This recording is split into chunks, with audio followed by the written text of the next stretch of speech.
दोघांना का एक तिकडे नाही इकडे ना दोघं पुढे मला हा दोघं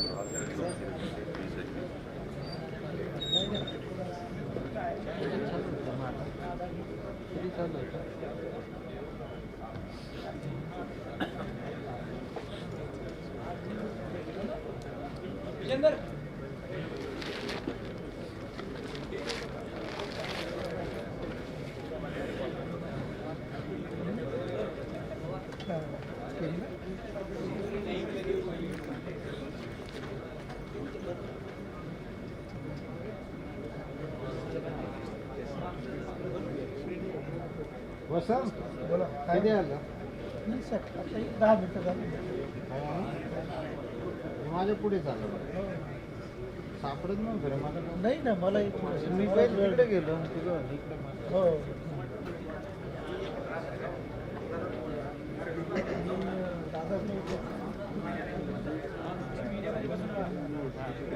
बाहर से बैठते जाए बैठ जाइए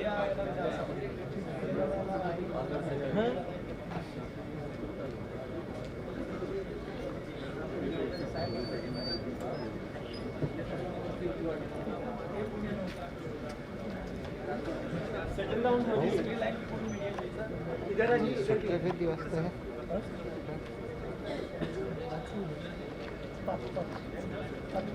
झालं विषय त्याचा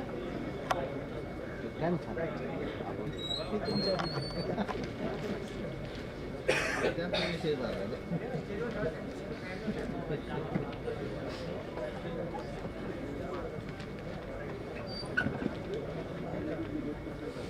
एक अडचण असते बरं का वाचता नाही दप्तर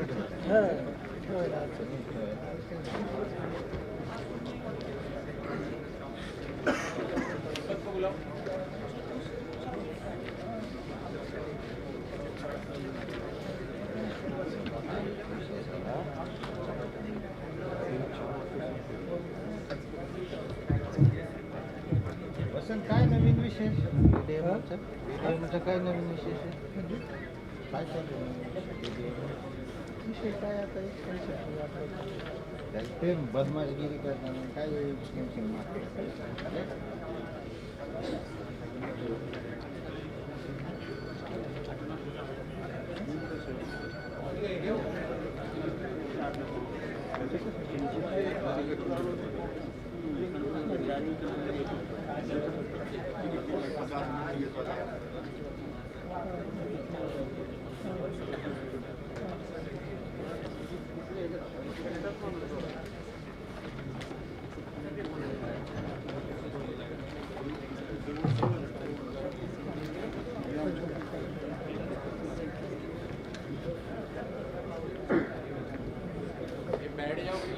Good morning everyone. I request all the participants to kindly take their seats.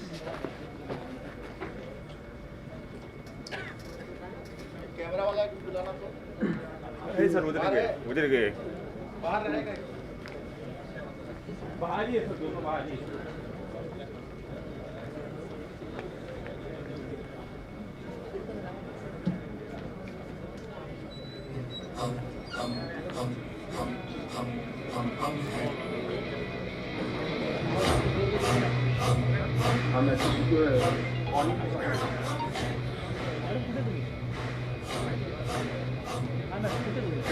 Mohammad sir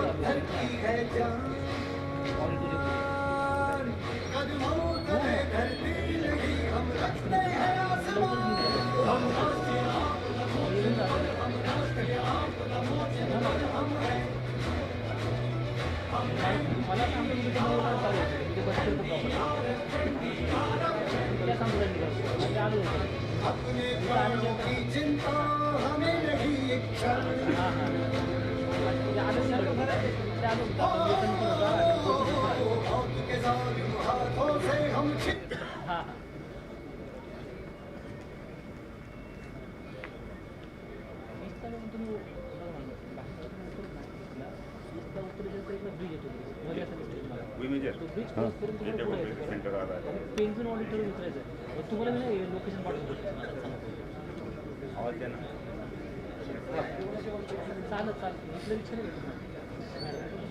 हां चालत तुम्हाला काम अच्छा साहब कौन सी दुनिया में घूमने फिरने माइक टेस्टिंग करूँ उधर वहाँ पे जो मेरा माइक रखा है ना उस पर खाली माइक टेस्टिंग में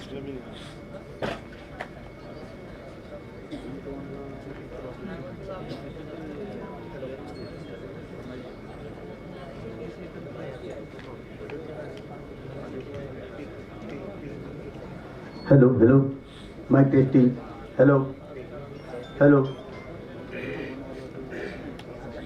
हेलो माइक टेस्टिंग वेळेत आले पण माइक वन टेस्टिंग हेलो लवकर आली मला लोकल आहे ना सर हेलो माइक टेस्टिंग फक्त काय झालं ते तो गेट का हा गेट लक्षात झालं मग काय विषय नव्हता नवीन आता आहे ना पण पैसे आपला जिथं भाऊ नाही ना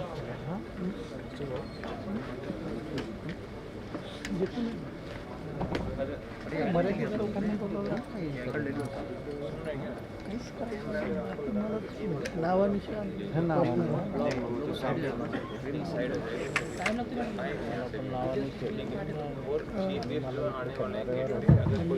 hello hello hello hello hello mic check hello train सरळ जाते कुठं डायरेक्ट कसा किती वाजेपर्यंत पोहोचायचं 7 वाजेपर्यंत 10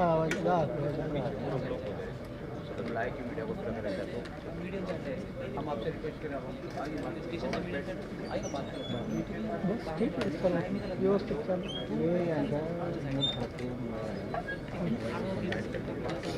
कोणाचं माहिती आहे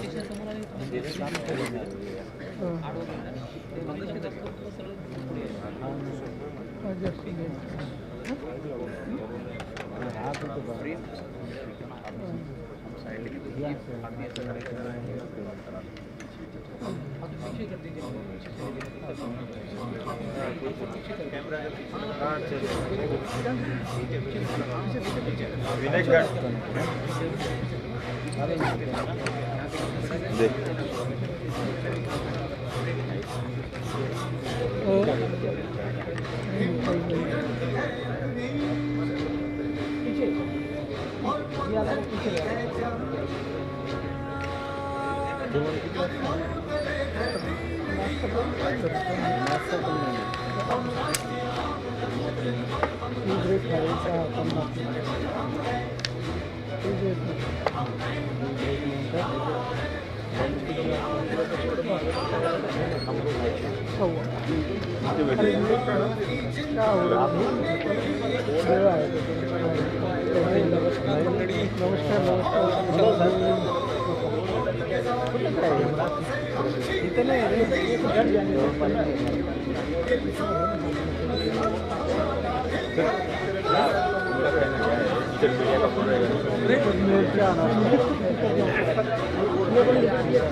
बैठ के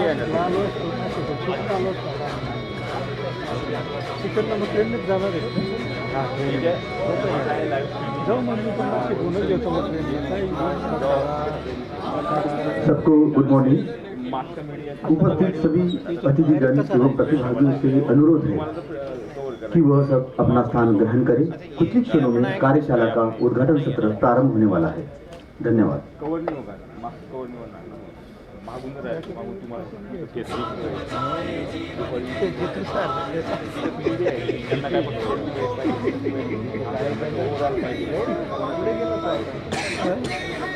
हेडक्वार्टर वाला का ये कहाँ है वो बाहर गए बुलाओ उनको पीछे करना है आपका भी पीछे कर लो ये वाला ये नहीं जाएगा वायर नहीं साइड में कर लो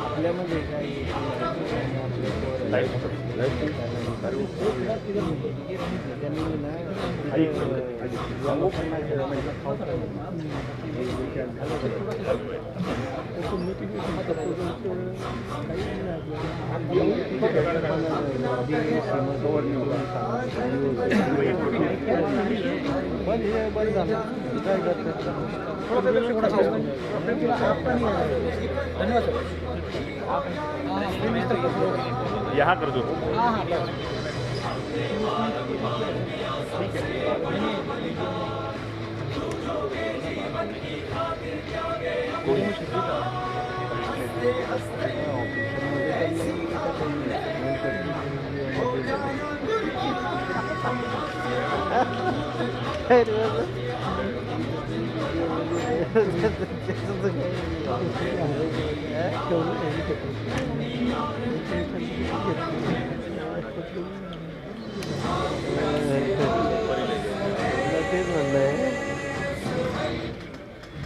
The chief guest of the CBRN Preparedness and Response Workshop 2025 is arriving soon. Kindly take your seats.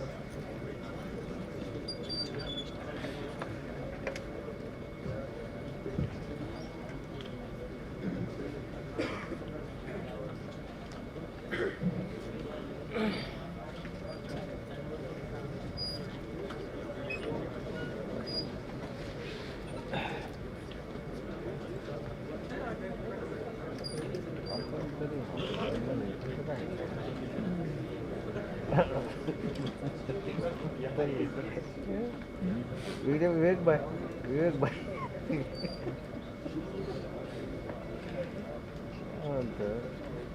तरी इकडं त्याचं काय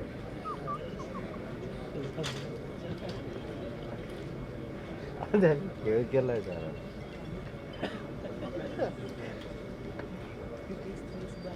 नाही मला माहिती मी तिथं होतो मला सर्व माहिती खूप खेळ माहिती सगळं बारीक आणि बारीक हो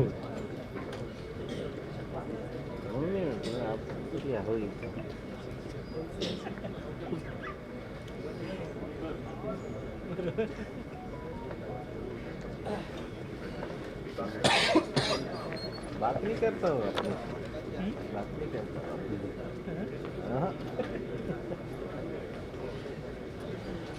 हे जे आज वस्तुस्थिती निर्माण झाली ना हीच रिस्पॉन्स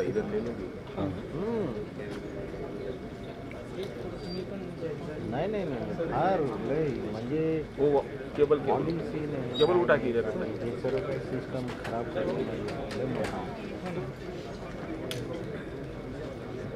मला ॲपल मोबाईल काय कमाल ॲपलचे मोबाईल वापरतो ॲपलमध्ये आणि फोन लावलं तर स्विच ऑफ इनकमिंग बंद आहे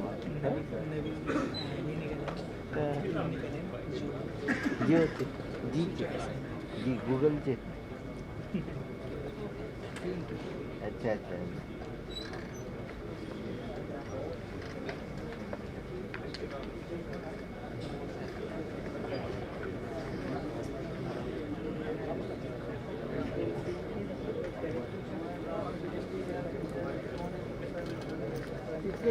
हाँ तो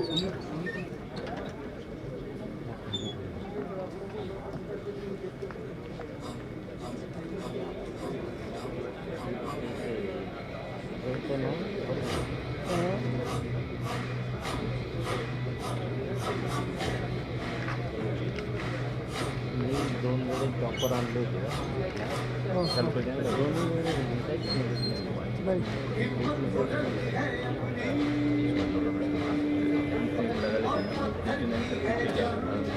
बात नहीं जाएगा नहीं तो मेरा आवाज आता है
वो चीफ गेस्ट के लिए लेना हुआ ये तो पैर ये उखाड़ दो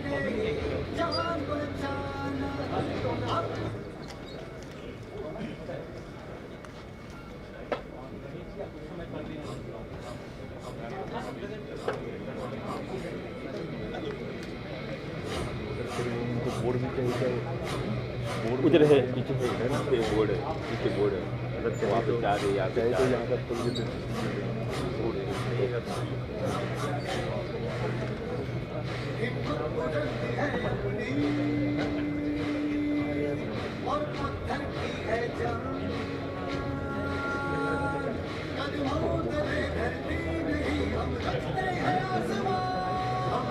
उधर बाहर देना कवर करने के लिए वो ಎಷ್ಟು ವೇಸ್ಟ್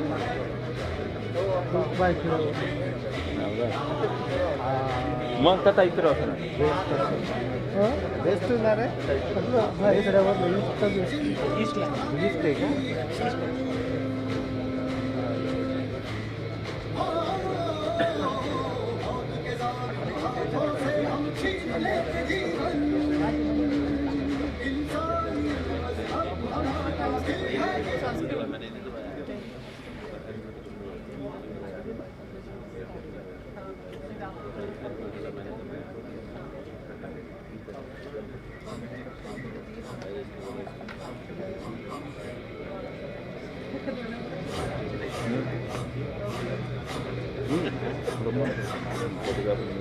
बाहेर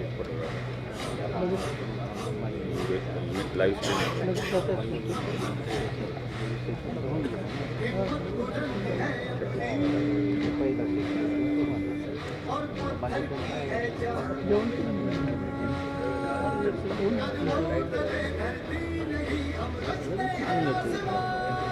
फोन कर नाही फोन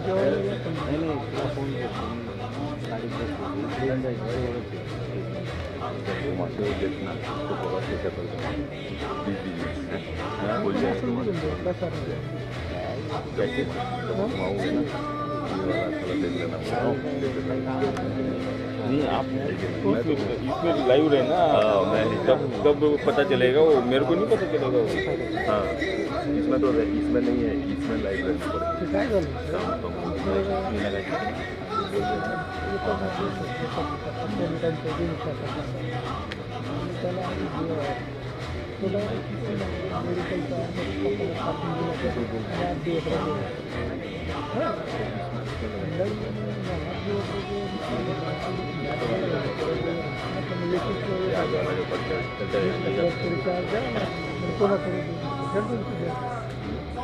पण मध्ये आता तात्पुरते कुठे मिळतं बघा मला ते सर्व ते मदत वाटत दिशा लागायचं हे जायचं मग एक नवरच घेऊन मग मी वर्कशॉप त्याच्यासाठी नाही होऊ देत तिकडे सर्व डायरेक्ट निघून जातं आज पण ते दिल्ली घेऊन आलं तर आला बरोबर हो हो हो बैठो अरे वाह बैठो गाडी दिसत नाही गाडी आता नाही आहे तो आहेस ना भाजी मसाला झाला गाडी जातो नमस्कार पाटील साहेब पण तब्येत लई कमी झाली कमी गेली तर अरे बापरे. हा, काही बदल नाही. इकडं बीडला गेलो. आगे देखते हैं तब देखते हैं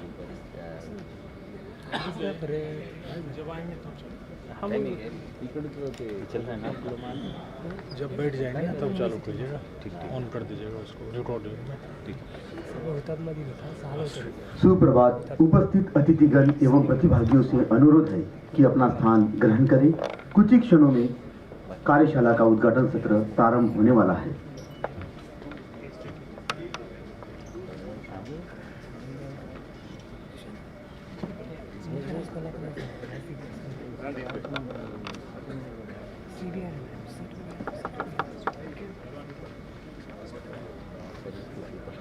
तो आपल्याला समजलं काय आपल्याला समजलं काय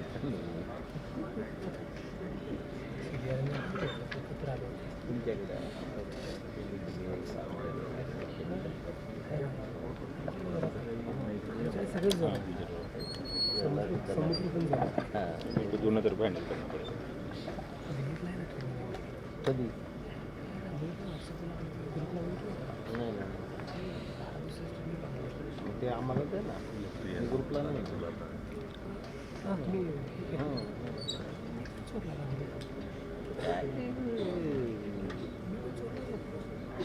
ठोस असं काही नाही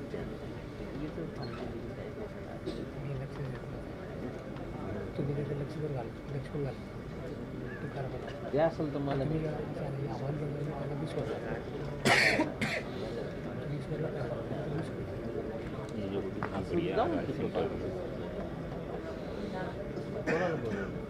सर तुम्ही इकडे बसता का ती जास्त लुगदी वाटलं मागे येते ती नाही इथं बसा ना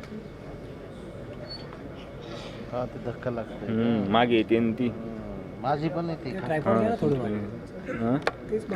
नाही ते हे जे आहे ना खाली एक पाय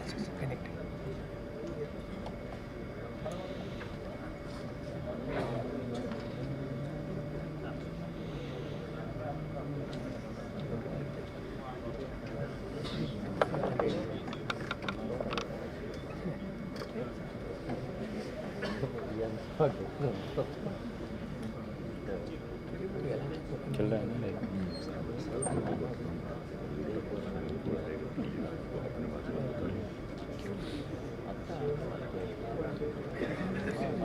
सर नाही सरकू नका तुम्ही इथे आहे ना त्याला यूट्यूबला जातो म्हणजे बोलताना पर्सनल बोलतो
कौन-सा ये वाला हाँ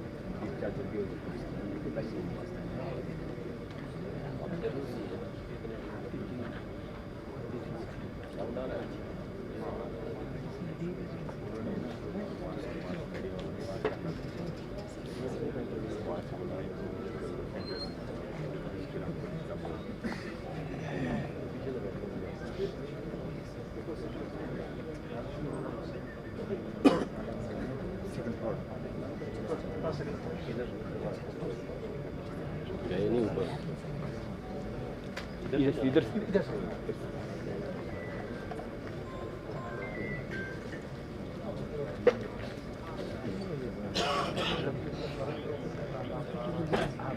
भेज दीजिए।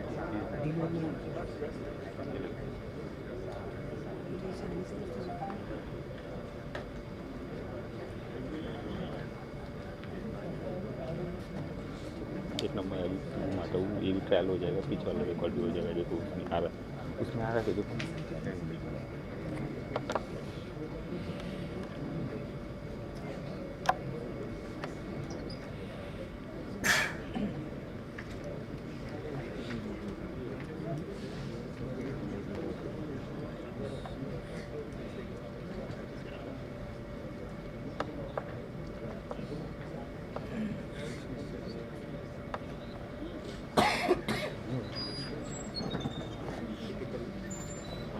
हेलो हेलो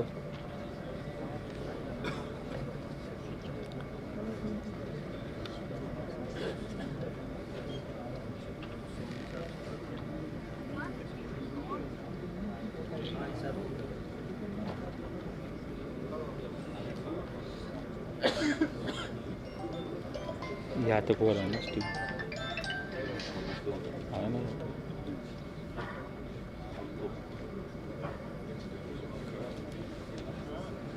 लास्ट वाला देखो ना, कहाँ तक आया, कहाँ तक कवर हो रहा है, कहाँ तक कवर हो रहा है लास्ट वाला।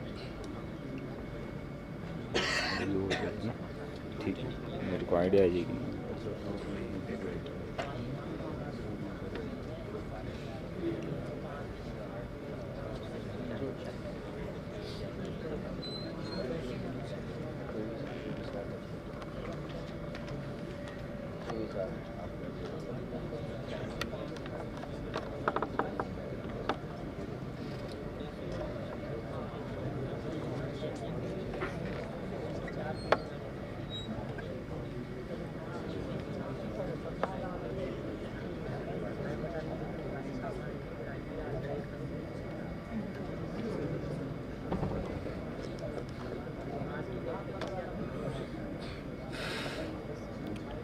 जाएगा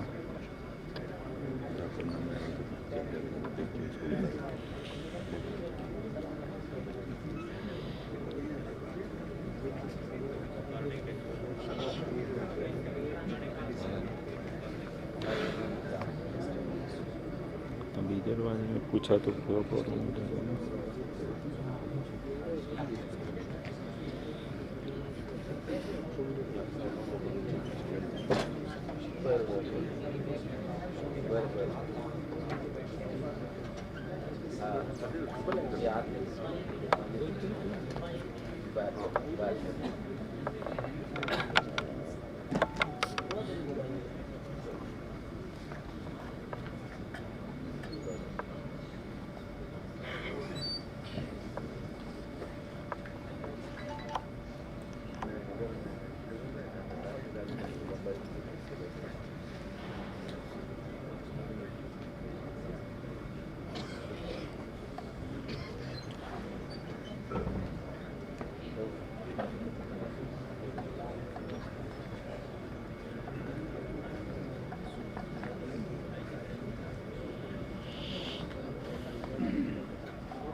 इसको नीचे पहले थोड़ा इसको नीचे करने से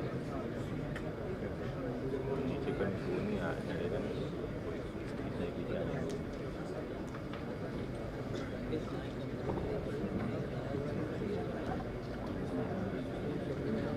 ऊपर करने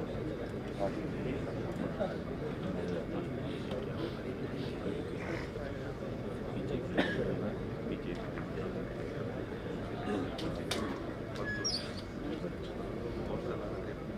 थोड़ा कर लेके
ज़्यादा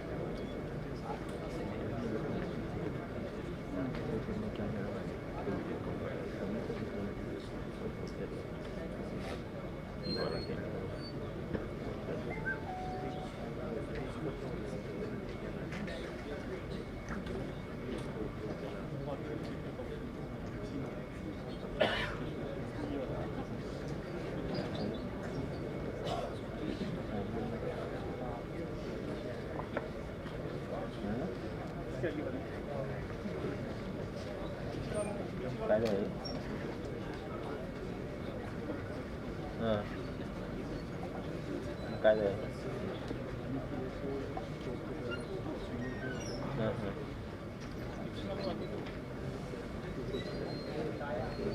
बोलो थोड़ा प्रोग्राम में है बोलो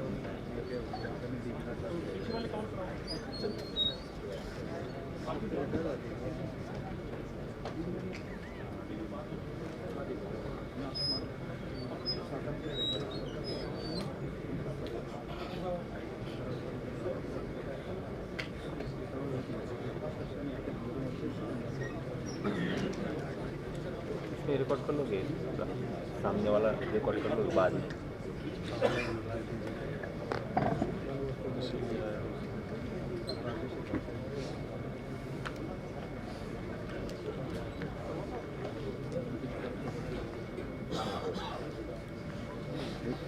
मुझे एक छोड़ दिया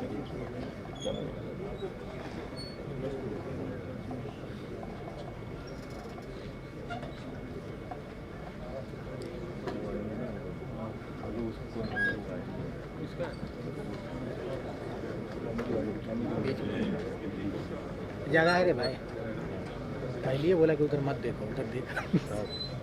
इधर वो दोनों आएंगे। बैठो बैठो बैठो। तो कहाँ वो जगह नहीं है, तब तो मैं घंटा खातिर भेजा मछली वाला। कैमरा वाले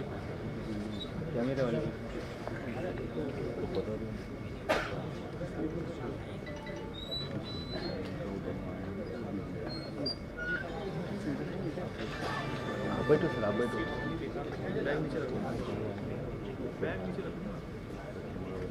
वो दोनों एक और सीट खाली है ना नीचे।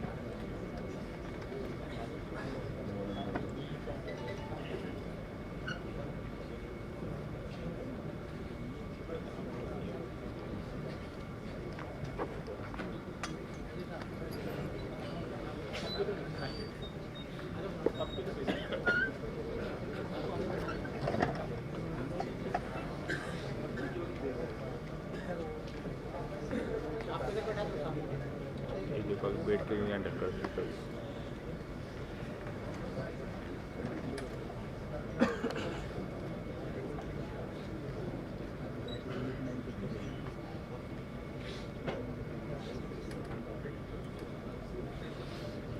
टीवी में सही दिख रहा है, ये लग रहा है टेढ़ा है। टीवी में एकदम सही है। अच्छा है ना, वो टेढ़ा है, ये छीने बढ़ सकते हैं।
अच्छा इसका ढक्कन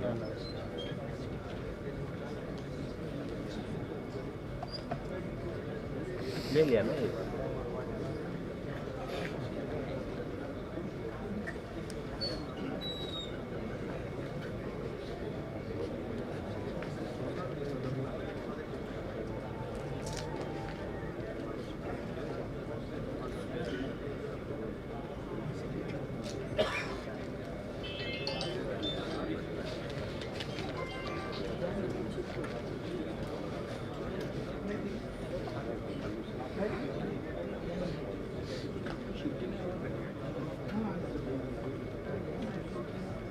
ऊपर में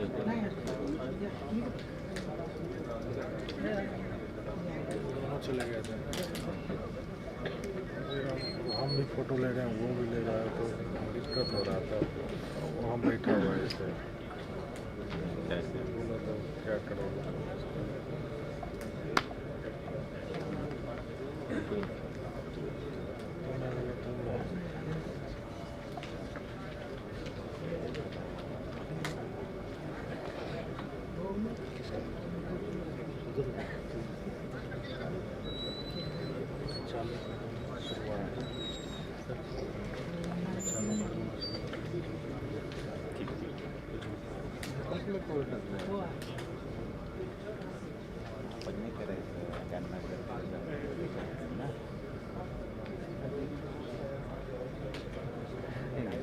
तो खोल सकते चला पड़ता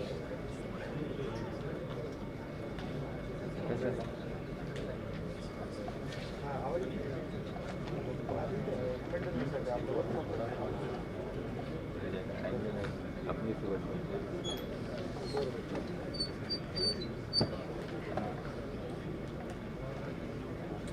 नहीं हमेशा क्या नहीं का तो बना तुला पण अडचणी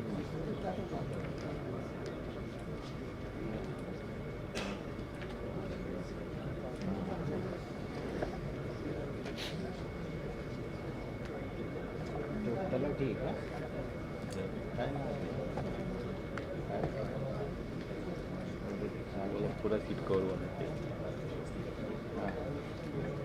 बैठ जाना ही जाता, बैठ जाना मला नंबर पाठ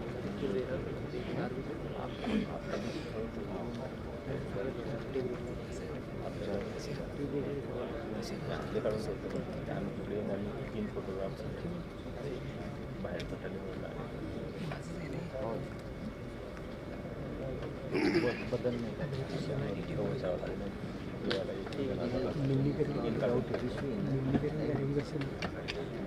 बाहेर न आले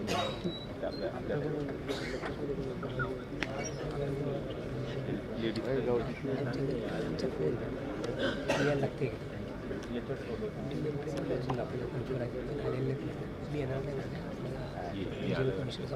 मोबाईल पाहते काय गरज RDC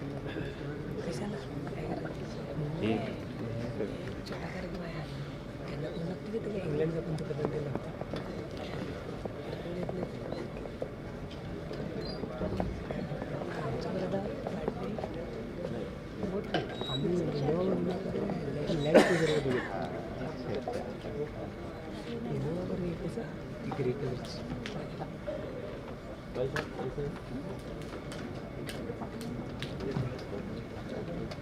सुप्रभात। उपस्थित अतिथिगण एवं प्रतिभागियों से अनुरोध है कि अपना स्थान ग्रहण करें। कुछ ही क्षणों में कार्यशाला का शुभारंभ होने जा रहा है। NDRF यानी राष्ट्रीय आपदा प्रतिक्रिया बल भारत सरकार द्वारा गठित एक विशेष बल है, जिसका मुख्य उद्देश्य प्राकृतिक और मानव निर्मित आपदाओं जैसे भूकंप, बाढ़, भूस्खलन और अन्य आपातकालीन हालात में त्वरित व प्रभावी राहत एवं बचाव कार्य करना है। NDRF की स्थापना आपदा प्रबंधन अधिनियम 2005 के तहत वर्ष 2006 में की गई।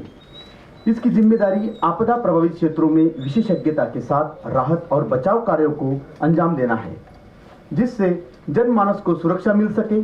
संगठन व संरचना NDRF के पास कुल 16 बटालियन है, जिसमें देश के विभिन्न केंद्रीय सशस्त्र पुलिस बलों के प्रशिक्षित जवान तैनात होते हैं।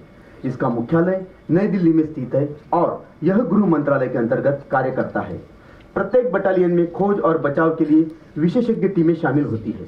कार्य व उपलब्धियां: NDRF ने कई आपदाओं जैसे बाढ़, भूकंप, चक्रवात आदि में कई हजार लोगों की जान बचाई है और राहत पहुंचाई है। समयबद्ध और समर्पित सेवा के लिए इसका आदर्श वाक्य आपदा सेवा सदा सर्वत्र सदैव सर्वत्र। यह बल भारत की आपदा प्रबंधन क्षमता को मजबूत करने में महत्वपूर्ण भूमिका निभाता है।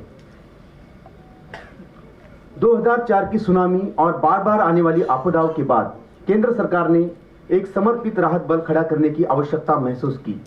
इसके बाद 26 दिसंबर 2005 को आपदा प्रबंधन अधिनियम लागू हुआ और इसी के तहत 19 जनवरी 2006 को NDRF की स्थापना की गई। शुरुआत में 8 बटालियनें थी, जो अब 16 बटालियन हो चुकी है और ये केंद्रीय सशस्त्र पुलिस बलों से विभिन्न बलों से यहाँ पर जवान शामिल किए जाते हैं। इसका ऐतिहासिक महत्व: NDRF ने 2008 में कोसी बाढ़ जैसे बड़े आपातकालीन अभियानों में तेजी से राहत पहुंचाकर खुद को साबित किया। बल को 14 फरवरी 2008 को NDRF नियम के तहत एक स्वतंत्र इकाई का दर्जा दिया गया और महत्वपूर्ण आपदा प्रबंधन जिम्मेदारियां सौंपी गई। इस प्रकार NDRF का गठन भारत में आपदा प्रबंधन व्यवस्था को सशक्त और व्यवस्थित करने की दिशा में एक ऐतिहासिक कदम है। धन्यवाद।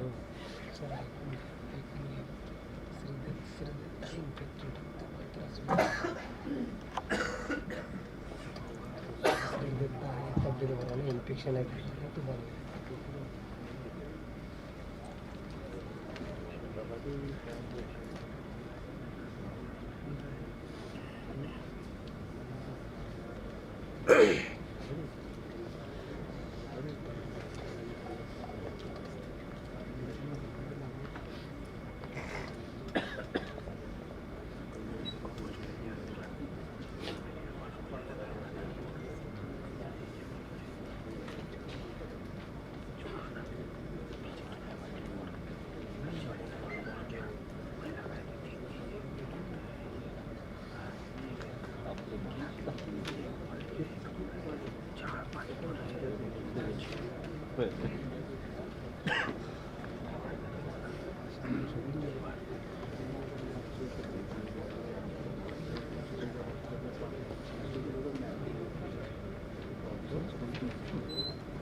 जब इनकी होती तब जनरल निकालेंगे, वो डालेंगे जनरल वाला सब कर रहे हैं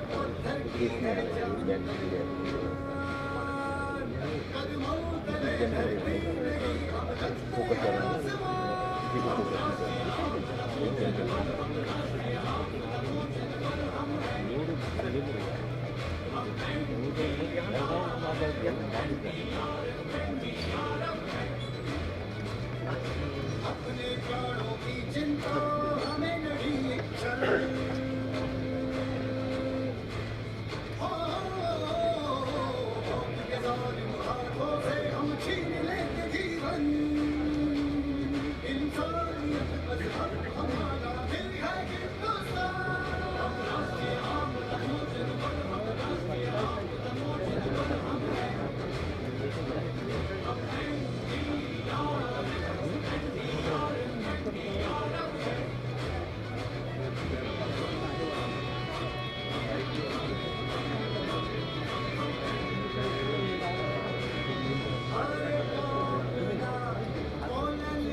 बसा सर बसा बसा बसा जागा नाही.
जलगांव में मैं ऐसा आह्वान भी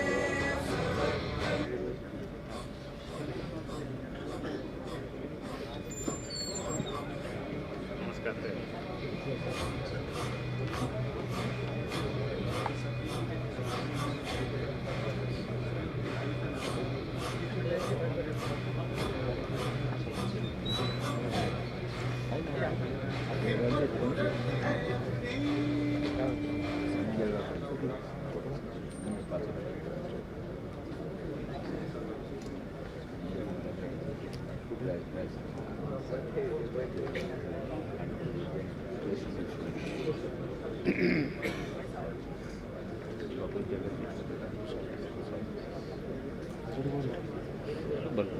Can someone help me? Where do I go? How to get digital center all of it. Where is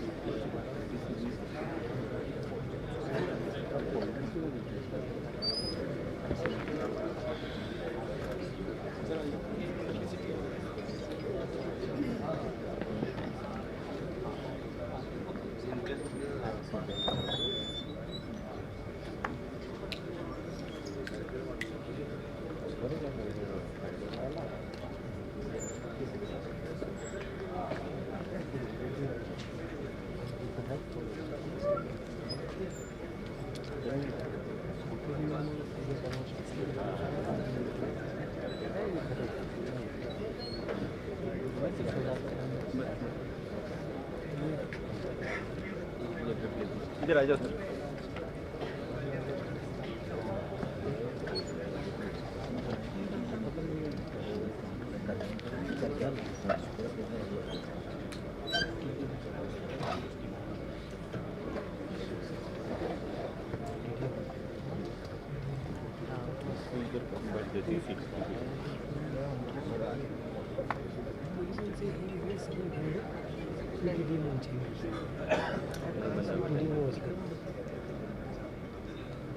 काय इथं बस तिकडचं इथं बस. हे कोणतं बेस्ट आहे? पोलीस मिरवण. हां पोलीस तुम्ही आपलेच आहे ना बस.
Good morning everyone. The chief guest of the CBRN Preparedness and Response Workshop 2025 has arrived.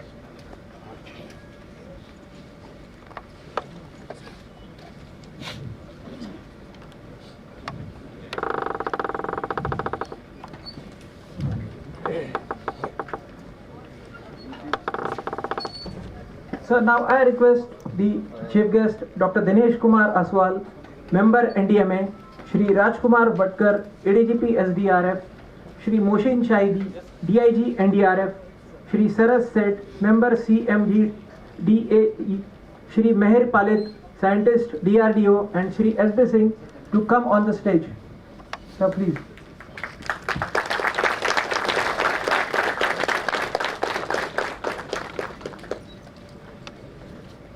On behalf of the 5th Battalion NDRF, I, Praveen Bhagwantrao Dutt, Assistant Commandant, extend a warm welcome to the Honorable Chief Guest, invited dignitaries, subject experts, media fraternity, and all the participants present here today.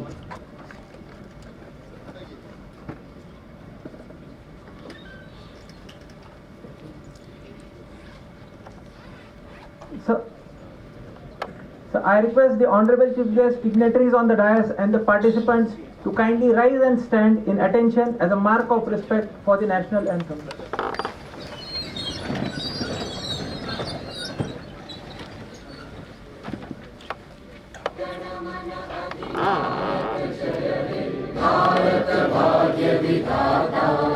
Punjab Sindh Gujarat Maratha Dravid Utkal Ganga Vindhya Himachal Yamuna Ganga उच्चल जलधि तरंगा तव शुभ नामे जागे तव शुभ आशीष मांगे गाहे तव जय गाथा जन गण मंगलदायक जय हे भारत भाग्य विधाता जय हे जय हे जय हे जय जय जय जय हे।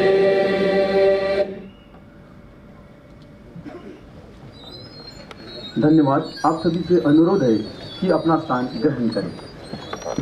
मैं माननीय मुख्य अतिथि महोदय doctor Dinesh Kumar Aswal, member NDMA government of India को अनुरोध करता हूं कि वे अपने कर कमलों द्वारा सीबीआरएन तैयारी एवं प्रतिक्रिया कार्यशाला 2025 का दीप प्रज्वलित कर शुभारंभ करने की कृपा करें।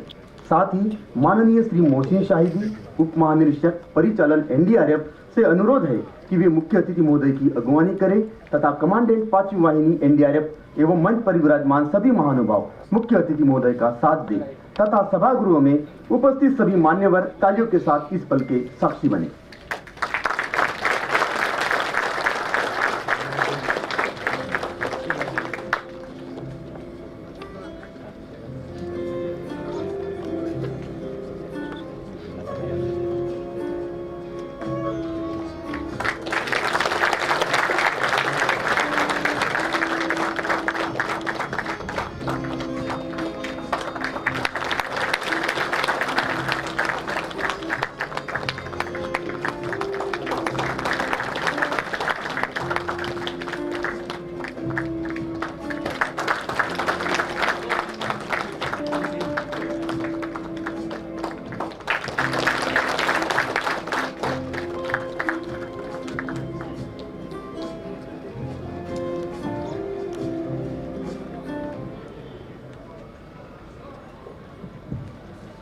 We have gathered here today for the CBRN Preparedness and Response Workshop.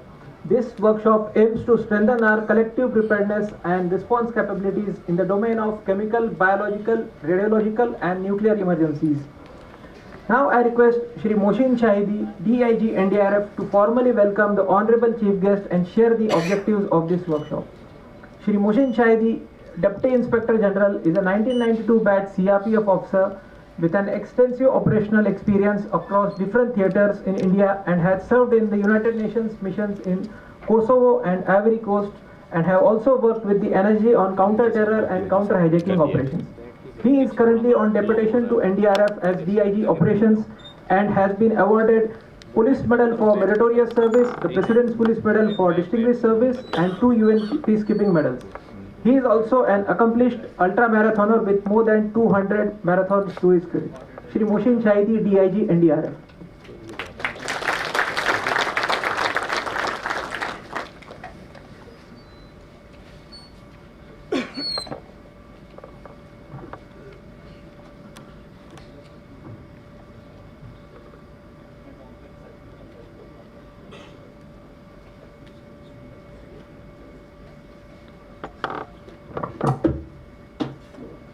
First casualty. Respected Dr. D.K. Aswal, Member NDMA, Shri Rajkumar Vatkar, ADG SRPF and SDRF Maharashtra, Dr. Saras Seth, Member Secretary DAE, Dr. Mihir Palit, Scientist DRDE, Shri S.B. Singh, Commandant 5 Battalion, esteemed officers from the various organizations and agencies in Maharashtra state, DDMOs who have come here in sufficient numbers, our rescuers from NDRF, most revered friends from the print and media, ladies and gentlemen. I heartily welcome you to this workshop on CBRN Preparedness and Response. I am especially grateful to Dr. Aswal for his taking time out of his busy schedule and coming all the way from Delhi to attend this significant workshop. And I'm sure, sir, in fact, we are very eager to listen to you, and I think we will be profiting from your vast knowledge and rich experience. The purpose of this workshop today is to not only exchange knowledge, but also to understand the various nuances of CBRN response and come out with the issues which we face in the field. In fact, NDRF has been conducting this seminar very often at the national level, and that is organized by NDMA as well. But we thought that, you know, the junior officers, the ground level officers who are there in the field, they very often do not get an opportunity to, you know, showcase their issues, explain the problems that they face in the field. So if we have a workshop at a state level, we will have a better appreciation of the ground realities, and that is where all the problems and all the solutions lie.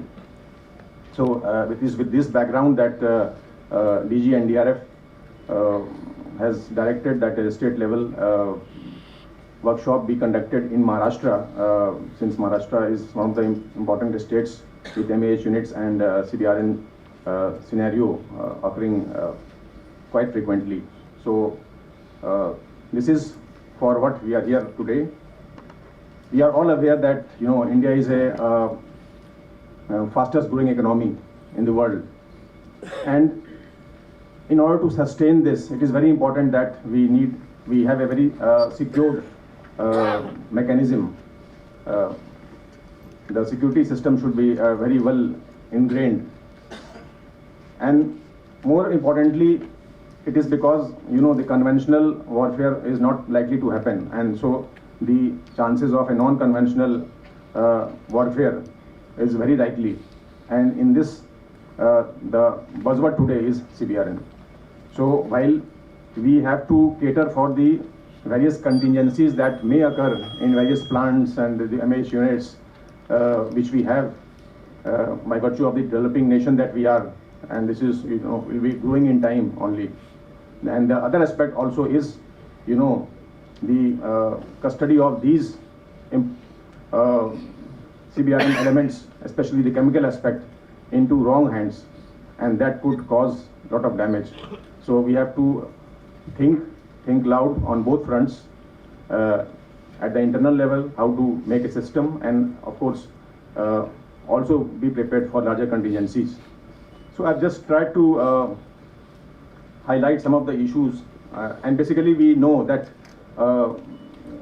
the consequences of CBRN emergencies, they may stretch the national capabilities to the maximum. So that is one aspect where we have to focus how to attend the large scale contingencies and create surge capacity. The examples are many.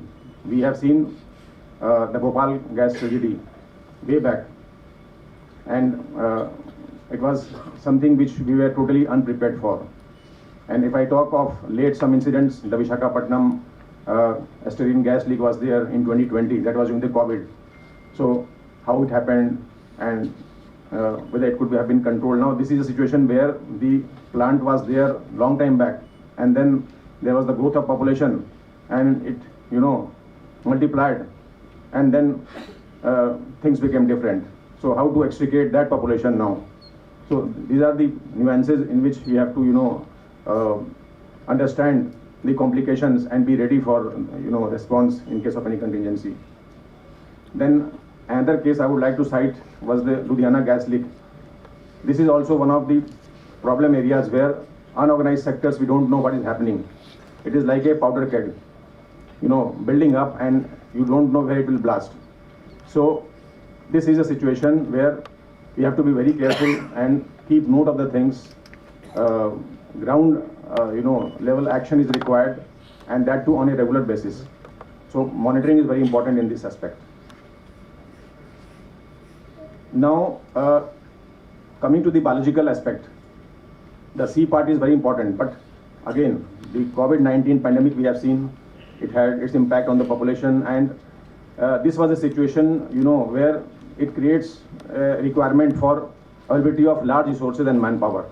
We have seen that, and dealing with this scenario all over, it was a real imbroglio.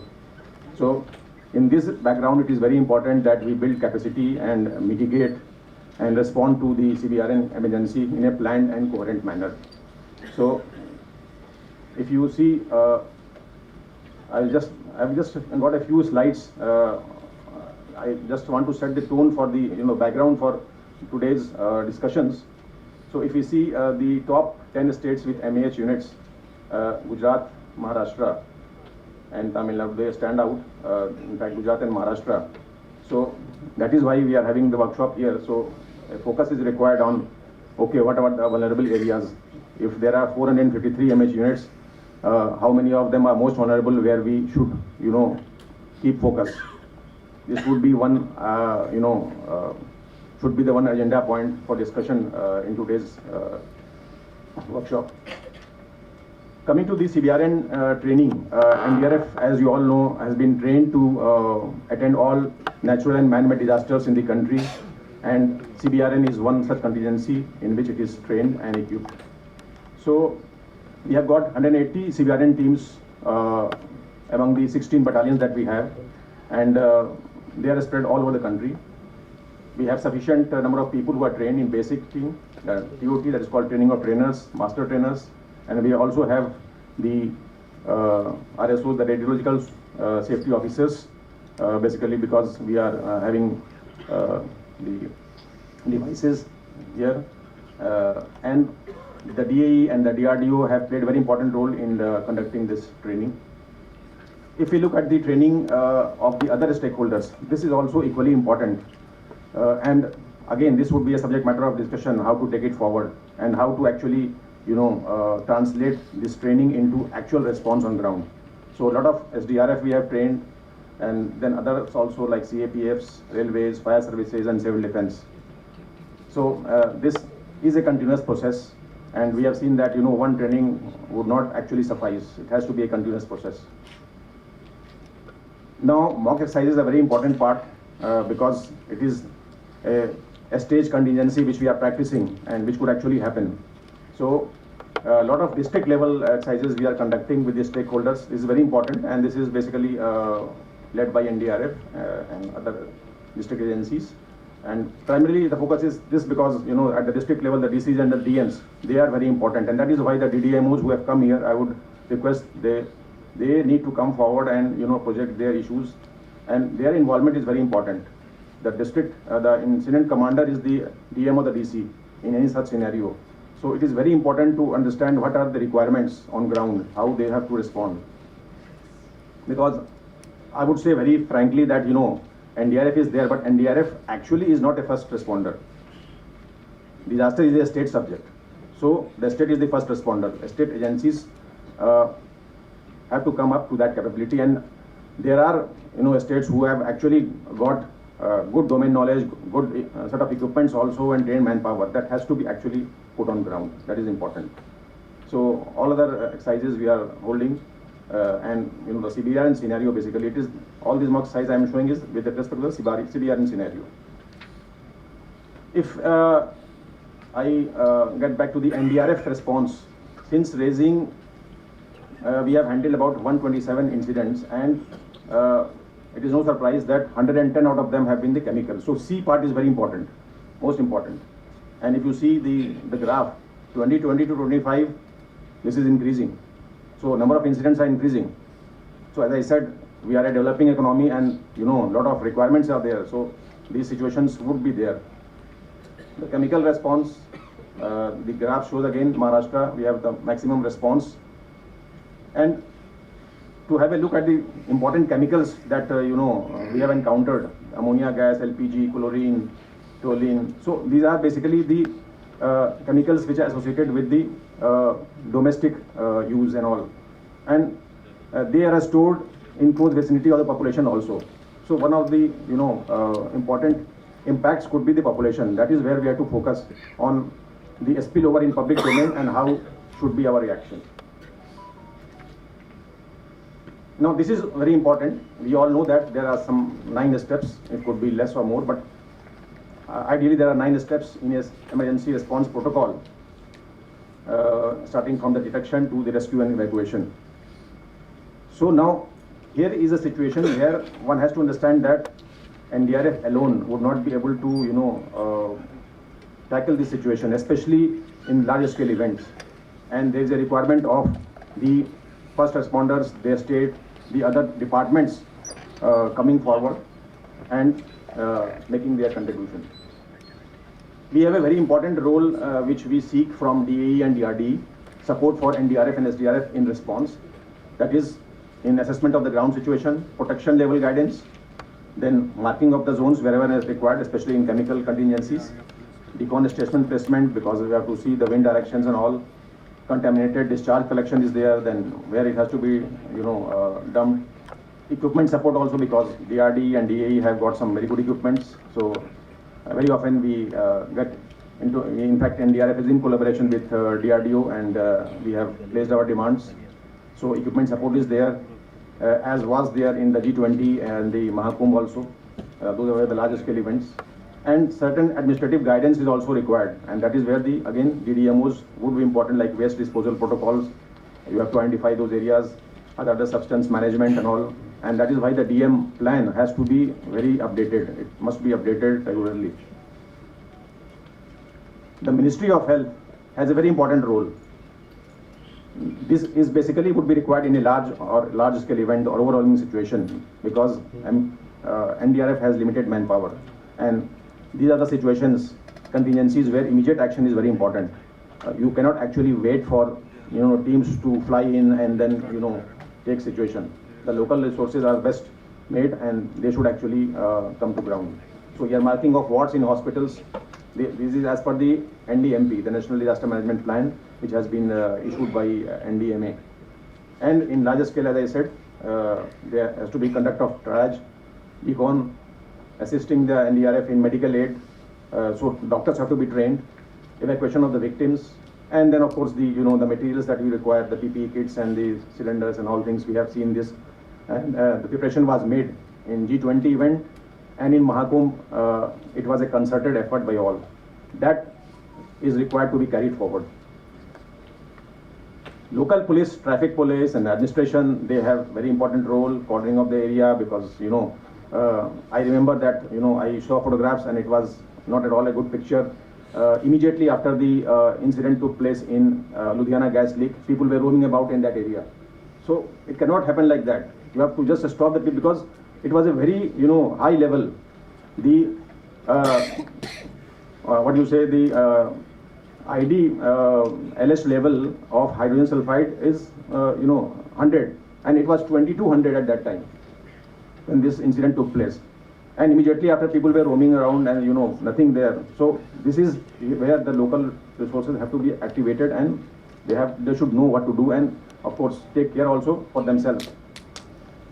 Then evacuation routes and all integrated command posts have to be created, activation of the emergency operations center. So all the information should flow quickly so that the agencies are in picture what is happening. And then of course the logistics that are required and disposal and waste, as I have said earlier. Now besides NDRF, we have the SDRF and fire emergency services of the state. So these are very important assets for us at the local level, and they are doing a good job.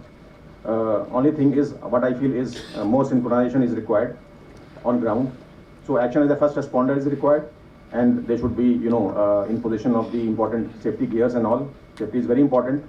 I remember that when this Visakhapatnam gas leak took place, one of the additional DGs was giving a presentation during the SDRF conference and said that the team went there and they wanted to know what had happened. So they went in a jeep and then rolled down the glass pane, and then they could sense that okay, something was there. So this is not a correct method to take stock of the situation. So when you are out in a difficult area, all precautions have to be taken. So this is the learning and the required action on ground. And as I said, major detection equipment is required.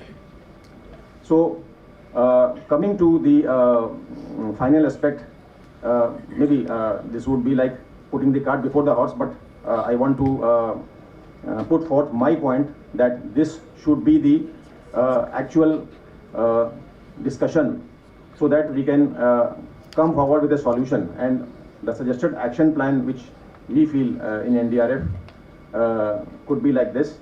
Identification of the gaps is very important, because we have to know what are the problem areas and then we can find solutions.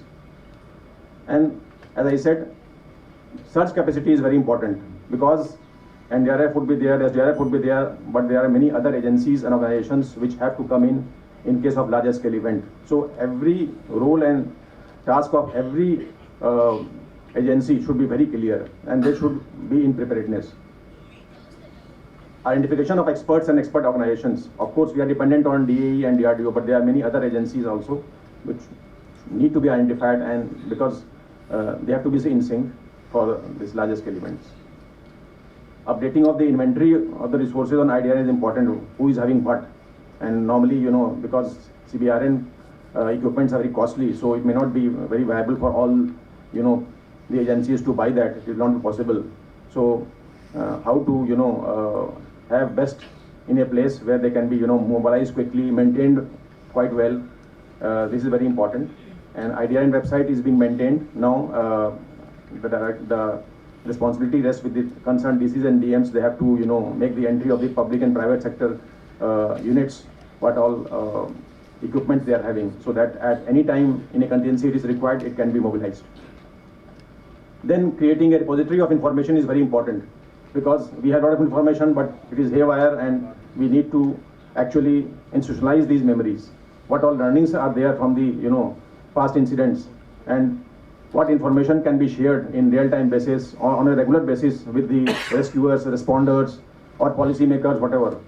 So maybe we can have some system in this, which presently I think is lacking.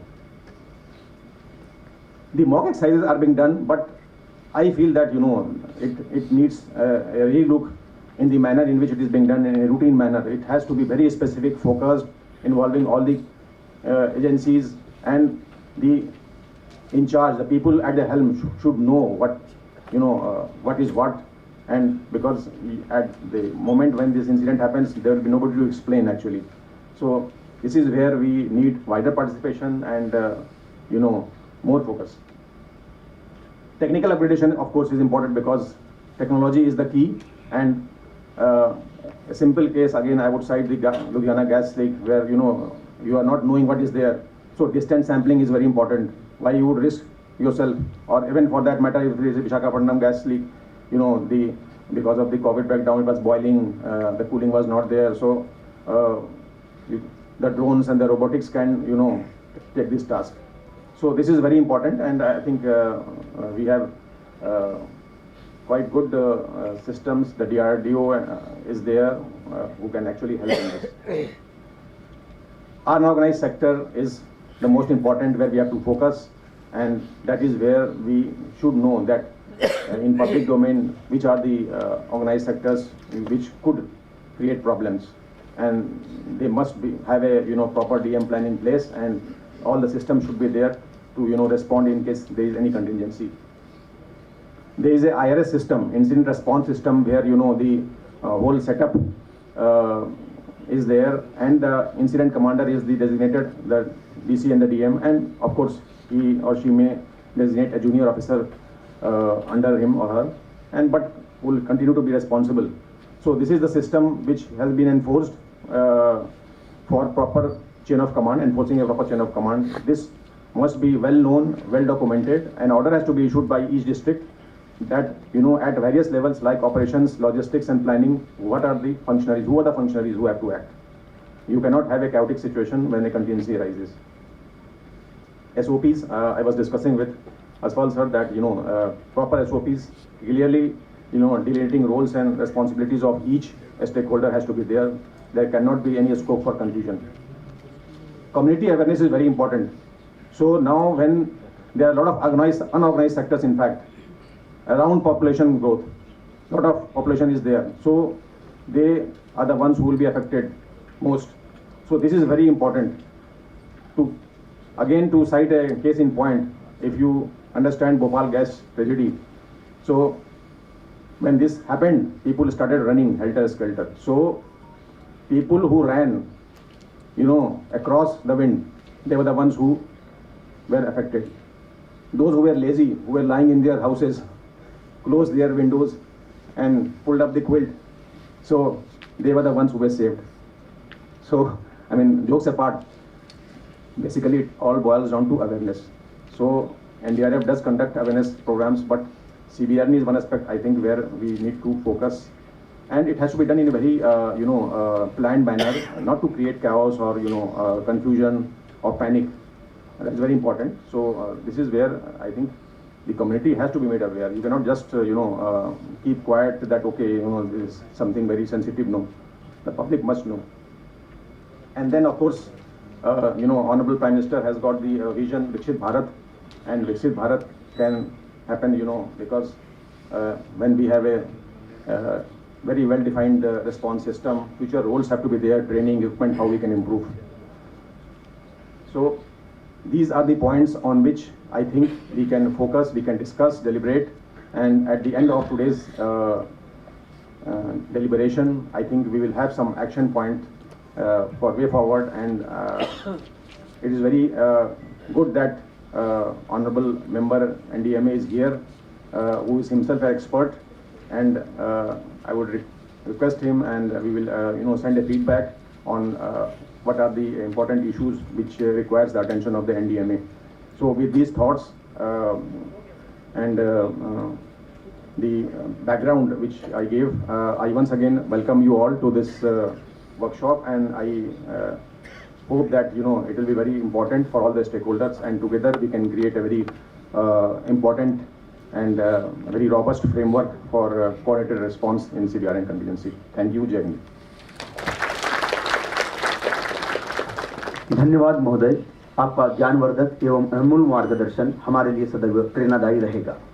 अब मैं माननीय मुख्य अतिथि doctor Dinesh Kumar Aswal, member NDMA से विनम्र निवेदन करता हूं कि वे सीबीआरएन तैयारी एवं प्रतिक्रिया कार्यशाला 2025 के महत्वपूर्ण अवसर पर हम सभी को अपने आशीर्वचनों एवं मौलिक मार्गदर्शन से अनुग्रहित करने की कृपा करें। आप भारत के परमाणु, विकिरणीय तथा वैज्ञानिक संस्थानों में 3 दशकों से अधिक की नेतृत्वपूर्ण सेवाओं वाले प्रतिष्ठित वैज्ञानिक एवं प्रशासक है। आपने एनडीएमए में कार्यभार ग्रहण करने से पूर्व भाभा परमाणु अनुसंधान केंद्र बीआरसी में health safety and environment group के निदेशक तथा नेशनल रेडिएशन इमरजेंसी रिस्पांस के निदेशक के रूप में महत्वपूर्ण दायित्व निभाया है। आप अंतर्राष्ट्रीय स्तर पर एक विख्यात शोधकर्ता है। आपके 500 से अधिक शोध प्रकाशन, 9 पेटेंट, 12 संपादित पुस्तकें प्रकाशित है तथा आपने 15 पीएचडी शोधार्थियों का मार्गदर्शन किया है और स्टैनफोर्ड विश्वविद्यालय द्वारा विश्व के शीर्ष 2% वैज्ञानिकों में आपने अपना स्थान प्राप्त किया है। आपने CSIR राष्ट्रीय भौतिक प्रयोगशाला, CSIR, CEERI तथा इंस्टीट्यूट फॉर प्लाज्मा रिसर्च जैसी अनेक राष्ट्रीय संस्थाओं का नेतृत्व किया है तथा NABL के अध्यक्ष के रूप में भी सेवाएं प्रदान की है। आपकी प्रमुख उपलब्धियों में राष्ट्रीय मेट्रोलॉजी के लिए असवाल मॉडल, भारत में पुनर्परिभाषित SI इकाइयों का कार्यान्वयन, राष्ट्रीय एटॉमिक क्लॉक असेंबल की स्थापना तथा देश के प्रमाणित संदर्भ सामग्रियों का विकास विशेष रूप से उल्लेखनीय है। आप भारत का प्रतिनिधित्व अंतर्राष्ट्रीय माप एवं तौल ब्यूरो BIPM में कर चुके हैं और आपको होमी भाभा विज्ञान एवं प्रौद्योगिकी पुरस्कार सहित कई विशिष्ट सम्मान प्राप्त है। आपका व्यापक अनुभव, दूरदर्शी नेतृत्व, वैज्ञानिक विशेषता तथा राष्ट्रीय सुरक्षा और जन स्वास्थ्य के प्रति आपकी समर्पित प्रतिबद्धता देश के CBRN प्रिपेयर्डनेस और रिस्पांस तंत्र को सुदृढ़ दिशा प्रदान करती है। आदरणीय professor doctor Dinesh Kumar Aswal, member NDMA।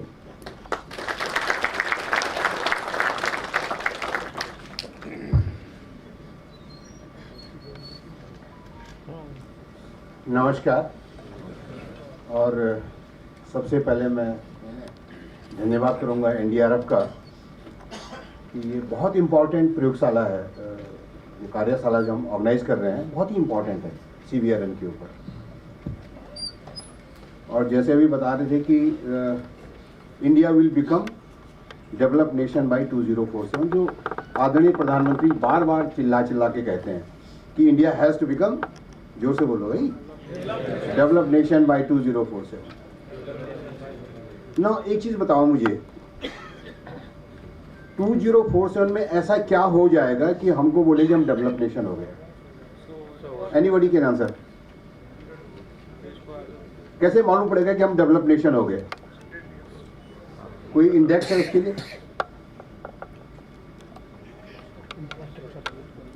कोई हाथ खड़ा कर सकता है? कोई तो सिंपल सवाल है। तो चलो मैं बता देता हूं आपको कि एक इंडेक्स होता है ह्यूमन डेवलपमेंट इंडेक्स, HDI, और जो भी डेवलप नेशन है उनका HDI ह्यूमन डेवलपमेंट इंडेक्स 0.8 के ऊपर होता है। और इंडिया का अभी जो ह्यूमन डेवलपमेंट इंडेक्स है वो है 0.6। सो 0.6 से 0.8 जाने के लिए बहुत ताकत चाहिए, बहुत एनर्जी चाहिए। सो जो HDI है, HDI के 3 कंपोनेंट्स हैं, ह्यूमन डेवलपमेंट इंडेक्स के 3 कंपोनेंट्स हैं। The first component is the education for all. Now education for all need not necessarily mean कि you create a degree and then become a degree holder. It is a education degree plus the actual knowledge, practical knowledge, which can create to the economy of the country. जो second factor है, that is the health for everyone, health services for everyone. तो आपने देखा होगा कि government of India की बहुत सारी योजनाएं हैं जो हेल्थ को इम्प्रूव कर रही हैं, but they are not enough. We have to go further. So education, health, and the most important third one is per capita income. So per capita income should go very very high. आजकल हमारी जो economy है, we are the 4th best in the world. Soon we will become the 3rd best in the world.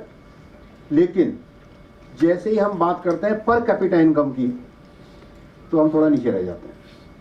इसका मतलब हमको बहुत मेहनत करनी है। सो जब HDI हमारा 0.6 से 0.8 हो जाएगा तो तब हम लोग डेवलप नेशन कहलाएंगे। अब जो पर कैपिटा इनकम है, चाहे एजुकेशन है चाहे हेल्थ है, for all these 3 things one is very very important. What is that? That is the power consumption. Manufacturing करनी है हमको, सो क्या करना पड़ेगा हमको कंटिन्यूस पावर चाहिए। इंडस्ट्रीज लगानी है, जैसे बड़े कॉन्फ्रेंस में, imagine if there is no power what we do. या आप लोग जब फील्ड में जाते हैं, आपके कम्युनिकेशन के लिए पावर नहीं बचे। So electric power is one of the things which is required everywhere. So जो डेवलप्ड नेशंस हैं, per capita power consumption is 5 kilowatt per year per person. India के अंदर कितना भी है, it is less than 1 kilowatt per year पर person. इसका मतलब हमको 5 टाइम्स अपनी पावर कंजम्पशन बढ़ानी पड़ेगी। अब 2 तरीके हैं, भाई मेरे पावर में बढ़ाऊं कैसे? इसका मतलब आपको और सोचना पड़ेगा पावर कंजम्पशन के लिए, और वो करने के लिए आपको मैन्युफैक्चरिंग के नए नए आइडियाज लेके आने पड़ेंगे। तो कंट्री तब प्रोग्रेस करेगी जब आपकी मैन्युफैक्चरिंग इंप्रूव होगी, उसके लिए आपको पावर चाहिए। अब जो इलेक्ट्रिक पावर है, इलेक्ट्रिक पावर कहां कहां से मिलती है आपको? कोल एक है, आपके पास हाइड्रो है, आपके पास न्यूक्लियर है, उसका सोलर है, उसका विंड है, there are so many power things. But जो जितने भी रिन्यूएबल एनर्जी हैं, for example your solar, your wind, they have a problem with intermittency. जब तक सन रहेगा तब तक पावर रहेगी, सन नहीं रहा तो फिर पावर नहीं मिलेगी। तो उसके बेस पे हमको अगर मैन्युफैक्चरिंग यूनिट लगानी है, जैसे मेरे को चिप बनानी है कंट्री के अंदर, या आपका डाटा सेंटर बनाना है, तो सोलर एनर्जी के बेस पे वो चलेगा नहीं। Solar energy is good for daily uses, light है, फैन है, छोटा मोटा जो है वो है। बट क्रिटिकल मैन्युफैक्चरिंग जहाँ करनी है वहाँ के लिए आपको रिलायबल पावर चाहिए। तो which are the source of reliable power? Thermal, hydro and nuclear. Only 3 are the very very reliable source of powers. अब कोल का प्रॉब्लम है, कोल जला जला के हम लोगों ने ग्रीन हाउस कर दिए हैं, ग्लोबल वार्मिंग कर दिए, ग्लेशियर मिल, सारी प्रॉब्लम आ गई वहाँ से। सो पूरा दुनिया बोल रही है कि भाई हमको क्या करना है, थर्मल पावर प्लांट बंद करना है। ठीक है, अब वो बंद करें तो ऑप्शन कहाँ बची हमारे पास में? Either we have got a hydro or you have got the nuclear. If you go for the hydro power, पानी का है हमारे पास में, और जो हिमालय के अंदर जितने भी हाइड्रो पावर है they are very very fragile, तो डिसास्टर की ज़्यादा चांसेस हैं। Then only thing remaining is the nuclear. पर न्यूक्लियर का हमने रेडिएशन का डर बिठा बिठा करके लोगों को बोल दिया कि बहुत खतरनाक है। So let me tell you, among all these ones, nuclear energy is the most safest, reliable and almost negligible disaster risk. The disaster risk from a nuclear power plant is 10⁻⁻⁷, means 1 million साल में एक accident हो सकता है। तो फिर question है कि अगर इतना रिडक्शन कम है तो फिर हम लोगों ने पावर बनाई क्यों नहीं? तो one of the reason given for that was that somehow if narrative was given that the radiation is very very harmful. It is true, radiation is harmful, but at what doses? भाई हम लोग मिठाई भी खाते हैं, रोज 1 kilo मिठाई खा के दिखाओ आप। Can you eat every day 1 kg of sweet? तो क्या इसके बेस में मैं ये बोल दूं कि भाई मिठाई खराब है? So the question is the dose and dose rate. 1 kilo मिठाई मेरे को 1 साल में खाने के लिए तो कोई प्रॉब्लम ही नहीं है, तो बहुत कम पड़ गई। 1 किलो मिठाई 1 दिन में खाने के लिए बोलेंगे तो भाई प्रॉब्लम है। तो same is with the dose. Dose up to a certain limit is okay, is good. Nature also gives a dose to us. So जो एवरेज डोज जो नेचर देती है वो देती है 2.5 मिलीसीवर्ट ईयर, कोई इश्यू नहीं है। लेकिन जब रेगुलेशन बने न्यूक्लियर एनर्जी के, then they say that 1 millisievert per year for public is very harmful. वहां सब प्रॉब्लम खड़ी हुई है। अगर मैं साइंटिस्ट हूं, जैसे मैं बीआरसी का साइंटिस्ट था, if I work in the nuclear power plant then I can take 20 millisievert year. तो ये थोड़ी सी जो साइंटिफिक मिसकैलकुलेशन रही है वो थोड़ा गड़बड़ रही है, और उसको हमने करेक्शन करने की भी कोशिश करी है। So put it that the nuclear radiation has got a threshold value. उस थ्रेशोल्ड वैल्यू के नीचे everything is fine, in fact is a beneficial, उसके ऊपर एक प्रॉब्लम है। तो जिस दिन आपके मन में ये बात आ जाएगी तो आपको कभी भी डिसास्टर रिस्क रिडक्शन करना है या सीबीआरएन में जाएंगे तो आपको डर लगेगा नहीं, और डरने की जरूरत भी नहीं है। मोर इंपॉर्टेंटली जो लो डोज की जो रेडिएशन है, they are very good for the diagnostics. आपने सुना होगा, पेट सीटी स्कैन सुना होगा कि अगर मेरी बॉडी में क्या फंक्शन कैसे काम कर रहा है, जो कैंसर सेल है वो कैसे काम कर रहा है, या मेरे को कैंसर होने की चांसेस हैं, इसके लिए यूज होती है न्यूक्लियर मेडिसिन। एंड आपको पता होना चाहिए कंट्री के अंदर आज के दिन में 540 न्यूक्लियर मेडिसिन सेंटर्स हैं, और जब न्यूक्लियर मेडिसिन इंजेक्ट करते हैं हम लोग, सो करीब 20 से लेके 50 मिलीसीवर्ड की डोज देते हैं, और उससे क्या होता है, we have not come across anybody कि जिसको उसके कारण कैंसर हो गया होगा या जेनेटिक मॉडिफिकेशन हो गया होगा, लेकिन लाखों पेशेंट की हेल्थ को हमने अच्छा बना दिया, उनकी लाइफ को हमने बढ़ा दिया। सो लो डोजेस, पर्टिकुलरली 100 मिलीसीवर्ड के नीचे जितनी भी डोजेस हैं, they are not harmful for sure, and if you use them properly they can be even useful. So ये क्लियर होना चाहिए कि रेडिएशन को उतनी वरीसम आपके पास में नहीं होना चाहिए। दूसरी बात केमिकल्स की। Now if you look at the chemicals has got a very very threshold. Bhopal gas की बात बताई, cyanide gas, very minimal threshold.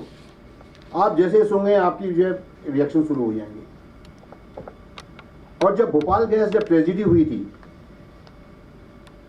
Can you believe that point of time we didn't have any knowledge. न तो हमारे पास में कोई planning थी, न हमारे पास कोई पॉलिसीज थी, न हमें कोई मिटिगेशन मेजरमेंट थी, न हमारे पास में कोई फोर्सेस थी। सो thousands and thousands of innocent people, they died just like that. But remember that kind of things will never ever happen in nuclear radiation disaster. जो हमारा साइनाइड के केस में, यूनियन कार्बाइड के केस में, Bhopal gas में हुआ। Now Bhopal के बाद में disaster became a topic, a subject to be discussed in the public domain. कि ऐसे डिसास्टर्स को हम लोग कैसे मिटिगेट करेंगे, कैसे होने, कैसे कैजुअलिटी हम कम करेंगे। अब ध्यान रखो, दो चीजें हैं। सबसे बेस्ट तरीका क्या है डिसास्टर का सबसे इंपॉर्टेंट पार्ट क्या है कि हम इंडस्ट्री ना बनने दें। भाई इंडस्ट्री नहीं होंगे तो डिसास्टर नहीं होंगे, तो फिर तो हम आराम से रहेंगे। लेकिन ध्यान रखो, जैसे मैंने कहा कि हमको अगर नंबर 1 देश बनना है या हमारी इकोनॉमी ऊपर करनी है, HDI हमारा 0.8 होना है, तो हमको इंडस्ट्री ग्रो करनी पड़ेगी। सो इंडस्ट्री को हमको ग्रो करना ही करना है।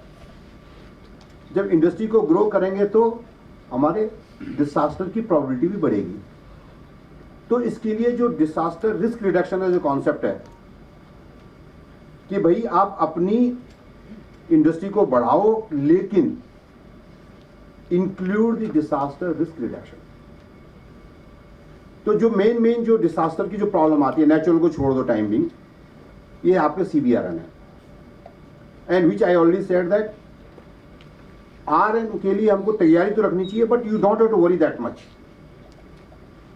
That I can say with a very very authenticity. We are revising our guidelines. We will come with more training program along with the DAE and NDMA, more sophisticated, where you can visualize the how the training programs should be done. The most worrisome is the chemicals. Chemical has got large number of chemicals, and every day people are dying because of the small chemical accidents. Now how to go about it, that is the biggest challenge. हमारी chemical disaster और chemical emergencies के लिए NDMA की guidelines है 2009 की. They are also become pretty old now, so we are planning to revise them.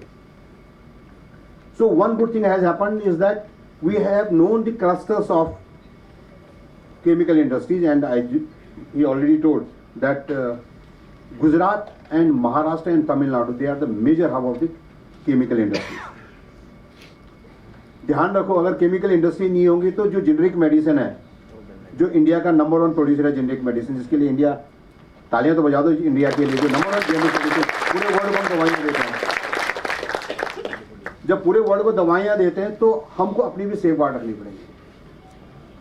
तो जो disaster management act आया था 2005 में, उसके अंदर बहुत बढ़िया सोच की थी इन्होंने. तो देखो 3 कंपोनेंट बनाए उन्होंने NDA में.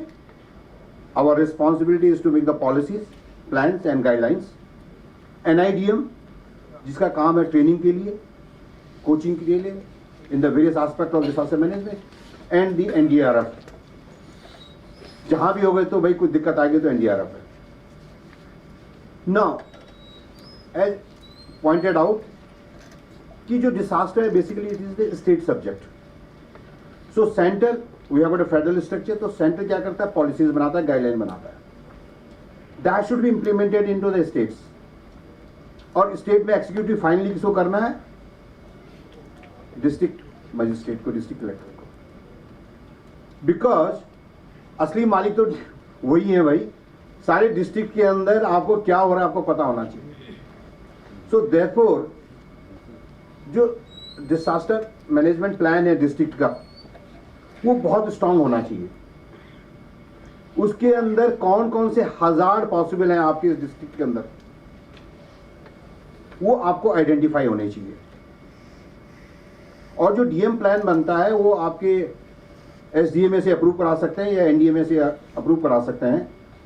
But if you have got a very strong DDMP, उसके अंदर में जो आपके डीडीएमओज हैं या डीडीएमएज हैं, if they know very well then we can check out what kind of disaster risk reduction is required. So therefore the policies and the preparedness, if they come together, make sure that we can make India as the minimal risk prone nation for the development. तो कई बार देखा होगा कि आपकी investment आती है बाहर से, फॉरेन इन्वेस्टमेंट. वो कब आएंगी आपकी? when they know that our infrastructure is very good, which country has already done extremely well. आपकी हाईवेज बहुत अच्छी बन गई, आपकी बिजली बन रही है, 100 गीगावाट का प्लान आ रहा है गवर्नमेंट ऑफ इंडिया का, केमिकल इंडस्ट्री हो रही है. Now the only thing remaining is now the private investor also want to know that if you have got the risk mitigation capabilities. Equally important, in fact now very important. So for that the district authorities, the police, the administration, the communication network people, the NDRF all should come together, and that will require a little bit of policy framework, and that is the role of NDMA. So what we are planning to do is now we are again revising our guidelines because they were made during 2007 to 2009. For nuclear and radiological, we have already started with the Department of Atomic Energy. The MHA has issued a guidelines now, a notification, a gazette notification, in which each of the line ministry has been given a responsibility. Say for example, DAE has been given responsibility for nuclear and radiological disaster management. So any point of time, any technical know-how that is required, we have to DAE has to comply with NDMA or rest of the country in making these guidelines. Similarly for chemicals, which I said is the most dangerous, Ministry of Environment is the responsible nodal agency, and along with that we are going to revise these guidelines. But again I said that the field work, the field data comes from the NDRF and the district authorities. So we'll be talking to them, we'll be taking your views, what kind of support you need from NDMA to make a robust policy planning guidelines and SOPs, so that we don't make a mistake. Now the most and unseen is the biological one. Remember, the CBRN, though it looks in one word, never ever do mistake of coupling them together. They all are independent, they have got independent ways of tackling them. RN, then chemicals, which I have explained, and then the final is the biological. COVID everybody has seen. What kind of preparedness is required? What we should be doing? That is still a grey area. Because as the climate is changing, the naturally grown viruses or even synthesized viruses, they are likely to enhance. And there is going to be a problem for the country. So NDMA is going to make these revised plan policies, and for that the inputs from all the stakeholders are required. Okay, so we'll be making this kind of conferences and I would request that whatever the points you have in your mind, anybody who has got the point that this should be done, will be taken up or not, that is a separate issue, but the thought process should be considered.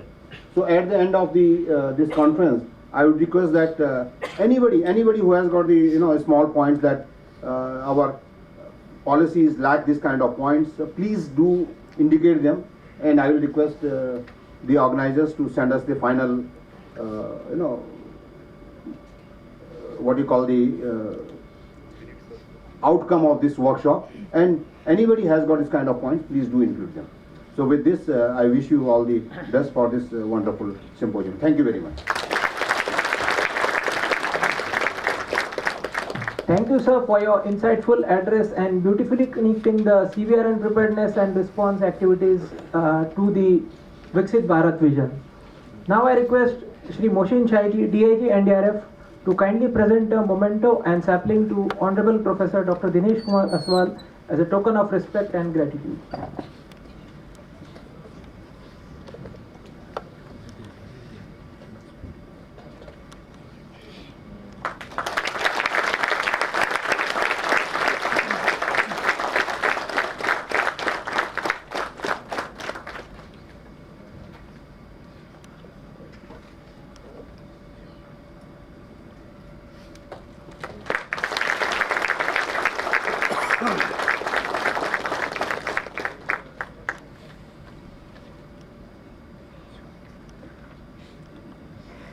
धन्यवाद महोदय। आदरणीय मुख्य अतिथि, विशिष्ट अतिथिगण, विशेषज्ञ, माननीय अधिकारीगण, media बांधव एवं उपस्थित सभी देवियों और सज्जनों तथा प्रतिभागियों को मैं हाई टी के लिए सादर आमंत्रित करता हूं।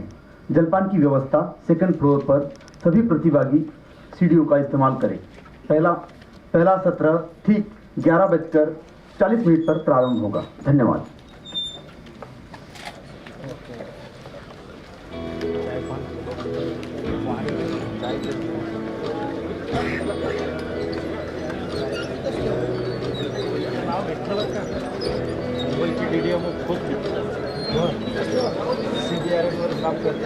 आवडीच्या रोज पाठी हे बघ, याच्यासाठी अशी गावठी पिशवी आणायला ते लक्षात राहतं आपल्याला बोलतंय.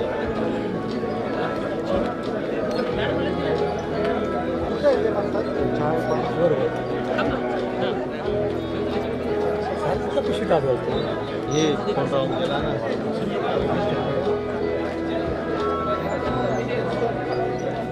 आपली गिरायची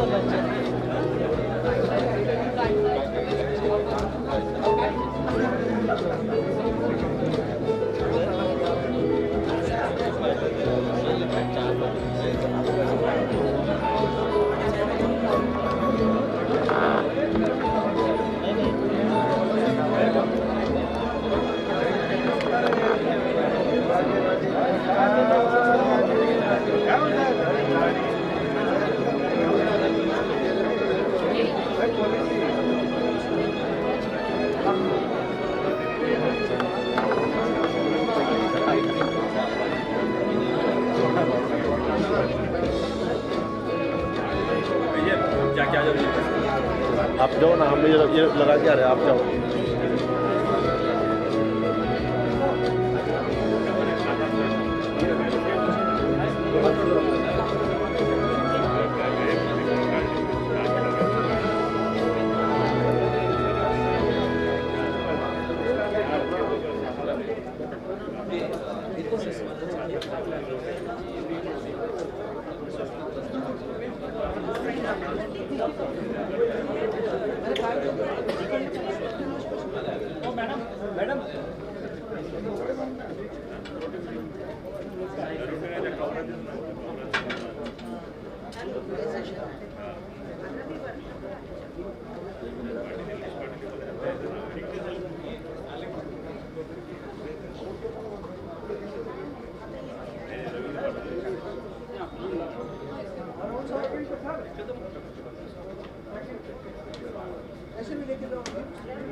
अरे इकडून पेंगुइन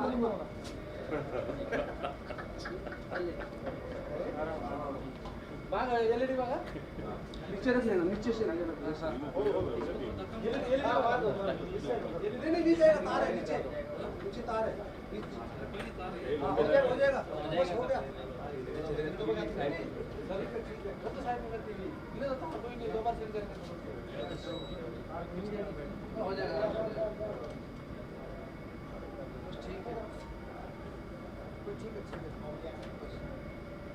आराम से धीरे से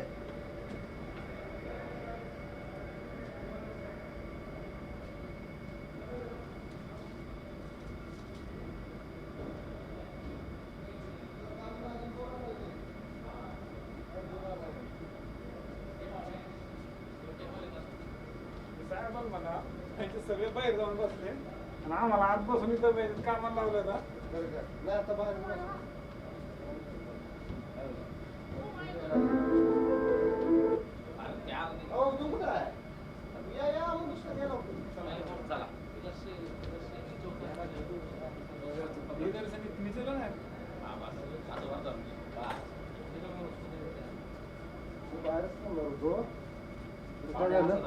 आणि काय कामाला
कारपेंटर है ना ये तो पहले से वहां पे गाड़ी में उसको भी निकाल नहीं ऐसे ही लगाएंगे ये सब पहले बोला था एक लेवल खराब है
कधी इकडे जा तिकडे जा हे भेटत नाही आपण आणलं घरून कधी खायचं सगळ्यात बेस्ट सोबत घरी वरच्या मजल्यावर गेला ना वरच्या मजल्यावर नाश्ता लवकर भेटेल वरच्या वर अप्सरा आहेत म्हणून कोणच जाईल मी वरच्या बंद केलं आपलं नाही म्हणते नाही त्याला खाली पाठवलं वरून माहिती का नाही चालू केलं वर गेलो होतो केलं का चालू डबल याला पाठवलं की तिकडे मारू दे ORS ला खाली पाठवलं की त्यांना मारू द्या मला काही खायचं एवढं आहे की आणून दिले बाय कोणी बांधून तिथे आहे काय गेलं टेन्शन जेवणाचं बी तसंच होणार आहे त्याचा एक एक एक साईड आहे का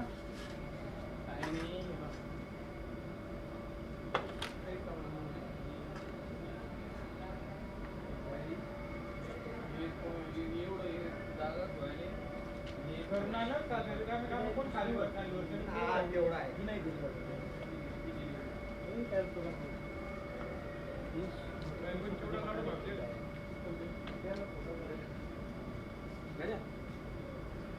केला तर पुढे इथं काय ते ढोकळा मिळाला फक्त 2 सँडविच खाल्ले 20 मिनिटं खाली खाल्लो वर असेल काय नाही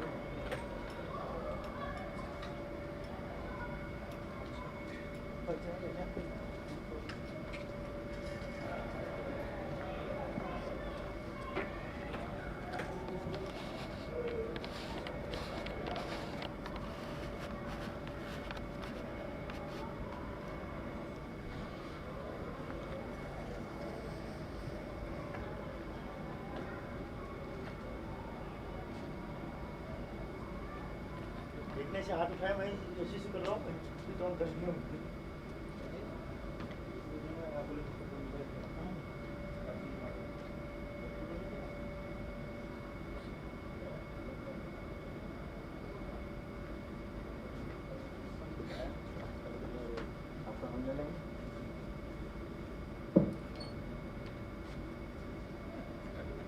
काय भेटेल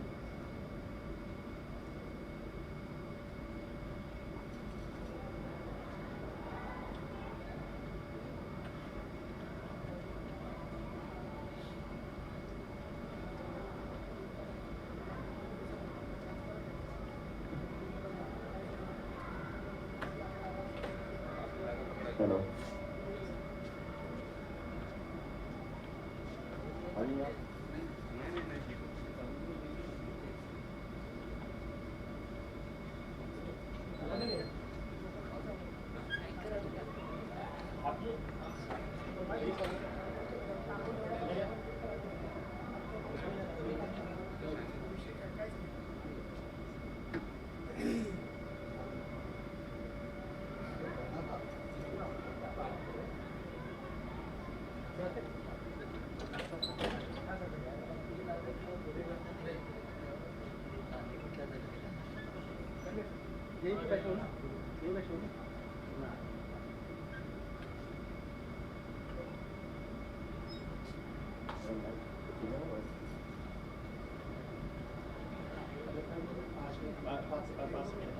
सर 3 बार ऊपर गया तो आपने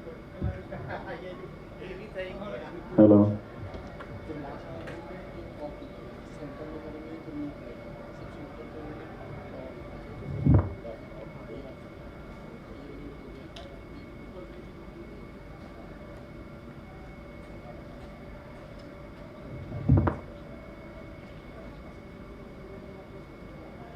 hello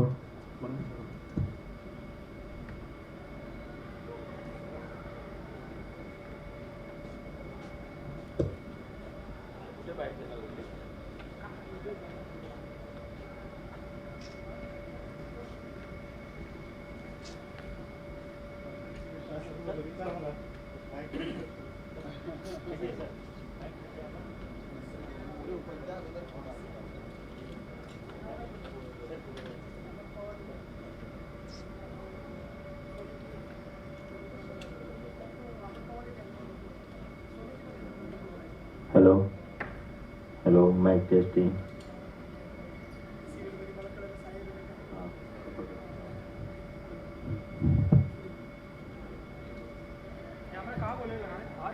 hello testing 1 2 hello hello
कितना मिनट बचा उसमें मेरे कार्ड में 70 मिनट बचा अभी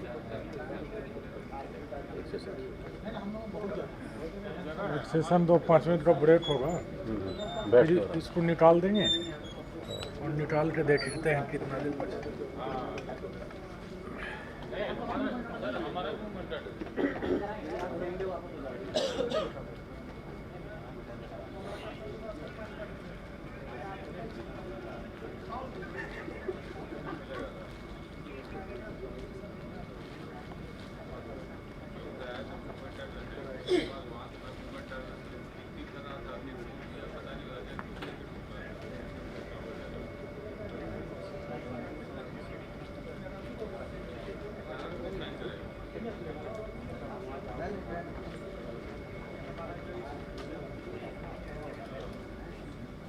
घनश्याम मेजर कहाँ फोटो खिंचा लिया फूल ले।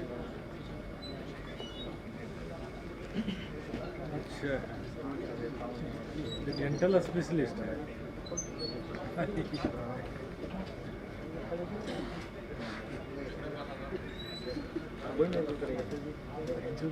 जिस दिन कुछ नहीं होता उस दिन डेंटल वाले बोला।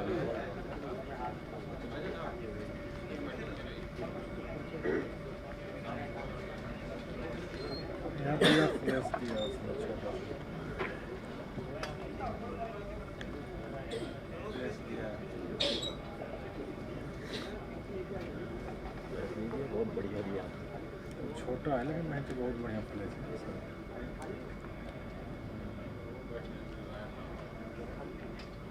छोटा है अपने से तो आधा है लेकिन अच्छा फ्लैश है।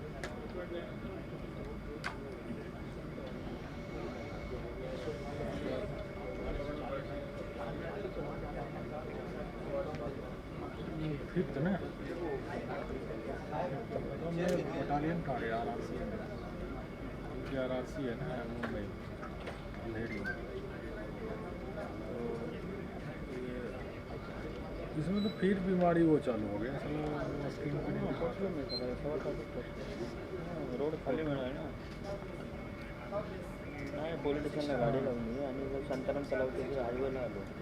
नहीं डिस्प्ले तो वो तो पण कमी पडेल डिस्प्ले लागले ना मला ते होता सीएनजी चा काय जैसे फोटो लेने नहीं स्क्रीन आ जाता था। हां मग रोड दिसता खाली हो गया? आलो पटकन.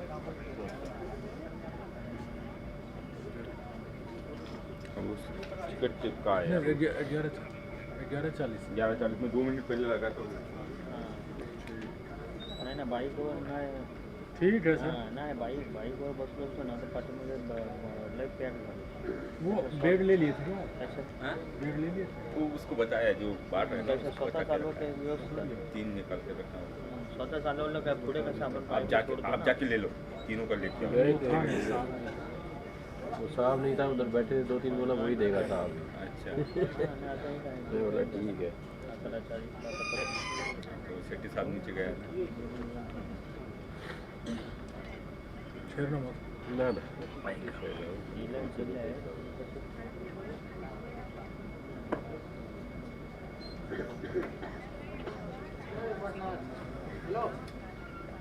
मैं देखता हूँ। हाँ देखा ही नहीं।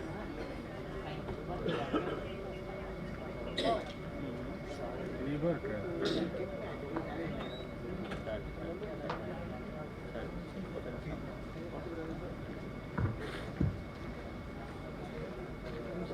मार्क ही बोल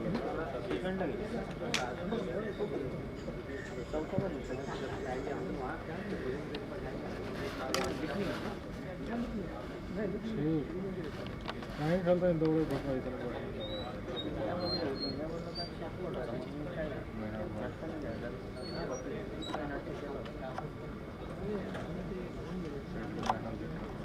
मनीष लोग हाँ नहीं अभी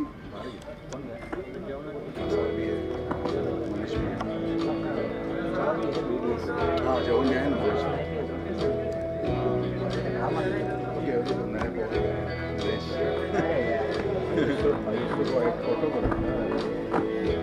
पता नहीं दिया था गंभीर साहब को लड़का इतना नहीं छोड़ दिया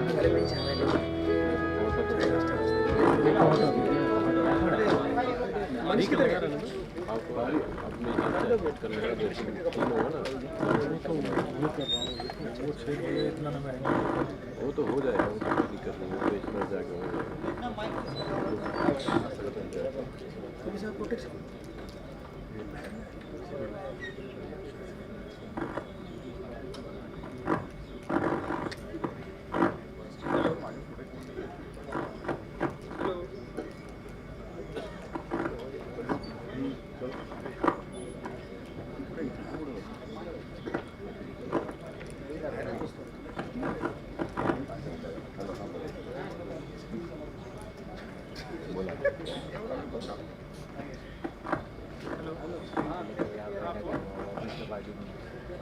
हैदराबाद में किसका?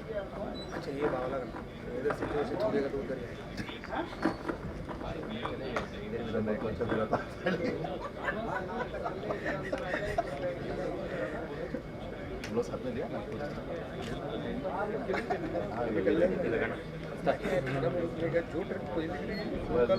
एक्सप्रेस एक्सप्रेस मिली तो ज़्यादा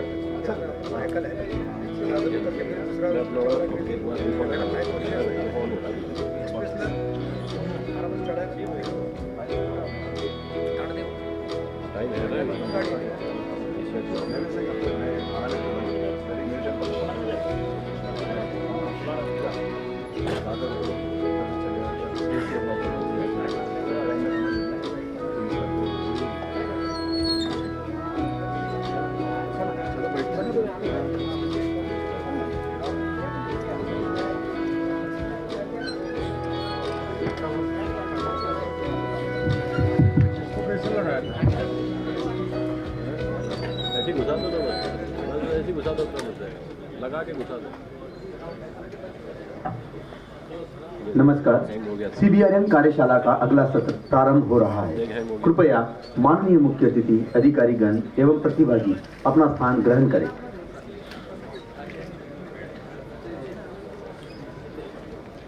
क्या बताऊँ, बंद कर रहा हूँ, बंद भी नहीं हो रहा, देख रहा है।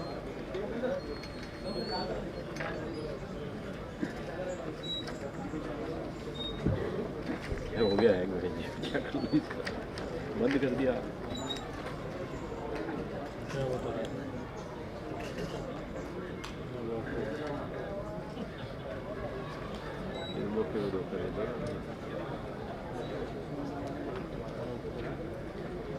आप उस पर आपके फोकस पे लगा के खींचो, किसी पे भी लगा खींचो, हैंग हो रहा है।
आया क्या हो ये लेने को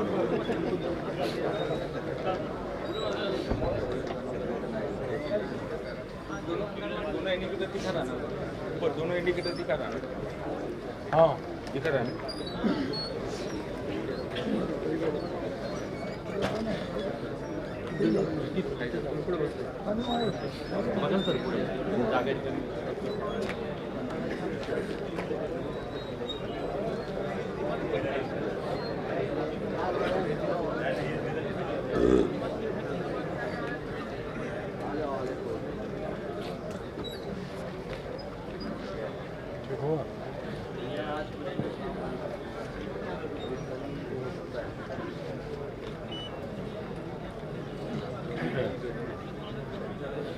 बीच बीच में कर देता है कभी कभी, इसका वो सर्विस होना है।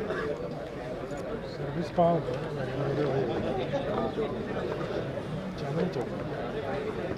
जिस दिन जाओगे बताना।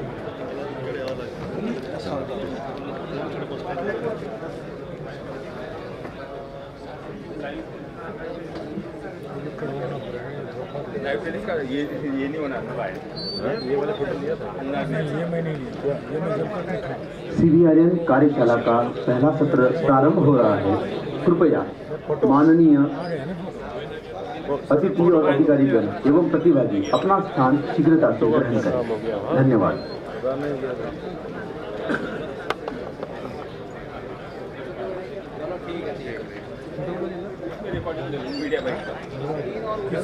मीडिया बाइट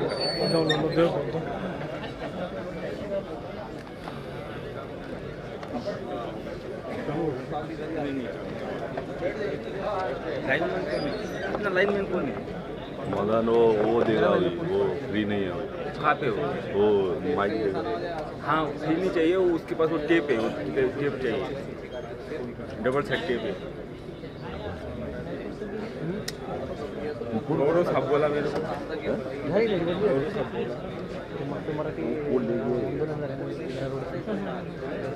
यार उधर लगाना है,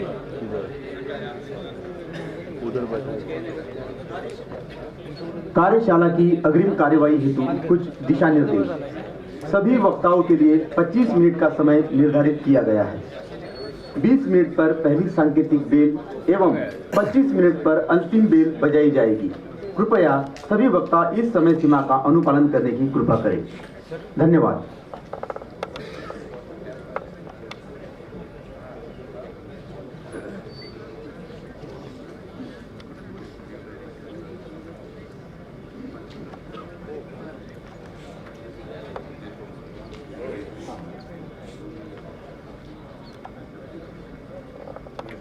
CBRN कार्यशाला का पहला सत्र प्रारंभ हो रहा है। कृपया सभी माननीय अधिकारीगण एवं प्रतिभागी अपना स्थान ग्रहण करें।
याला ये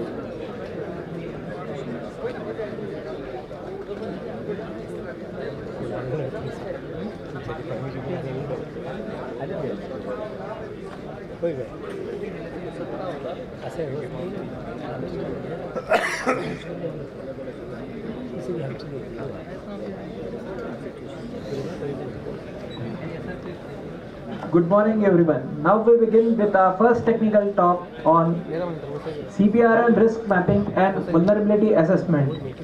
May I now invite Shri Mahesh Narvekar, Director Disaster Management Department BMC to address the gathering. Shri Mahesh Narvekar, while working with BMC, has served in various roles ranging from protocol and liaison to Head of Disaster Management and Director of Information and Technology.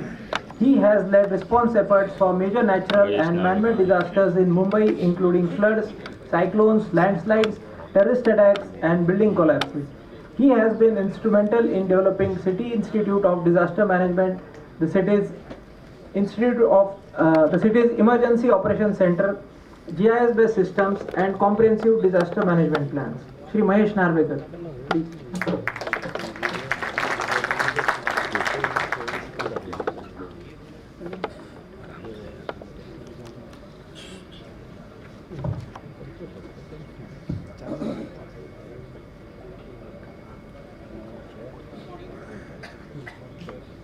Good morning, all of you. I hope you must have seen the penguin, 21 penguins. You must have refreshed now. Respected Aswal sir, Singh sir, and other dignitaries. Let me first congratulate and thanks Battalion 5 of NDRF for organizing this fantastic, well-organized conference on CBRN, because it was a need of, because as sir has already mentioned that CBRN is not, we are just, always talking about all other hazards and all other disaster management, but we never talk about CBRN. Now we have started doing it, and I really thank Battalion 5 for sensitization of all the stakeholders. I will talk about Mumbai, Mumbai specific. If you see Mumbai is moderately vulnerable to all type of disasters. Mumbai is, everything is available. People say that you go to Mumbai, you get everything. So you get all disasters also in Mumbai. Unfortunately, last 2 years, we have seen the disasters which are not in the plan. So unplanned disasters we have witnessed. I'll give 2 examples. The last year, you must have seen one hoarding collapse. The size of the hoarding was 120 feet by 120 feet. That hoarding was in Guinness Book of Record. When it was there in the Guinness Book of Record, DRR was not considered. And that hoarding collapsed, and it took life of 70 people. 70 people lost their life. It was not expected, it was not in the plan. And then we thought, in disaster we always say that we are not doing anything unless something happened. And after happening that, we started mapping all the hoardings in Mumbai. We have restricted the size of hoarding. Now 40 feet by 40 feet is our deadline. We are not allowing more than that size. This year, August, we have witnessed sudden halt of monorail in between the 2 stations. 582 passengers were on board. Train came to an automatic halt between 2 stations. 582 passengers were stranded in the train. Nobody was aware that such thing will happen. Around 1.5 hours, passengers were inside the bogie, inside the coach. They got suffocated. They start breaking the glass. They broke the glass. Train was tilted like this. That could have been a major disaster if it were fall down from 40 feet. So that was not in the plan. So new hazards, new disasters every year are coming up which are not in the plan. So, so this list is not sufficient. So we have to just wait and, just anticipate what things can happen. See the vulnerability of Mumbai, why I am giving this vulnerability. When you talk in the perspective of CBRN, this vulnerability needs to be assessed. If you can see the slum, 50% Mumbai population stays in slum. Or around 70 lakh people are staying in this slum. You can see the risk is accumulated in a confined area. all type of risks are there. They are exposed to every disaster. They are exposed to fire, they are exposed to cyclone, everything is available there. They are exposed to chemical disasters, lot of chemical industries, lot of small scale industries are there in the slums. Those slums, they are using lot of chemicals, and these chemicals are most hazardous. I will give you one example. 3-4 years back, there was a fire in Kalba Devi.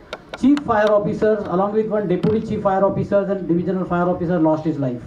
And that fire was aggravated only because of hydrochloric acid was used by the goldsmith people were using that premises.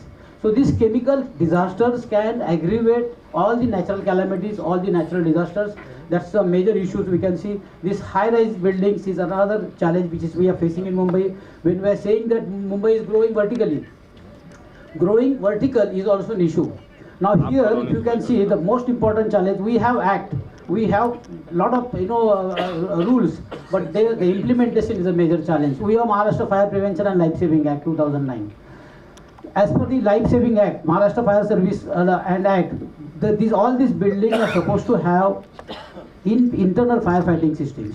Unfortunately, the internal firefighting systems is available only till occupation certificates. They issue occupation. Once they get the occupation certificate, they are not bothered to maintain that system.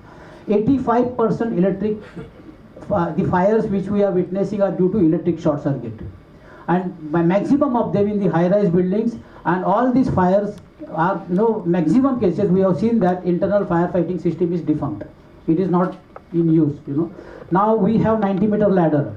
We are having now in Mumbai 70-story building, 80-story building. Now how to cope up with that? So unless you have internal firefighting system, that is what in every time we are hammering people that you should be self-sustainable.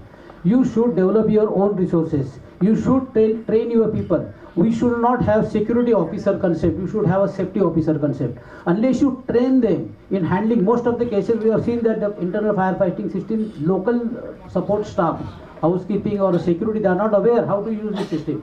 And that is what they depend on the fire brigade or NDRF or external agencies. Our turnout time is 45 seconds. Turning out from the fire station is 45 seconds, but reaching at the site takes around 2 hours, 1 hour sometime. So this is the major problem. Unless they are self-sustainable, nothing can be happen. See this traffic congestion in Mumbai. I already told you that Mumbai is not a planned city. Unfortunately, it's an unplanned city. In the island city, in the South Mumbai, the daytime population density is around 4 lakh people in 1 square kilometer. You have more than 2 million vehicles are parked in the South Mumbai. We are trying to migrate all the private vehicle users to public-private user by using this mono and metro. Mono metro, now people has that fear. After that mono incidents, people start they have apprehension by using a metro rail. Now we have taken one meeting. The disaster management authority has taken one meeting with the metro and mono authorities and asking them to prepare their disaster management plan. Now they say that we have internal disaster management plan, but what about external hazards? In case of cyclone, in case of 26 July 2005, like deluge is happened in Mumbai, the city area, because entire 27 kilometer is underground. In case of heavy flooding, if water ingress into the station, railway stations or underground tunnel, what will happen to the passengers commuting? So these are the things, So that is what, as sir rightly said, that the DRR should be the integral part of your development. That should be the underline. Honorable Prime Minister's 10-point agenda explicitly talk about that. It should imbibe into your development activity. Mumbai is transforming very rapidly. Lot of infrastructure works are happening. We are having IS 1893. We are having National Building Code 2016. But the capacity building for using that is a challenge. I don't know who knows that whether they are using IS 1893 explicitly. So these are the issues which needs to be addressed at every level. These are some incidents which have happened in the past. If you can see in 2010, there was a chlorine gas leakage in the Mumbai Porters area. Another issue here is that all the refineries, we have 2 main refineries in Mumbai, BPCL and HPCL. They have on-site plan. The major issue is that they don't have off-site plan. Methyl isocyanate in Bhopal was not confined to only that plant. It has gone outside also.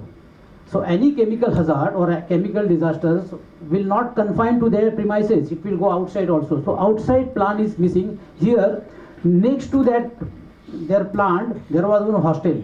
And the hostel, 105 students were victims. Fortunately, there was no casualty, but they were infected heavily. They were brought to the hospital, they were taken treatment, but they were infected. So there was no offsite plan at all. 2001 ethanol carrying truck. Most of the truck accidents who are carrying the ethanol or hazardous material, they don't have plan. The drivers are not trained. The handlers are not trained, you know. So when there was an accident, Byculla truck terminus, fortunately the accident took place in the midnight. There was no people on the road. The ethanol was evaporated after fire in just 3 to 4 minutes. And the driver's body was also disappeared. So these chemical hazards or chemical materials which are transported from one place to other place, we have seen lot of leakages into the vehicle, and this leakage is creating lot of problem. Even ammonia, when they transport from the RCF to various part of city, whenever there is a leakage, there is an issue. BPCL leakage, we have seen. MGL pipeline leakage is a major problem nowadays happening in Mumbai because of the excavation work going on. Many times, but MGL has a good plan, and that is not that hazardous or that poisonous. Now what we have done to overcome this, we have mapped it. You know. So what we have done, you can see this. As I mentioned that in the eastern corridor or eastern belt, we have a lot of refineries. So which are the areas which are most vulnerable to these refineries? So you can see this yellow blink. These are the slum pockets. They are most vulnerable to the. They are exposed to refineries hazards. Now you can see here what we did one study, but it is not related to CBRN. So we have done one earthquake risk assessment study. You know, we did one simulation of earthquake. I will not go detail into that because it is not concerned with that. You can see this. Now these are the fire stations, nearby fire stations who needs to be mobilized. Fortunately, we have one hazmat vehicle with Mumbai Fire Brigade. As it's mentioned already that the Mumbai Fire Brigade is the first responder. We have fortunately 3 teams of NDRF which they are a specialized response. So we are not tapping specialized response. You know, we are this in case of extreme, because unless Fire Brigade requisite for NDRF, we don't mobilize NDRF. So we have Fire Brigade with hazmat vehicle. Hazmat vehicle has all the capabilities of CBRN handling, but our staff needs to be further trained. So these fire stations are mapped. You can see the police stations are also mapped nearby in the vicinity, and this is all has happened in the RGS platform. Okay, now here you can see the temporary shelters where the patients needs to be taken. Now here again, the hospitals, if you can see these CBRN casualties or CBRN victims are not a normal victims. You know, the normal, like in case of building collapse or a landslide, the victims can be treated by any doctors or any locations. But CBRN victims cannot be treated by a normal doctors. And I don't know whether the hospitals have the capability of handling radiologically contaminated or radiologically infected casualties. Because hospitals, they don't have any decont facility. Hospitals, they don't have any separate sewer line where, you know, the waters can be discharged. That facility is not available.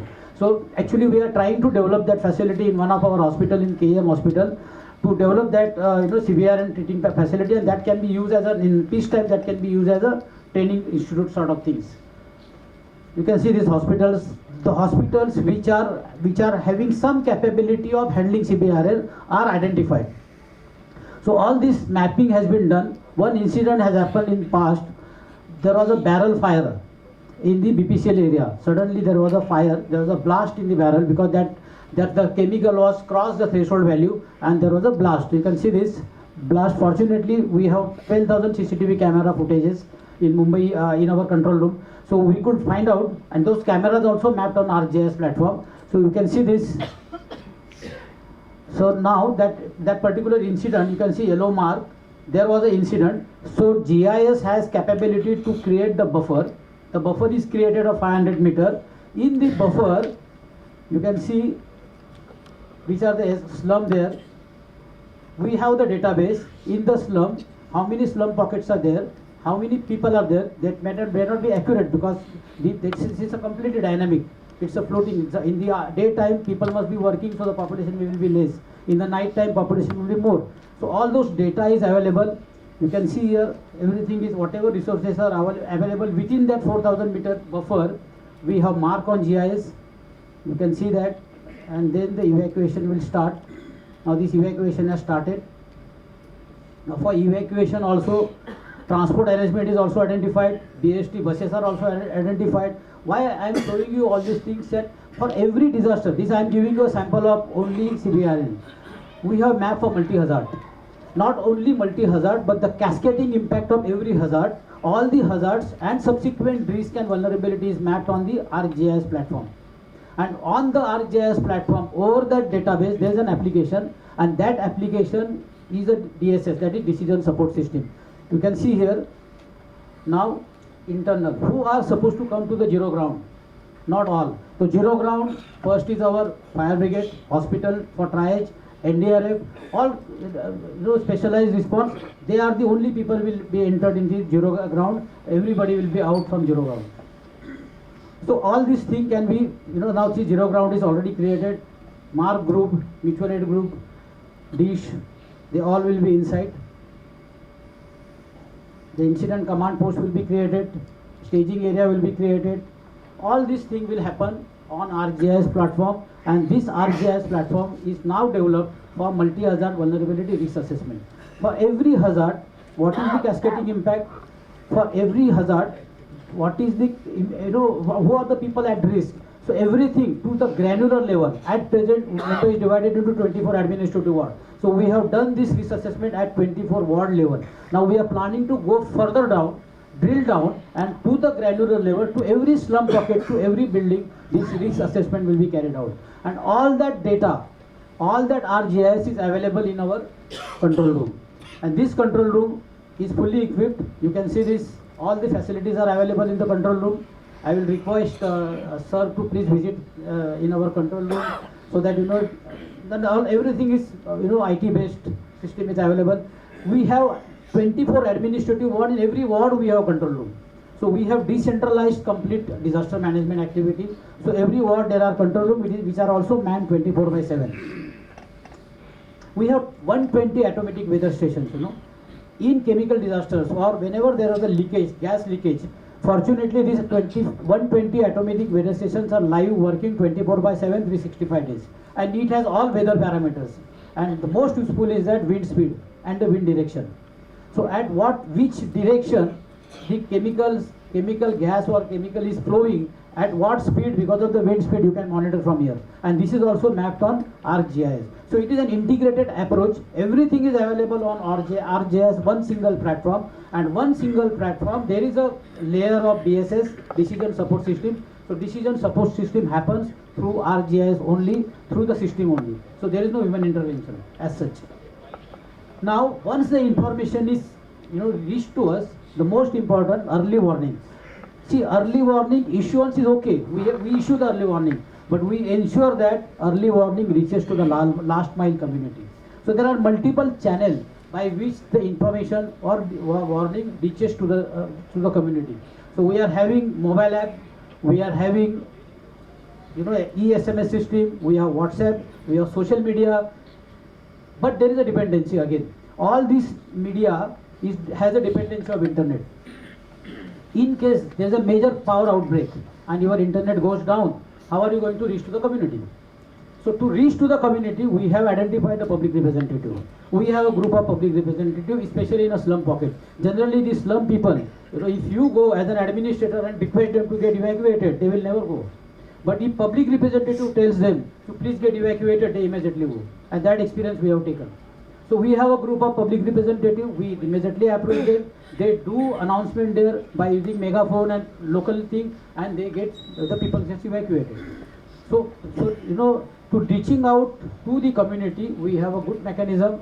We ensure that the evacuation or action is taken by the local community. We are also using such an application.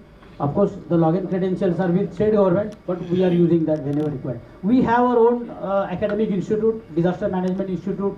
We run 1 year postgraduate diploma in disaster management. Mumbai is the only urban local body who has its own CIDM, like NIDM.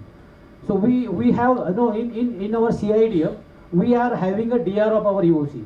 In case my EOC goes down by any, because we have experienced the terrorist attack in Mumbai. In case of my primary EOC is hosted by the terrorist. My DC, my backup EOC is a mirror of primary EOC, and that will be activated in 19 seconds. So we are also deployed a dedicated manpower there. We are conducting regular training programs. We have an art gallery. We also have a CBRN awareness there, CBRN enclosure also for sensitizing the local people. Now this multi-hazard vulnerability risk assessment, one project we are doing with UNDP, that what we are doing for every hazard. For example, if there is a cyclone, see now all these hazard, vulnerability and the risk is superimposed on development plan. We are reviving development plan every after 30 years. Now we have development plan valid up to 2034. Now all this vulnerability is superimposed on RJS platform over development plan.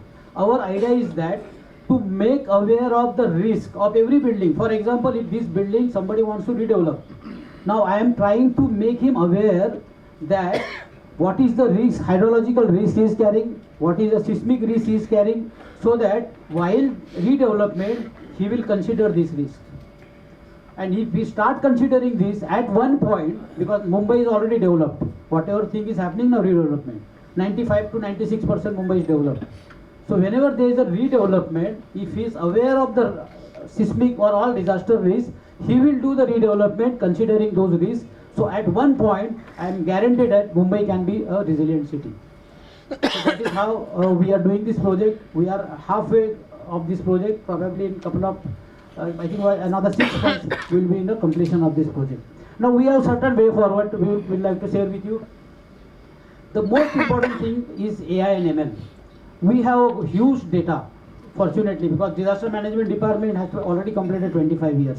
So we have a huge data. So we have digitized all the data, past data. And on those data, we are developing, by using AI ML, developing predictive models. In case of 100 millimeter of rainfall at particular point, the system will tell me what are the probable impact, what is the probable damage. So for every hazard, we are doing that on the basis of AI and ML. We are, as I mentioned, that we have 12,000 camera feed. Now this 12,000 camera feed will not work because you cannot just see the movie. You have to act on that camera feed. So we are putting video analytics on this camera, which is having 150 rules. So the camera will detect if there is an oil spill on a road, or there is a tree fall on a road, or there is a flooding on a road, or a smoke on a road. The camera will detect that particular incident. There is a mapping, and camera from the system itself, the concerned agencies will be notified. And that reporting will happen in just 18 seconds. Generally what happens, if there is a fire, people just watching it, and some people are taking the videos, but nobody reports to the control room. So this auto reporting, the system generated reporting system will be there. In 18 seconds, the incident will be reported in the control room. The concerned agencies will be informed through the system in just another 3, 4, 5 seconds. So in half minute, the incidents will be reported to the concerned agency. One more incident thing I would like to say, we are doing lot of IT things. We have created lot of database, huge database. Over that, lot of data science, data analytics, everything is available. But all this has an internet dependency, because my data at present is in cloud. Cloud has a DR. But in case of major power outbreak in Mumbai, which has happened earlier also, my internet will go down. And my internet goes down, I will be in silos. I will be isolated and my system will be hanged. To avoid that, we are creating our own data center in our premises. So my data center will take care of my database and my application, which will be accessible through LAN. And same environment, same instance will be created on my DR, so that my dependency on internet will be zero. So all these things we are in a process of doing. In 2011, we have represented, we have submitted paper in UN ISDR. That time there was no UN DRR, that time it was UN ISDR, and Mumbai got role model city recognition from UN ISDR. So that's all from my side. Any questions? You can please go ahead. Thank you.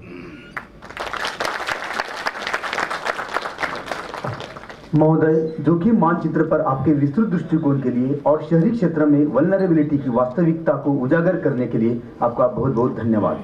अब मैं Shri Santosh Bahadur Singh, commandant 5वीं वाहिनी NDRF से अनुरोध करता हूं कि वह Shri Mahesh Narvekar, director disaster management department BMC को स्मृति चिन्ह प्रदान कर सम्मानित करने की कृपा करें।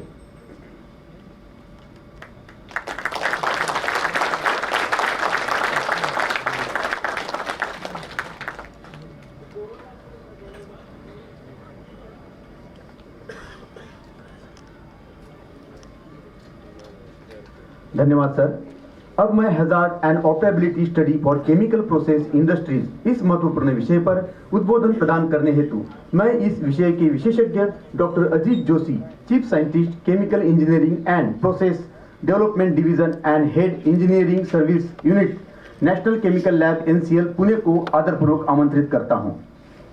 आप राष्ट्रीय रासायनिक प्रयोगशाला में मुख्य वैज्ञानिक एवं रासायनिक अभियंता है। आपको स्केल अप, पायलट प्लांट, प्रक्रिया, अभिकल्पन तथा तकनीकी आर्थिक अध्ययनों में 36 से अधिक वर्षों का व्यापक अनुभव है।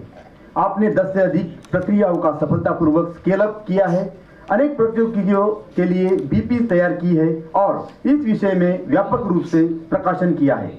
आपके नाम अमेरिका एवं भारत में कई पेटेंट दर्ज है तथा आपको CSIR प्रौद्योगिकी पुरस्कार और NCL RAF पुरस्कार सहित कई प्रमुख सम्मान प्राप्त हुए हैं। आप खेल, नाट्य, कला में भी सक्रिय है तथा व्यावसायिक दायित्वों के तहत अंतर्राष्ट्रीय यात्रा भी कर चुके हैं। Doctor Ajit Joshi, chief scientist NCL।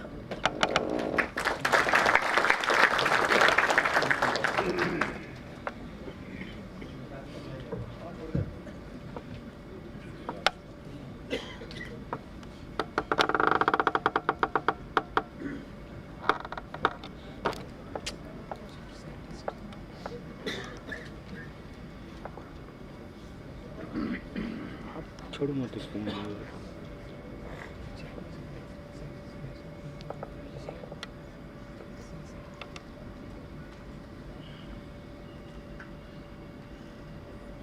Yeah, good afternoon. I'm so fortunate. Hello. Hello. Hello. Sir. I'm so fortunate that so far 3 great people have delivered their lectures and all of them have referred to disasters for chemical industries. And I am so happy that my today's topic is related to chemical industries only. CSIR, that stands for Council of Scientific and Industrial Research, and NCL, that is National Chemical Laboratory, is one of the laboratories from CSIR. CSIR is an autonomous body, and under that body there are 38 labs across the India.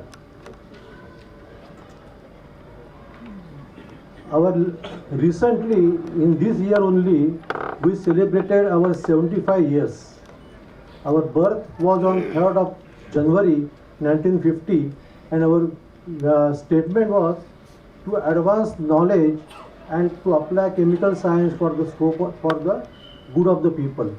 So with this background, I am Ajit Joshi, working as a chief scientist in chemical engineering and process development division, and also working as a deputy director for NCL.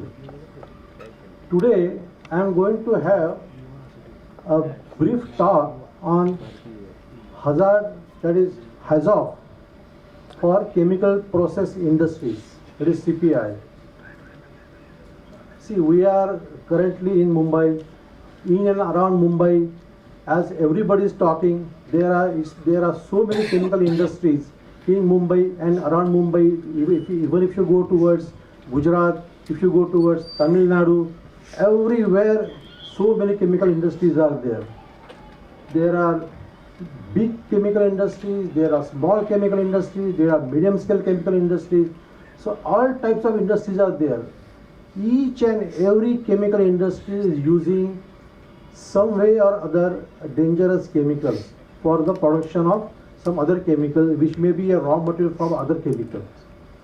So likewise, it's a chain reaction.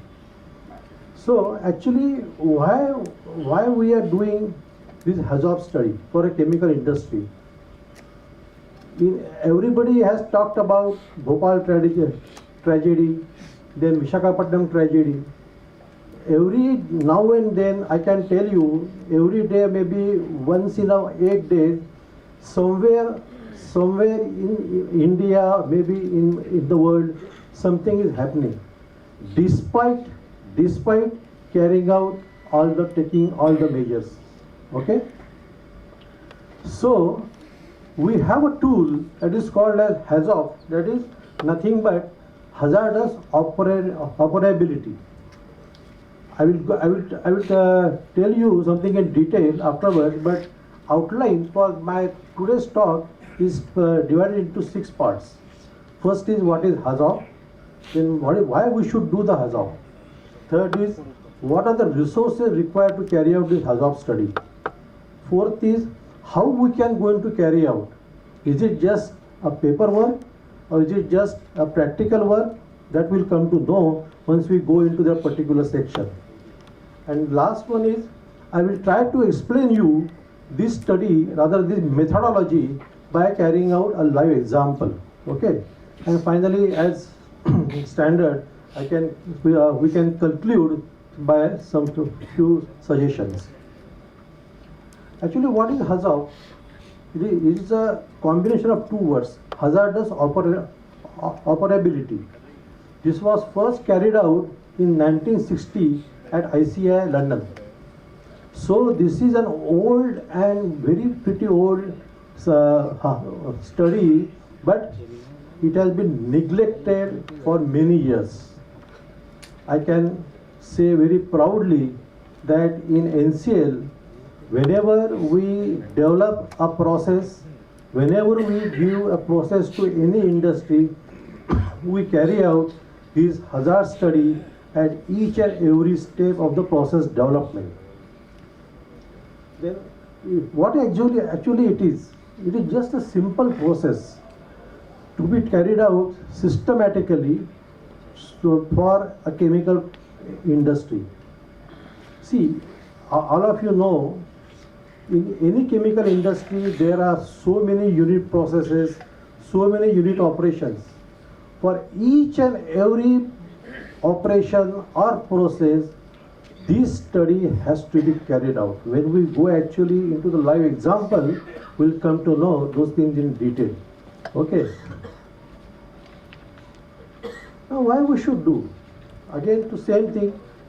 See, people, if you see, for example, I think all of us are well aware of that MIC, that is methyl isocyanate, or maybe say toluene, benzene, petrol, diesel. These are all common buzzwords that we know, each and every one we know. But how they are developed, how they are produced, okay? So there are certain processes, and each process has got certain fixed parameters. Whether it's a temperature, pressure, compositions, then utilities required. There are so many things for each and every process. So we need to take into account all these factors while considering this HAZOP study. Okay. Then, by carrying out this study, what we are going to actually achieve, we can take all the precautionary measures in a very systematic way. Because, of course, I am not saying this is 100% foolproof. Let me tell you very frankly and openly and bluntly. There are going to be still incidences where casualties have happened. But as a precautionary thing, we should do this HAZOP study mandatory for each and every chemical industry. So whether it is a small scale, medium scale, or large scale industry. Now, how we are going to do it? We require some resources. So what are those resources? Resources means what? What material we require? What kind of people that we require to carry out this study? Now, when can we carry it out? See, as I said, any chemical process, when it comes to commercialization stage, it has to first develop on a lab, that too at a 1 gram scale or maybe 10 gram scale of levels. Once that process is developed, then you need to carry out is downstream processing. Once downstream processing is done, then you need to understand what are the effluents generated from this process. Whether your process is releasing any solvents into the atmosphere, whether your process is operating at high conditions or whether process is operating at a very low conditions. So all these processes are required to be studied right from process development to the commercial stage. Now I can tell you in brief, there are what are the various stages. First stage is development at a bench scale.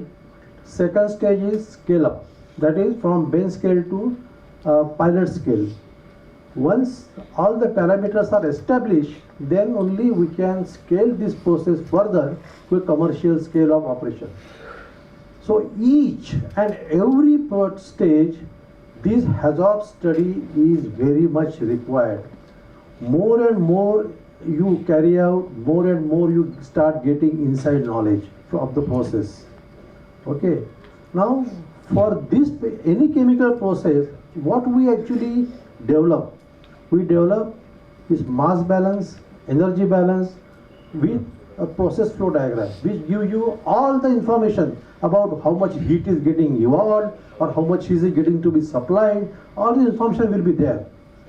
Then once you have process flow diagrams in your place, then you should have piping and instrumentation diagrams or process and instrumentation diagram, that is called as PIDs. And the third and the most important thing is logic diagrams. What are the logic diagrams? That are nothing but control loops, whether it's a flow control, temperature control or pressure control. You have to have a total loop diagram which can control your any parameter under deviated conditions. Okay? Now how this process is carried out? There is a certain process, there is certain stages to be carried out.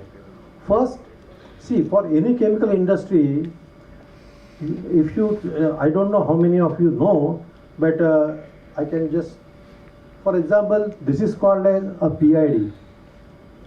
This is just a single PID for across 2 reactors. In a big plant, you can have more than 15 to 20 PIDs of these A1 size drawings. So it is mandatory that for each and every PID, this study has to be carried out. Now, how to carry out this study? See, to carry out this study for entire PID is not possible at all, at one go. So what we do, we divide the entire drawing into small parts. That is called as node.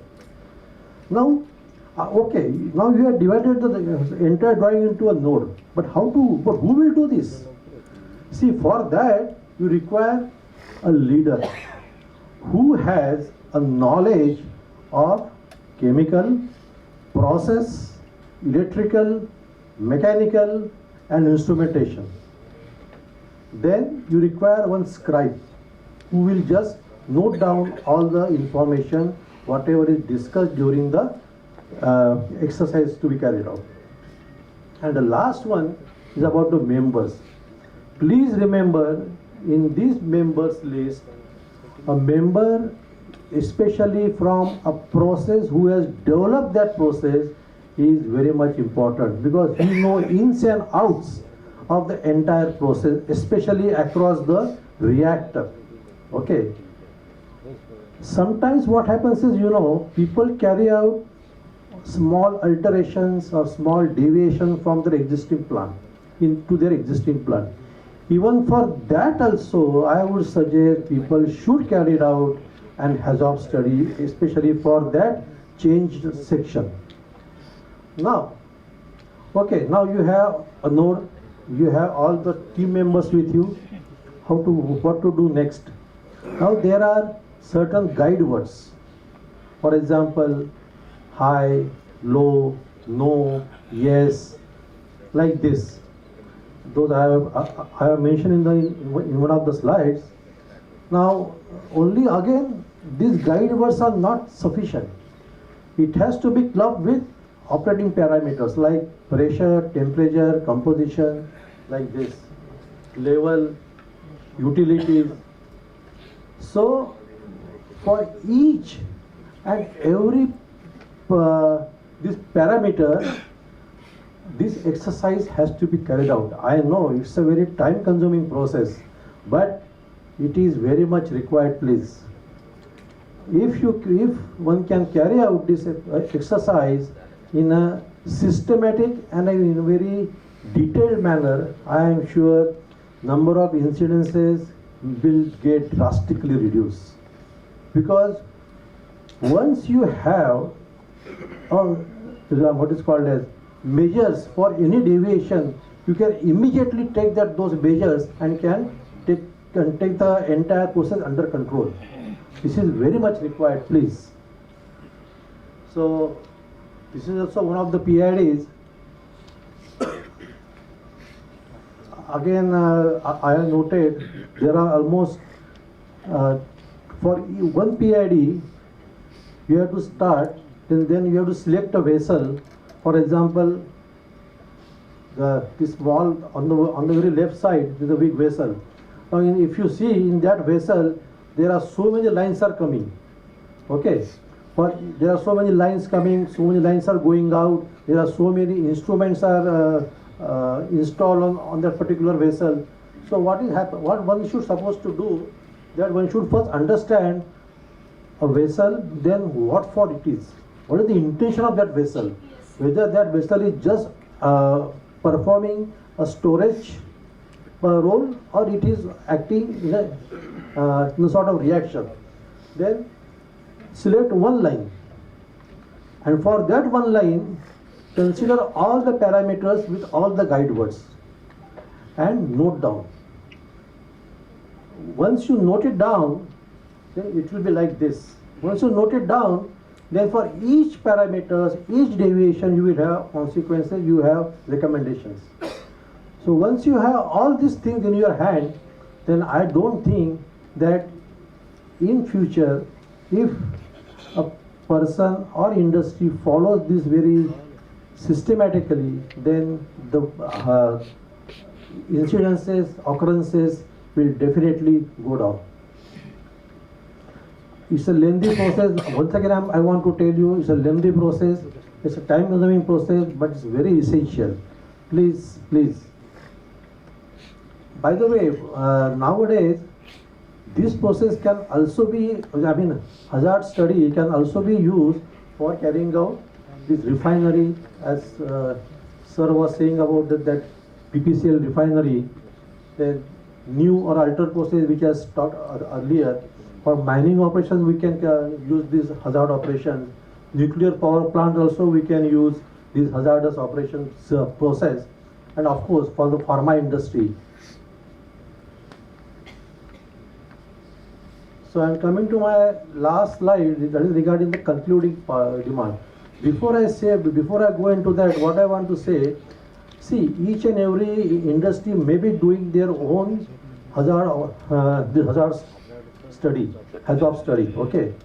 But my suggestion to higher authorities is that there has to be certain process. For example, a third-party audit for that hazard study, so that in case, because usually when you do it internally, they do it very randomly and they do it very quickly. So to avoid all those things, I think it's better to have an audit system of that particular hazardous operation studies.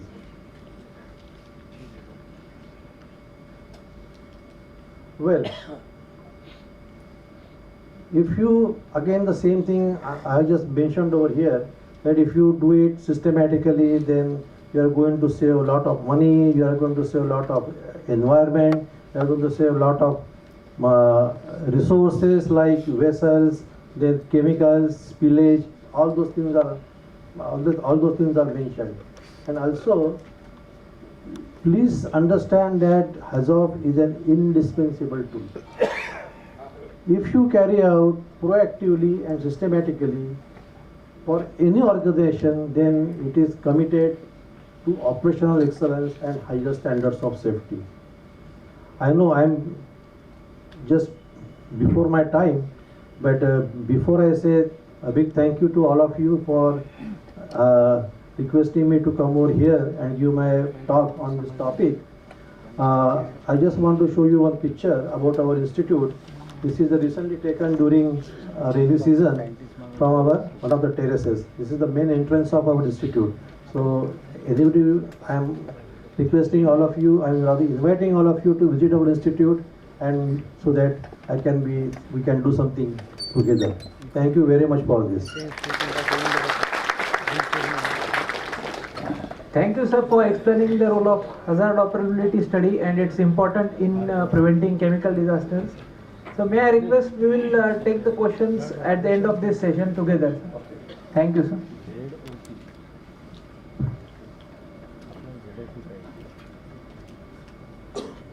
Now I invite Shri Shakil Sheikh, Sub-Regional Officer, Maharashtra Pollution Control Board, to speak on the topic Chemical Disaster Prevention and Pollution Control. Shri Shakil Sheikh is a chemical and environmental engineer with an experience of 21 years. He spent 14 years in process improvement roles with major chemical and pharmaceutical companies across India and is working with MPCB for the past 7 years. Shri Shakil Sheikh.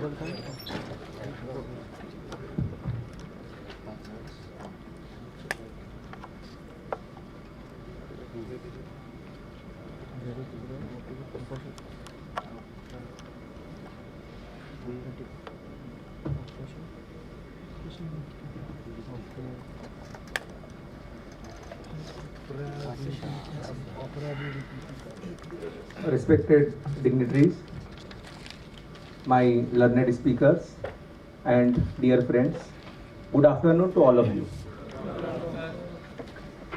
Since morning, a lot has been spoken about the chemical industry, chemical related hazard. So I think chemical disasters doesn't require any kind of introduction. But still, just imagine waking up a silent, invisible and toxic cloud which steals the breath of the entire city in single night, leading to more than 25,000 ultimately deaths and leaving an indelible scar in the mind of more than 500,000 of people for their life. I think we all know this is about Bhopal gas tragedy. Also think about a single chemical related explosion which was so powerful that it was termed as an earthquake sometime back in the history. Just think about 5 years ago when there was a havoc in Beirut, a capital city of one of the nations, that has led almost 280 fatality and excavation or displacement of the more than 3 lakh people in the blink of an eye. So friends, these chemical incidents are basically not a rare anomalies. As in morning, initially, one of the learned speaker has actually given the data that Maharashtra is the number 2 in India, having in terms of MHA units, major hazard units, with the 453 numbers. And since last 2020 to 2025, we have seen a rise in the chemical related incident drastically. So while we are discussing today the incident of the past which has taken place, it is important that we come out with the newer strategies, with the practical solutions, so that these disasters are prevented. And believe me, I have been into chemical industry for more than 14 years, these disasters and incidents are 100% preventable, provided it needs a practical and a serious approach from all stakeholders. So in today's presentation, as you can see in the screen, we again will be talking about the recent examples which has taken place in the Maharashtra state and in the neighboring states. We will also talk about, in brief, a very comprehensive process management system, process safety system rather, which is called PSM, process management system, that need to be adopted at much larger scale by all kind of industries. We will also touch upon the major strategies in terms of pollution control in the event of chemical disaster. And the last part, which is very interesting and exciting, that is challenges which are faced by different stakeholders in today's time, be it industry or even regulatory agencies, and what are the way forward regarding those challenges. So the last part is basically something which we all need to ponder upon, and it needs a wider deliberation. So as we all know, chemical disaster is not new to all of us. It basically takes place when there is a large scale toxic gas release, when there is an explosion, when there is a fire, which ultimately translates into the large scale of destruction. And if you see the underlying reason for all the chemical disaster which has taken place in the past, or the small scale incidents which we are witnessing in recent time, I am sure you will find a common thread, provided investigation is done logically, scientifically and practically. The reason will boil down to mostly process and safety system failure, which includes inadequate studies of the process, of the input raw materials, of the reaction which happens in the chemical plant. Because of inadequate studies, then sometimes or many times there are poor engineering controls in place, or even if there are engineering controls which are provided, they are either not properly designed or not operated and maintained adequately in a long run. The reason for chemical incidents are also related to human errors. Whenever there are manual operations, when there is less automation in chemical industry, in certain industries, yes, there is less scope in terms of automation. And lack of seriousness at management level is also one of the important cause of the chemical disaster.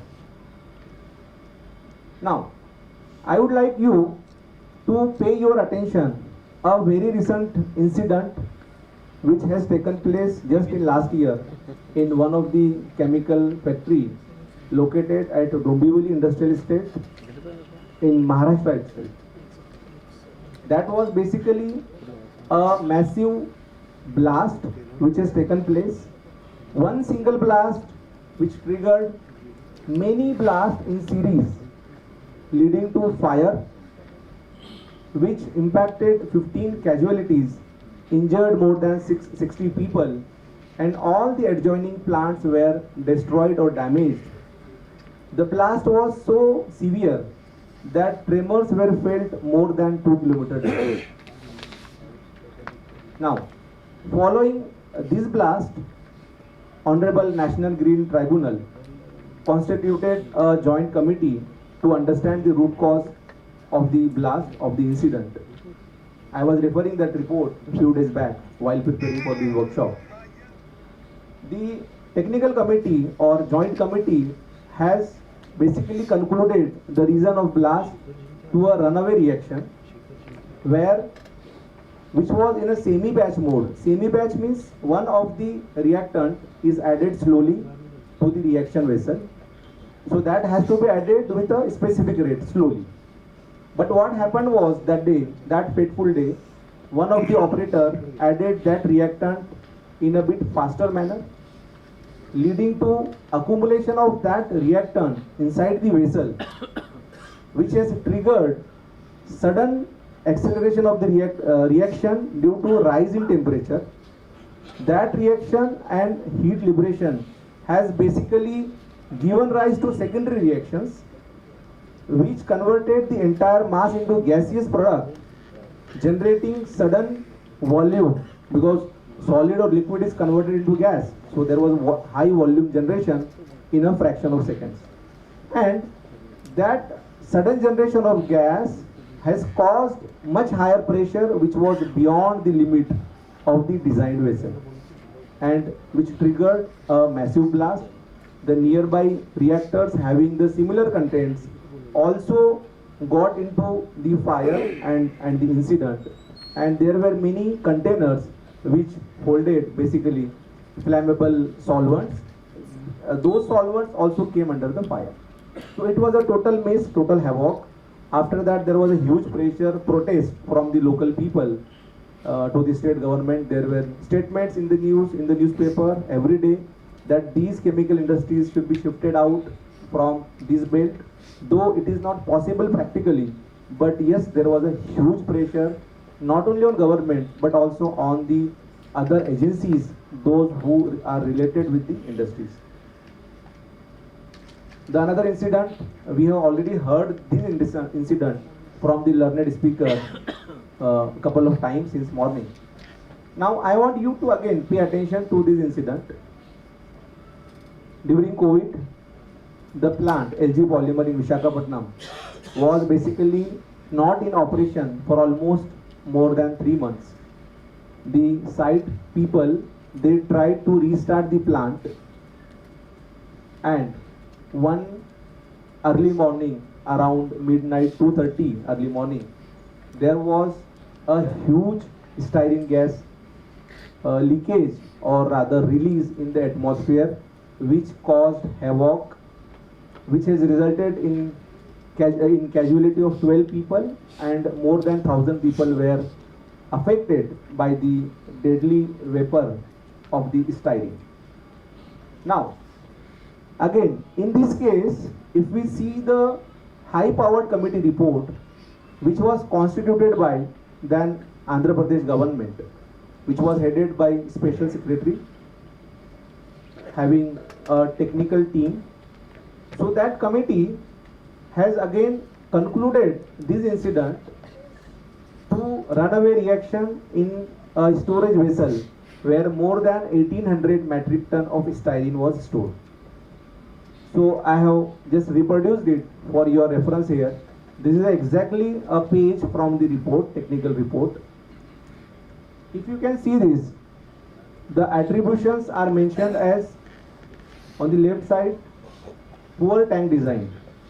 So the design of the tank was not scientifically or engineering wise adequate for holding that much quantity of styrene. The another reason mentioned is knowledge deficit among the people, those who are operating the plant. One more reason which we can see from the another point is poor temperature monitoring. Now these again point out towards the poor design, poor understanding of the styrene basically, because it was a huge tank having very high diameter and height. So the temperature measurement probe was given only at the bottom of the vessel, whereas there was committee identified in the entire tank there were different zones of the temperature. In the single tank of styrene, there were different strata where different temperature existed, and because it was not known to the operating people, so they could not take any remedial action before incident has happened. You can also see there was poor TBC monitoring. TBC is nothing but an inhibitor which basically suppresses polymerization reaction in the styrene. So as per the report, since last 10 years, there was no TBC or no inhibitor added in the tank. Again, what does it points out?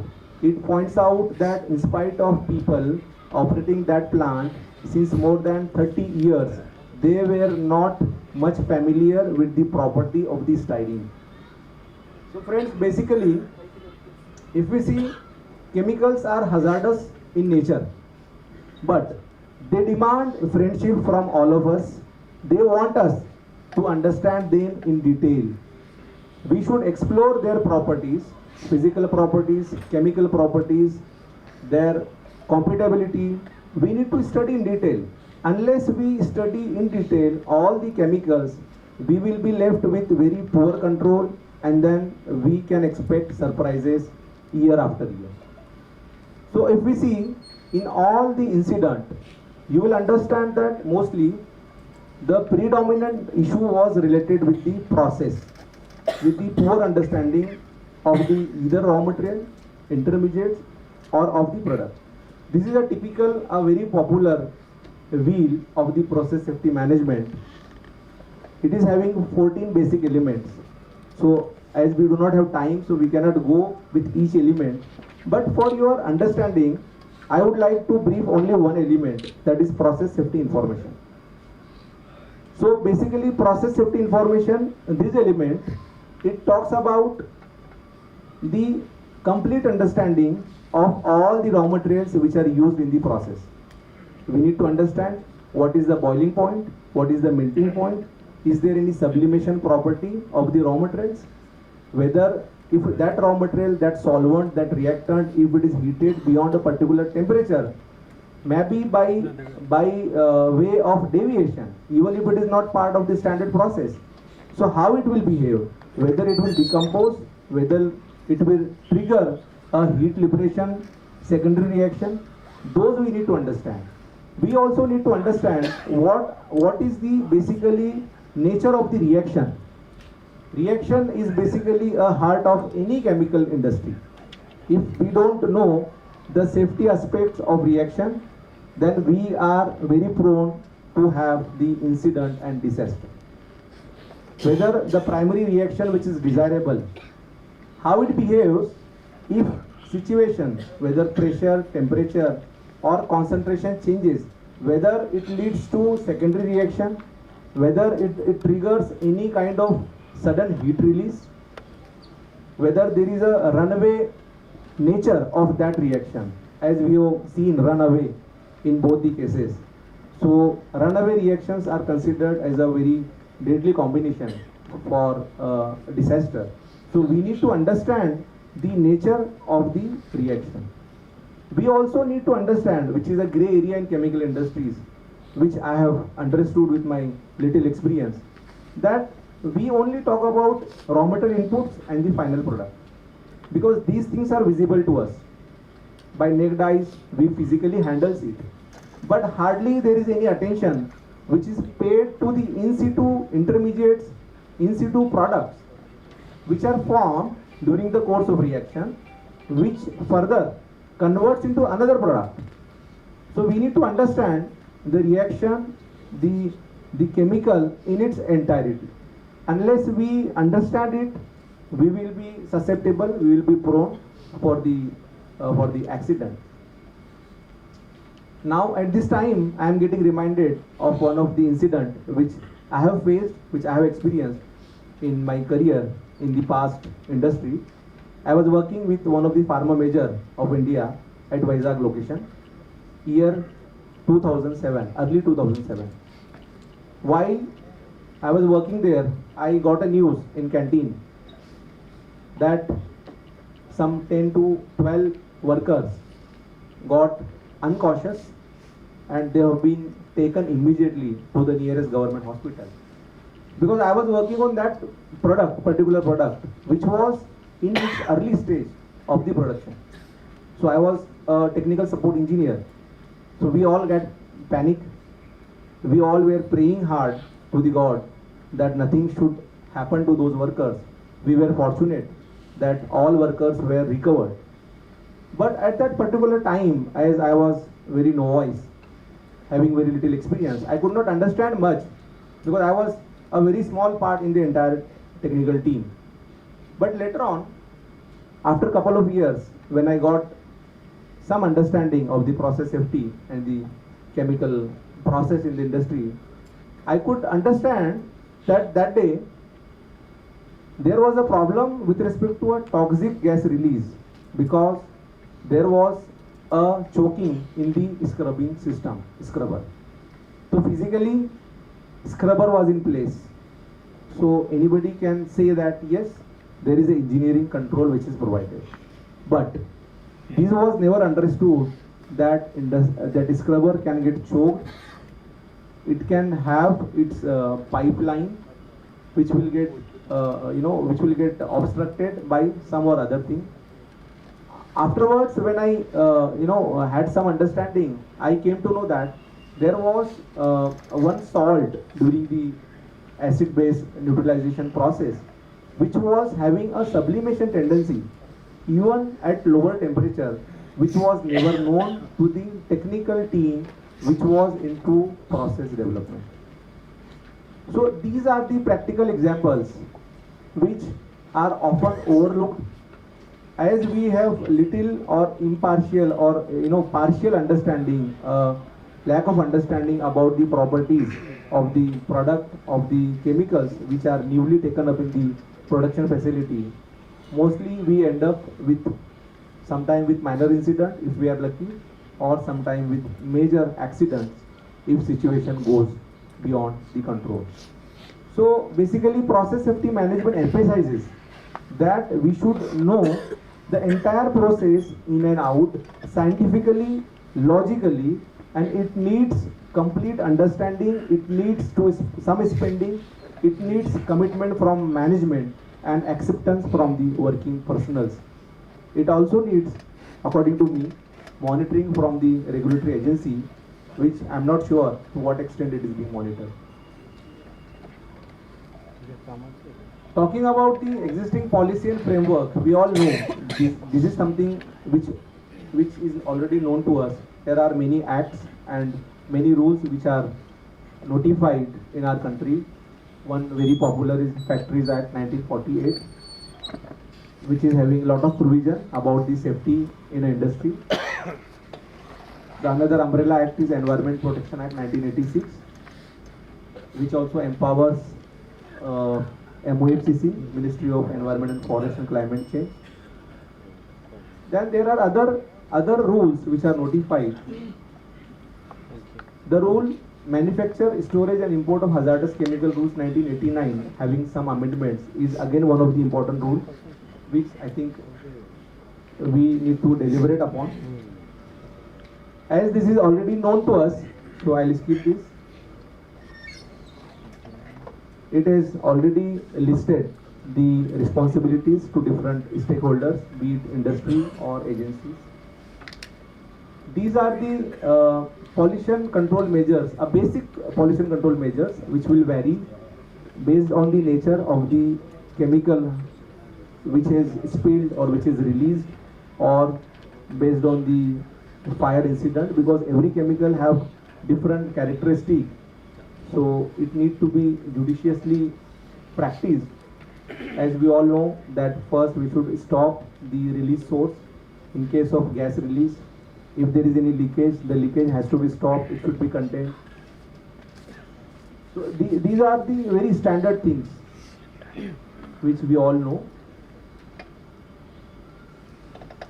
I think because all are learned officials and persons here, so you must be knowing about MPC board. It is one of the statutory board which implements the environmental related rules and acts in the state of Maharashtra.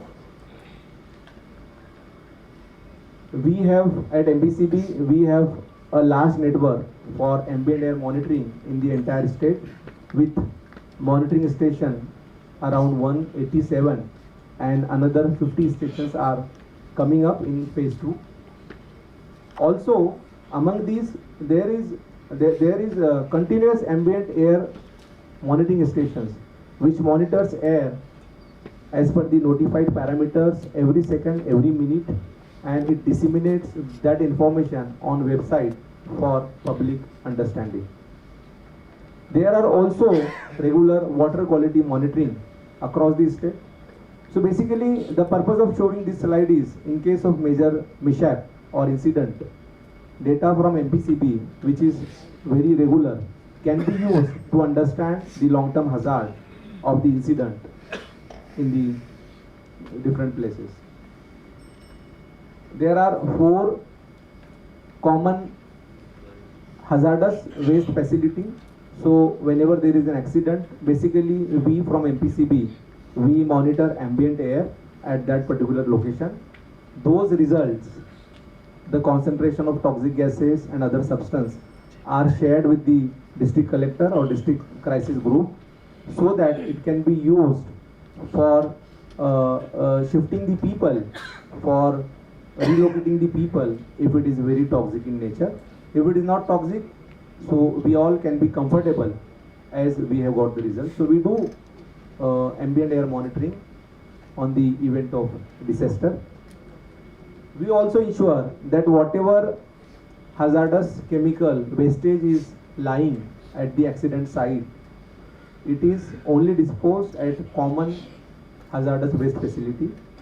So these are the 4 facilities in the state of Maharashtra. Now, I would request only couple of minutes from you regarding the challenges and way forward. From industry perspective, if you see, because I have worked in industry, so I know their pain area as well. The process safety is not practiced by all. It is only practiced by reputed name, by MNCs. The mid-sized companies, small-scale companies hardly pay any attention. It remains a fact, however, we try to hide it. Now, the question is why they are not serious about it. Are they not willing? If somebody is willing, how can they go ahead about it, or what is stopping them? So basically, process safety studies comes with a cost. It needs a sample testing as worth as 25,000, 50,000 for one sample. So even if they wish, they are unable to do it in most of the cases. So solution to this could be industry associations where large number of chemical industries are located in a cluster. They can be encouraged to establish process safety lab with competent manpower. If required, setting up those labs can be supported by some fund, either by state government or central government or by some other agencies like DISH, MPCB. I think that will provide an easy access to process safety to smaller players, those who are struggling with their business margin. The another point is competency and training gaps. Again, the smaller companies who are into domestic market having lesser profit margin, they hire people with less salary. They are usually not very sophisticated, very competent in many aspects. So we can arrange a structured, a very specific training to certain chemicals, to certain kind of reactions, considering the cluster or industry cluster, having which kind of industries are located in a particular cluster. So it can be customized, those training modules. And I think that needs some push from all of us as we are dealing with the post-incident clearing the mess. So it is equally important that we pay large attention so that incidents are not taken place at all. So here we need to support industries. The another important point, though it is already covered, is unaware of best practices. Say for example, one mid-sized industry, they are coming up with a new product first time.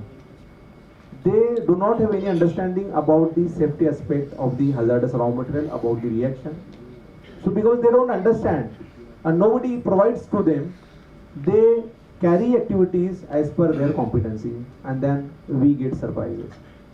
So if this knowledge is already available in public domain, why can't we be so generous? Why can't we facilitate to cater this knowledge to smaller players? That's the question. Similarly, we can also have national level knowledge repository, because if we see incidents do take place at various pockets. Learnings are confined within the four wall, either of that company or with regulators. Unless we disseminate the past learning to public, to industries, through various channels, maybe through website, maybe through workshops, we are then fooling ourselves that these things will not get repeated, because it is not disseminated, it is not known to all, it is only known to a person who has suffered it. So I think this is a very important point which we can take forward. I would request to Dr. D.K. Aswal sir to kindly help all of us for taking this forward. Also, as I told, process safety is treated as compliance exercise rather than core value. Here comes the role of the senior management. Now, quickly, just a minute. Now, what are the challenges faced by regulatory agencies? I think this is something which is rarely discussed. If we see, there are severe resource constraints, though nobody wants to talk about it, and it is not been discussed. But I think even if manpower cannot be made available, considering the expenditure, we can always think of impaneling the auditors, third-party auditors, those who can audit impartially. They can produce reports to the regulatory agencies, and it can be reviewed effectively. Another important point is lack of technical competency, meaning the regulators cannot challenge poor data submitted by the industry. It is a broad daylight fact. I don't have any intention to criticize my colleagues or my learned fellows, but it remains a fact that we need competency building even in regulatory agencies. We need to design specialized training sessions, thorough knowledge sharing session for the regulators as well. The another point, though as we are progressing towards a reform state and country, so ease of doing business has curtailed down many visits, so no problem. But I think whatever visits are scheduled in Maharashtra, sir, there is a joint inspection which is scheduled by Central Inspection Authority, where DISH, MPCB, factory inspector, boiler, and many other authorities are supposed to visit one industry jointly. So, like for me, there are, I think, minimum two visits in a month, which has to be inspected jointly with other authorities. So I think this is a grey area. We need to stick to this schedule. The major challenge is nobody turns up on that day, and it remains as an individual visit to all the department. So this is something I understand. We all are busy. We have different activities, and we have many stuff to complete. We are all overloaded. But I think still we need to understand how to manage this. The another important point is non-uniform investigation of the incident. As I was sharing with you, in Dombivli, the local officers have investigated it. They came up with some conclusion, with all due respect, based on their competency. If there is incident tomorrow in Tarapur, if there is an incident in Pune, so local officers will go visit, they'll investigate it. So, can't we have some uniformity in terms of investigation? Of course, it is not right to compare with US. In US, there is Chemical Safety Board, which is a specialized body agency to investigate all the chemical related accident which happens in the United States. They are the expert, they have the required competency, they go to the root cause of the issue, they come up with a very structured and scientific report. I'm sure you all must have gone through their videos, their reports. They are so comprehensive that we feel sometimes we get surprised. This is, can someone work in that way, to that level? I think we need to think about that, so that reoccurrence of the incident, disaster can be avoided. Otherwise, we will never reach to the root cause of the incident, and we will have similar surprises year after year. Another point, that findings are often not published. I think it is already covered. We need to have knowledge sharing platform. So with these things, we have seen that many root cause to the chemical incidents basically points out toward the poor understanding of the process, of the raw materials, of the chemicals. There are also incidents because of poor engineering control, again lack of competency, lack of understanding. Incidents are also because of error of manpower. Maybe they are not sensitized, maybe they are not given adequate or proper training. Also lack of seriousness at management level is one of the concerns. So I think we need to promote process safety management, especially in chemical industry, by some way. I am not advocate of any agency, but I think as a domain or as a subject, it needs a push. That is one. Second, we can also think of having process safety laboratories at different locations with some kind of support. We can also have knowledge sharing platform. With these, we can expect that these incidents, which my learned speaker has shared, that it is on the rise, it will come down. It will surely come down. Thank you so much. महोदय, प्रदूषण नियंत्रण पर आपकी विचारशील दूरदृष्टि और रासायनिक आपदा के संबंध में नियामक अपेक्षाओं को स्पष्ट करने के लिए आपका हार्दिक धन्यवाद। प्रथम सत्र के अंत में क्वेश्चन एंड आंसर का सत्र होगा। अब मैं inter agency coordination and current state policy guidelines and framework environmental regulation for MH units इस महत्वपूर्ण विषय पर उद्बोधन प्रदान करने हेतु श्री श्रीदत्त कामत कंसल्टेंट एसडीएमए महाराष्ट्र को मैं आदरपूर्वक आमंत्रित करता हूं। आप एक आपदा प्रबंधन विशेषज्ञ हैं। आपको किसी भी आपदा संकट या दुर्घटना के प्रभाव को कम करने, शासन और मानवीय रसद में 15 से भी अधिक वर्षों का अनुभव है। आपने Tata institute of social sciences Mumbai से मास्टर डिग्री प्राप्त की है और कोंकण डिवीजन के लिए संभागीय आपदा प्रबंधन समन्वयक और महाराष्ट्र सरकार के वरिष्ठ सलाहकार के रूप में कार्य किया है। आपने राज्य भर में प्रमुख आपदा प्रतिक्रिया प्रयासों का समन्वय किया है और 2 बार महाराष्ट्र के मुख्यमंत्री से विशेष सम्मान प्राप्त किया है। आप वर्तमान में राज्य परियोजना अधिकारी के रूप में यूएनडीपी महाराष्ट्र के लिए आपदा प्रबंधन कार्यक्रम का नेतृत्व कर रहे हैं और राज्य आपदा मोचन बल और राज्यव्यापी डिजास्टर रिस्क रिडक्शन कार्यक्रमों में मजबूत करने में आपने पहल की है। Shri Shridatt Kamat consultant SDMA Maharashtra. धन्यवाद।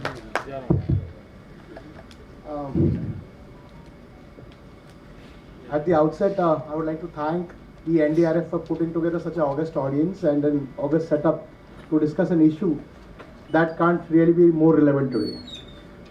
Thank you for that. Secondly, I would like to apologize to the audience for being in way of your lunch.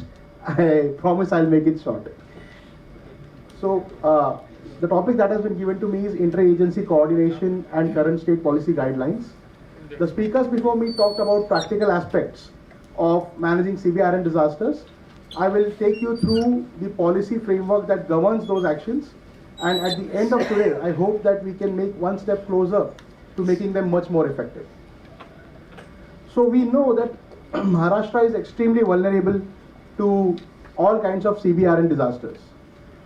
We have so many industrial hubs at multiple locations across Maharashtra, but that is not the problem. The problem is rapid urbanization along with unplanned growth. These hubs were not meant to be surrounded by people with such high density of population. A prime point is of that of Chembur, which is very near to here. Chembur at one point of time when the RCF and BARC were established was on the outskirts or rather outside the city. Today it's one of the most prime locations in Mumbai. The same goes with a lot of other industrial clusters which are having multi-major excellent units in other cities of Maharashtra, including Chhatrapati Sambhajinagar, Nagpur, Nashik, Pune, you name it. So this rapid urbanization with a very high density of population around these industrial clusters which are having MAH units is really the problem. Man-made threats, as you know, we have been talking about them since morning, and I'm not just talking about accidents. I'm also talking about threats from terrorism. Imagine a dirty bomb going off in a city like Mumbai. So you have to look at that from the lens of disaster management as well. And finally, as has already been said before me by other speakers, Maharashtra is home to a very big road area network which transports a lot of hazardous chemical material on a daily basis. So all of this make this state extremely vulnerable to CBRN disasters. I'd just like to touch upon the institutional setup for DM in Maharashtra because I'm going to talk about policy. As we know, we have the National Disaster Management Authority. Sir is here. It is headed by the Honorable Prime Minister. We have the State Disaster Management Authority headed by the Honorable Chief Minister, followed by the District Authority by the respective district collectors. And something that is new, which has come out last year with the modifications in the Act, and which is very crucial for the NDRF and for a city like Mumbai, that we very soon will have Urban Disaster Management Authority, wherein the Municipal Commissioner will be the one who will be in charge of handling disaster management. I'll not go much into MH units, as very proficiently explained by the person who spoke before me. So MH units are those that store or process hazardous chemicals in quantities equal to or exceeding such and certain thresholds. Accidents in these have been known, as has been already explained, to cause damages to life, property, environment. And most importantly, I think one aspect which was very briefly touched upon by Narvekar sir, which I would like to emphasize upon, is that they have the potential to cause a disaster by themselves, which we talked about, but more importantly, they have the potential to become a disaster as a cascading effect of another natural disaster. That is something that has to be built into each and every action plan, disaster management plan, or response plan that we have, something that is sorely missing today. As was explained, Maharashtra has more than 400 MH units that are listed. We don't know how many are unlisted or unofficial. A very good case in point would be a place like Bhiwandi, which has so many warehouses, so many small scale factories, but a lot of them carry a lot of chemicals which has come out through so many accidents that have happened. They really are MH units but are not listed as one. So that really forms one of the basic, most important vulnerabilities that we have to face on a daily basis. Now this is the state policy on CBRN disasters as an ideal scenario. This is a part of the state's policy as well as a part of the disaster management plan, in line with the NDMA notification, of course. We say that disaster prone areas should not allow for any factory or industry, especially MH units. The policy also says that all industrial concentrations should be encouraged to establish mutual aid response group. Now how many of you know what MARG is? I'm talking about the NDRF and the DDMOs. I think they have been working with MARG extensively for the past so many years. So that is something very important. MARG is an organization that is created on an honorary basis with the people from the chemical industries as representatives and the administration and the response forces. So all of together they form the mutual aid response group, which is one of the first things that Maharashtra has done, and it has worked beautifully so far in terms of any emergency. Industries involved in production or transportation of inflammable, hazardous and toxic chemicals or materials have a mandatory responsibility of preparing an off-site and an on-site disaster management plan. We have not talked about this. I'm going to talk about this in much detail in the following slides. Simulation exercises, of course, have to be done. Poison centers to be established. All transport of hazardous and toxic materials should be communicated to the RTO in line with the NDMA guidelines that have come out in the past few years. All pipelines carrying hazardous and toxic materials should be equipped with devices to check any leakage or metal fatigue. Small-scale industries releasing toxic wastewater should be encouraged to set up common effluent treatment plants. And finally, for all of this to be consolidated in information has to be reported to DISH. This is what the policy says. These are all the non-structural aspects of the state policy and the state plan. I will not go into this in much detail because I think all of us here know about this and do this at a daily level. Now, coming to the crux of the issue, off-site versus on-site. Almost every industry, except for the ones that remain unreported, prepare an on-site disaster management plan, which is excellent. A lot of off-site plans are also prepared by the local administration. But as I can see, I have represented this in the form of a Venn diagram, and there has to be an overlap, which I have written as the corridor of uncertainty, because a lot of people actually miss the most crucial aspect of an on-site plan and an off-site plan, which is the convergence.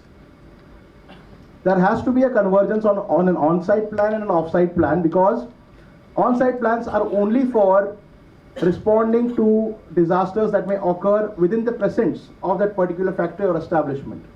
However, in case of an MAH unit, the effects of any mishap, disaster, accident will affect all the people in the vicinity as well, and that is where the off-site plans come in. However, we see in most cases, except for very big plants or maybe the BARC or the TAPS, that is the Tarapur Atomic Power Center, this convergence of an on-site and an off-site plans is sorely missing. That is something that every one of us have to work on in a collective manner. This could be due to non-coordination, lack of awareness, it could be due to negligence on both parts, lack of outreach, lack of mock drills, and insufficient regulations. Coming down to the brass tacks, which is the response part of it, this is what is generally followed by the State Emergency Operations Center at the state level.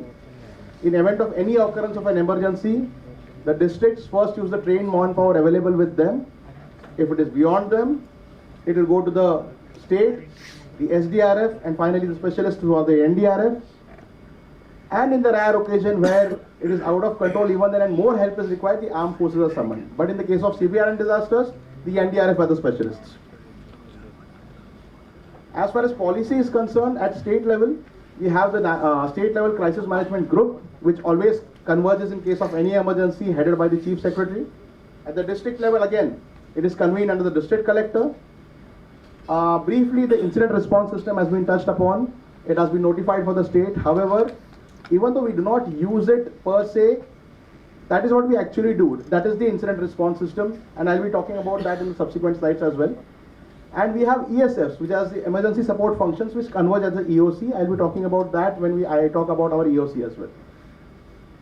So the critical part in an interagency coordination, I have listed some of the agencies, these do not cover all of them, which are parts of a response during any emergency. SDMA, obviously along with the DDMA, the NDRF, the SDRF, the police, fire brigade, mutual aid response group, the directorate of DISH, the Maharashtra Pollution Control Board, the armed forces, everyone is involved, or some of them are involved, and there could be many more. And that can only happen when we have pre-established plans on how we react. There is a very clear chain of command. I think there is a misspelled change. It's chain of command. There are standardized communication protocols, and we have regular mock drills for familiarization. These are the four basic aspects that we have to cover to ensure that any response that requires multiple stakeholders is effective. From experience, these are the kind of challenges that are encountered by all of us when we stage a response. We come across damaged infrastructure like submerged bridges and impassable roads, especially when we have to get a location in Maharashtra. NDRF knows it better than me. It takes a lot of time for people to reach the spot. We have a serious shortage of search and rescue equipment and resources for CBRN response. Although NDRF has a lot of equipment, it's never enough. Most importantly, there's a lack of knowledge of local resources or what resources are available with other agencies. And that is where that familiarization, mock drills, all of this comes along. Because it is often seen that an agency that is working alongside you or is behind you has resources which you can put to better use, but you don't know about it. That is one of the most difficult problems that we face. Which leads me to the next point, which is coordination with other agencies due to unfamiliarity leads to duplicity and delays. And finally, limited knowledge of local geography, topography, and other details. Someone spoke about the IDRN earlier today, the India Disaster Resource Network. It is an online portal which is updated from time to time, but it has to be referred to during times of an emergency to see what kind of equipment for CBRN disasters is located where, and which is the closest point from where you can get that equipment during an emergency, so that you can respond in a much more effective manner. We have a state-of-the-art emergency operations center at Mantralaya as well, sir. I would request all of you to at least visit it once to familiarize yourself with it. It has recently been inaugurated this year by our Honorable Chief Minister. So these are some of the salient features that we have at the center. An on-premise data center, in-house heavy-duty computing machinery with GIS facility, We have a large video wall which has access to all the 10,000 CCTV cameras for Mumbai. Audio-visual technologies, integration of 10,000 CCTV, interactive displays, all of this we have. But the crux of any response is the human resource. And that is why we have trained human resources for effective coordination with the emergency support functions in the SEOC. Now, I was talking to you about the ESFs earlier, the emergency support functions. What we have ensured is we have one nodal person from each ESF that is present in the control room. We have one person from the NDRF always in the control room now, who can help us coordinate with the NDRF during times of an emergency. We have people from the Water Resources Department, the Irrigation Department, and soon we plan to have people from other line agencies as well, so that any response, the time of the response and the golden hours can be achieved. The second most important thing during any disaster, including a CBRN disaster more importantly, is the line of communication, which has to be infallible. So we have hotlines, we have PTSN lines, we have BMC wireless equipment, we have integration with the 112, which is the state emergency helpline number, and the national emergency helpline number now. We have a satellite phone for seamless connectivity. We have association with the ham radios to ensure unfallible communication during times of a disaster. We have GSF phones, but again, all of this has to be, for this to be effective, has to be there with our counterparts also. So we are putting in process that line of communication with all the counterparts, including the NDRF, as we speak. I would like to just dwell upon some past experiences and learnings. I've just put together two experiences that I have myself handled to put things in perspective. There was an industrial fire very recently in Igatpuri. I think the people from Nashik are probably not here today, but the NDRF had responded to that very effectively. It was a huge fire which took multiple days to control it, and it was the biggest processing plant for edible plastics in India.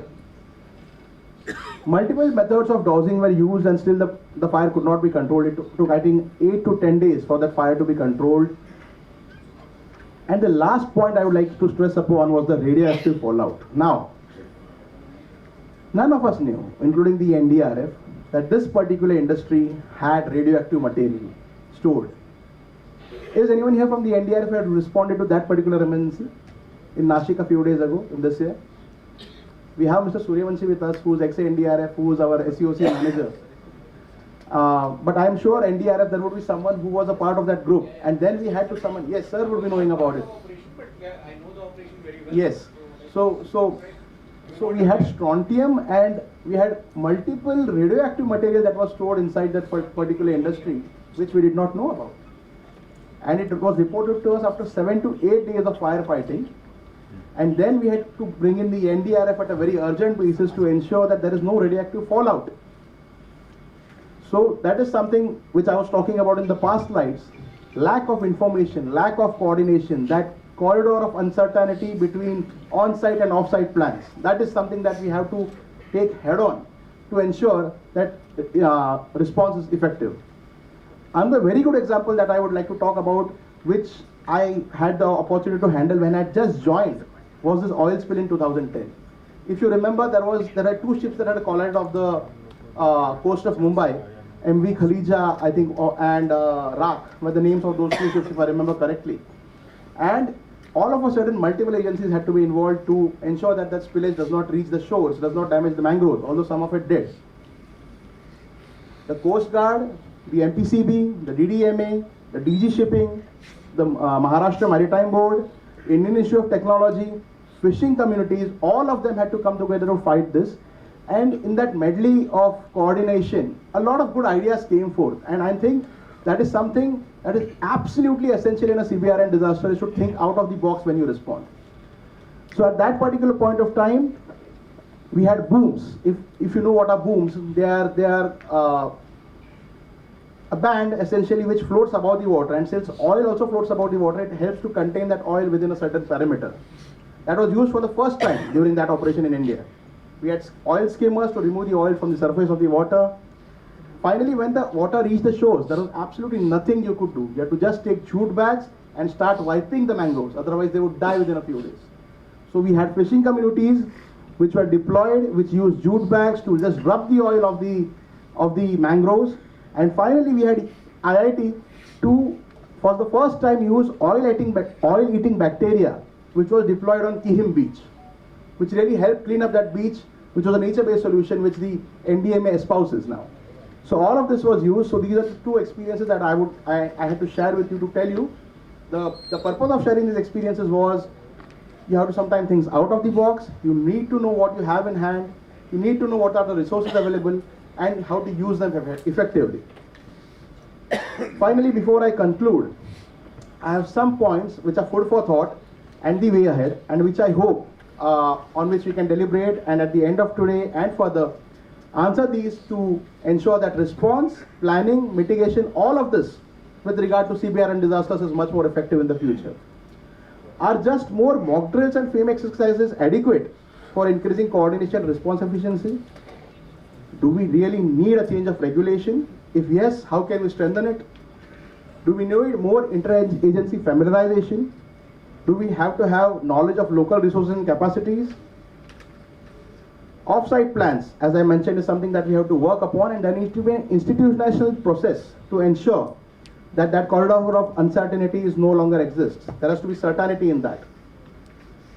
As I mentioned earlier, and I'll say it again, better convergence mechanisms have to be institutionalized. They have to be regulated so that this convergence is governed by some set of rules, laws, principles. And finally, I would like to end by saying that the State Disaster Management Authority, or the National Disaster Management Authority for that matter, is a facilitator. Disaster management has to be every department's child.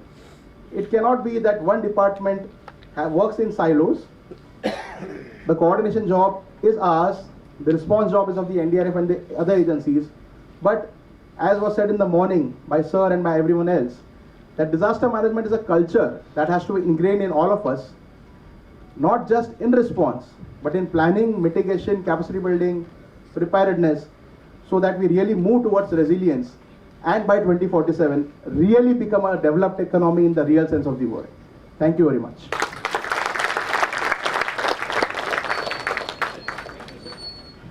Thank you, sir, for highlighting the importance of coordinated response and updated policy frameworks, and also sharing your vital experiences. Now we have come to an end of the session 1. I will request all the speakers of session 1 to come on stage. We will take some questions. Dr. Ajit Joshi sir, Shri Shakil Sheikh, and Shri Shridat Kamath.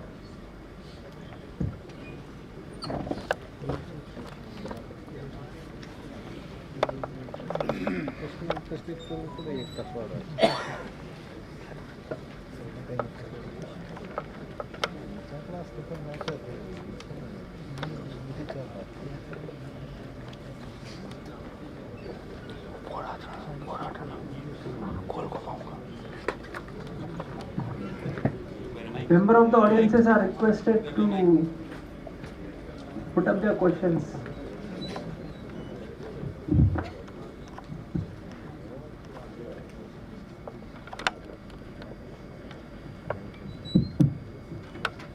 My question is there any policy and mandation to adopt AIML and IoT based infrastructure? Yes, myself Visheshkar Suryavanshi. I am looking after as a manager state disaster management, state emergency operations center. And my question is there any policy and mandation to adopt AIML and IoT based infrastructure in chemical industries to reduce human intervention as well as errors, and we could disaster resilient in it? It is about, it's a national level policies I'm asking for. Which speaker? It's about chemical disaster speaker who addressed that. I think you are talking about the policy AI and ML. The artificial intelligence and yeah. So with my limited experience, I could not heard of this so far in policy regime. However, if somebody have understanding about it, so I think they can throw some light on that. I don't have the exact answer to what you're asking, but I do know that there is no such policy as of now in place for compulsorily using AI or ML in chemical disaster management. Having said that, also because I think, and this is what I am saying as a person, because we can't really trust AI enough right now to let them handle chemical disasters, because we don't know what can happen. It needs to be regulated to see the extent of which AI and ML can be used in chemical disaster management. So probably that policy will come. I'm sure it will come, but at least I don't know of a policy like that right now. Thank you very much.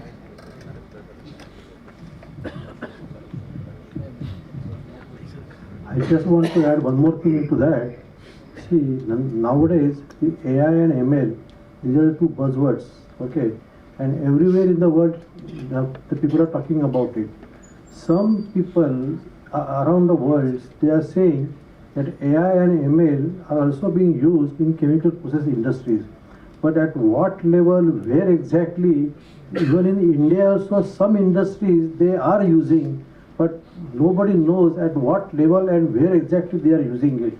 If anyone has some information about that, I think it is better to share with us if you have among the audience.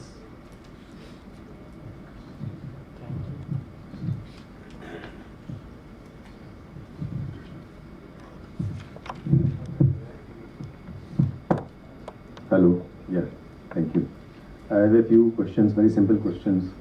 One is for Mr. Shakil Sheikh. So, taking a case from the Ludhiana gas leak, there was complaint before the incident that, there is a smell, rotten egg-like smell and all. So, you said that, there are like this sensors are there for detection and all, automated this thing. So is there a system wherein like some mobile patrolling or something is done in these areas, especially the unorganized sector, and that too inhabited by the large amount of population? Is there a system where, some random checks are done that, okay, ye gali hai, ye hai, some people go and check? Regarding, I think, surveillance, you are asking, sir. Yeah.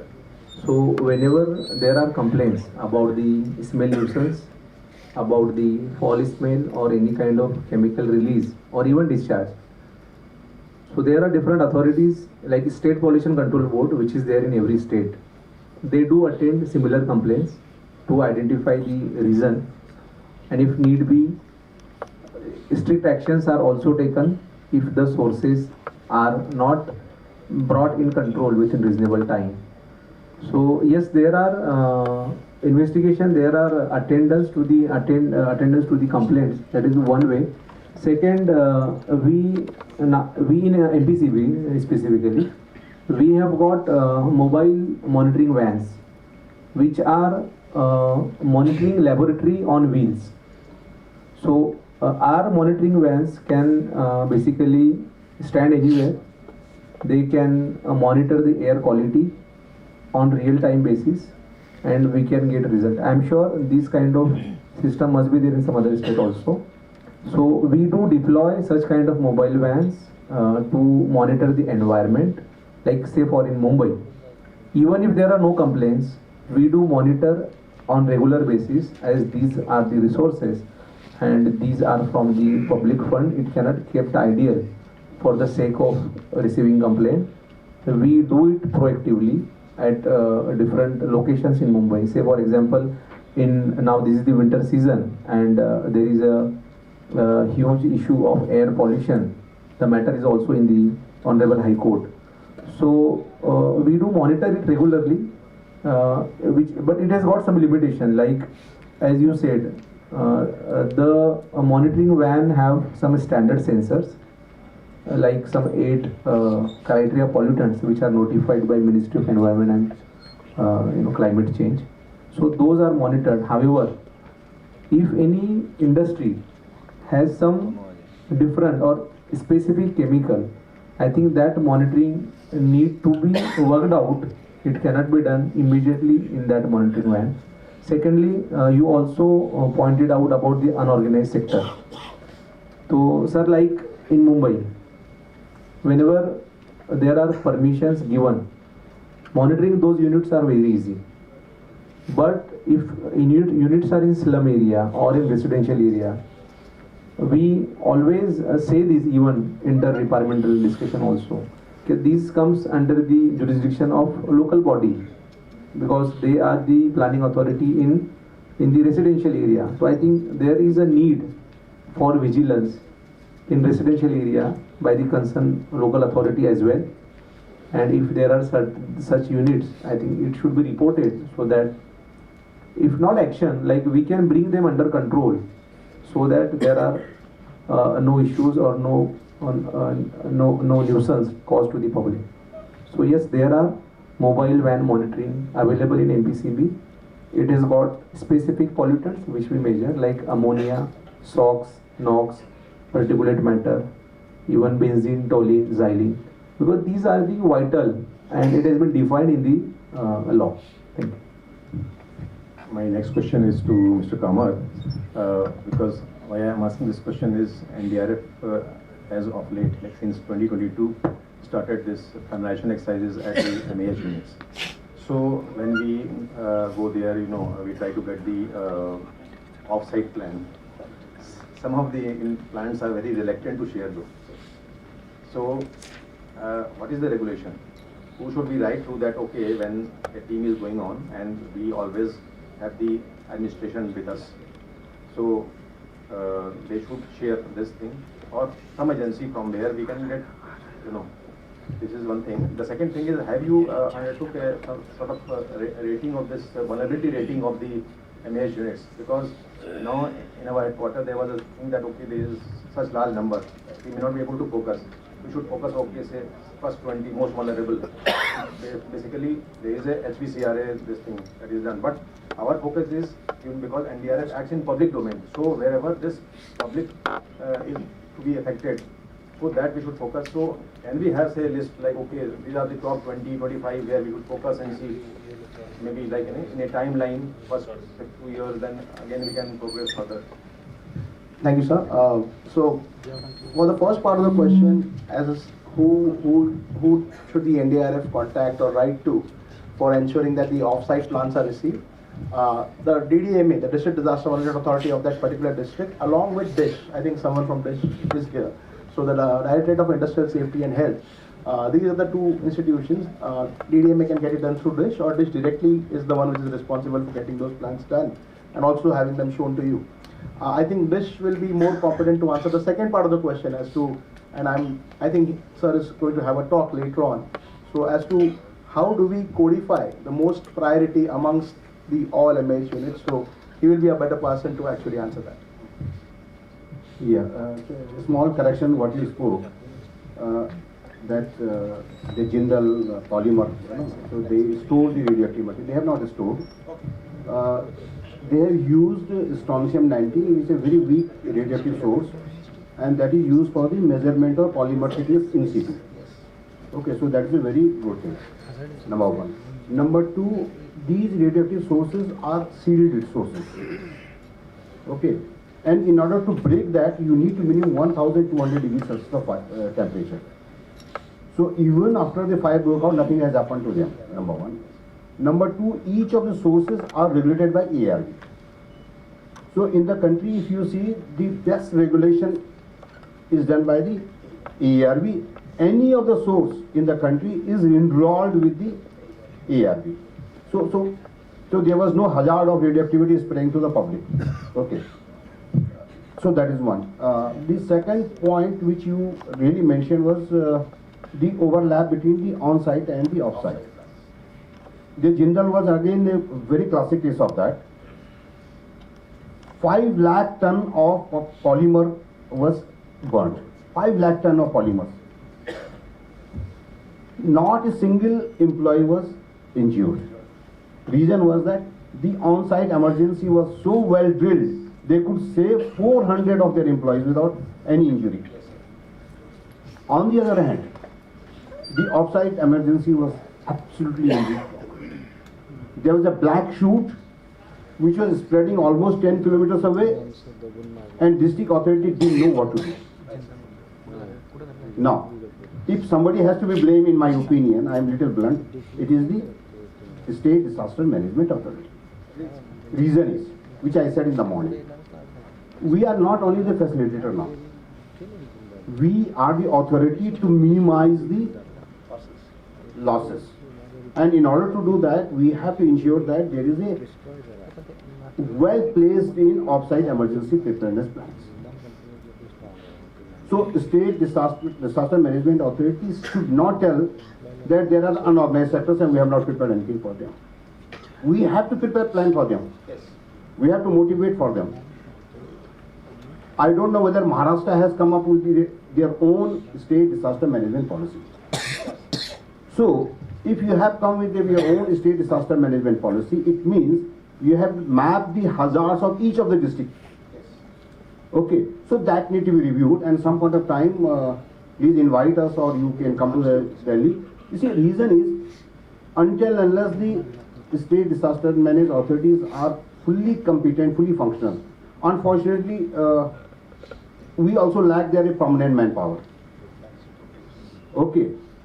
So, but what I feel that there are few set of people should be there who are permanent employees, and we can take the leverage of huge number of manpower that is already available. Now, what happening is in the country is everybody is looking for their expansion. We need not do that. At silos, for example, NCL is there. Very right experts of the chemical disaster is there. But ask them how many times they have contributed to the state disaster management policies. Probably even they even not heard of the policy. No, your SDMA, how they function. How they function. Because I don't think you have your people are as a consultant here, or they are giving a job here, and they will do free of cost because they are the government employees. So what is the role of state disaster management authorities? That not only to map the hazards, but also to map the expertise in the state. So all those who belong to the state department, anyway they are under you. If there are national authorities, national bodies like NCL, you can write to us, we can guide you to the help there. So essentially it is the mapping of hazard as well as the expert together and creating a right kind of state disaster management policy. So that is my submission. Thank you, sir, for that inputs, and you'll be happy to know that we have already started doing that.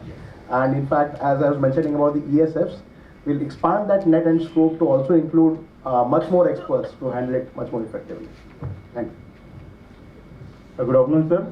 I am Nikhil Mudulkar, sir. My question is for Shakil, sir. Sir, in your presentation, you told us that Maharashtra is having 187 air quality monitoring stations. Sir, I want to know on what principles they are working, sir, and whether they give the concentration in ppm of various chemical gases. And second question is, sir, how big is the dictionary of their monitoring station? And last request is that to kindly share the location and contact number of that station, sir. Thank you, sir. What was the second part? I could not get it. Sir, the dictionary of their monitoring station, sir. Dictionary? Sir. List you mean? Yeah, inventory, sir. So the first part is what are the parameters which are monitored. So basically, if you see the entire air quality monitoring stations, they are grouped into two. One is manual ambient air quality stations, which are usually through an educational institute or municipal corporation or universities. So what they do, they monitor twice in a week, and that data is published on our website. So there is a clear path which is available on mpcb.gov.in. That is one. Second is the continuous ambient air quality monitoring stations. These are the state-of-the-art sensor-based monitoring station which monitors air quality on real-time basis, on every second, every minute, every day, 24/7. Entire data is disseminated not only to MPCB website but also to the CPCB central website server. So both the data, if you go to our website, there are different sections like air, water, hazardous waste, plastic. There are different sections. So it is available under the section of air. There is a map of the entire state, and there is a drop down box. If you choose that box, you will get all the data of air quality related. That is one. Continuous data is anyway available on both the website MPCB as well as Central Pollution Control Board website. That is the second thing. And list is anyway available in the website, so list you can get it. You need not to call anybody for the result of the ambient air quality, even for that matter water quality data. It is all published in public domain. It is available on our website. Proactively we do it as we have adopted already data democratization. So we don't hold any data with us. And in case you need still, so you can get in touch with any of the field office. We have got 12 regional offices across Maharashtra and almost 43 sub-regional offices in the state. So there is an office in every district.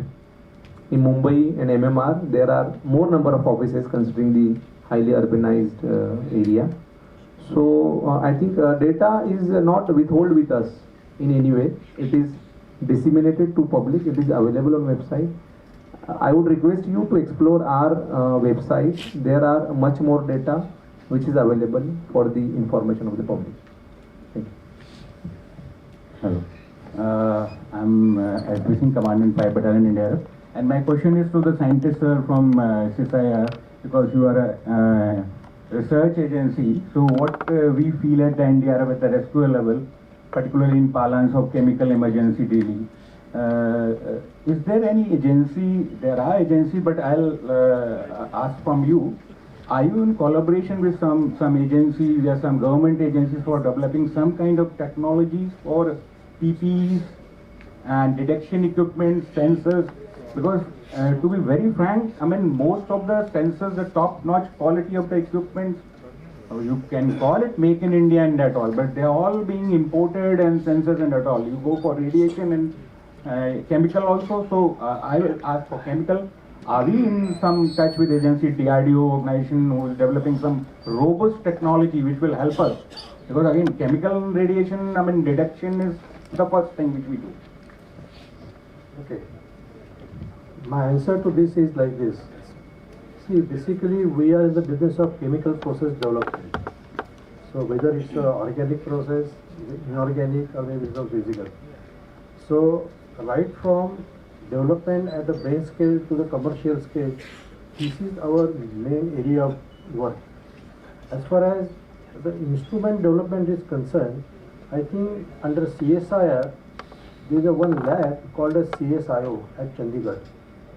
That lab is doing, rather they are in the business of developing sensor and of all these instruments.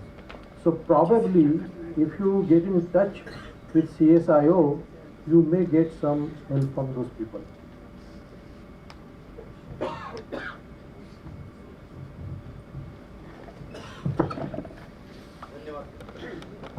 धन्यवाद sir. अब मैं doctor Dinesh Kumar Aswal, सदस्य NDA में आज के मुख्य अतिथि महोदय को अनुरोध करता हूं कि वे अपने कर कमलों द्वारा सेशन के सभी माननीय वक्ताओं को स्मृति चिन्ह प्रदान कर सम्मानित करने की कृपा करें।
धन्यवाद सर।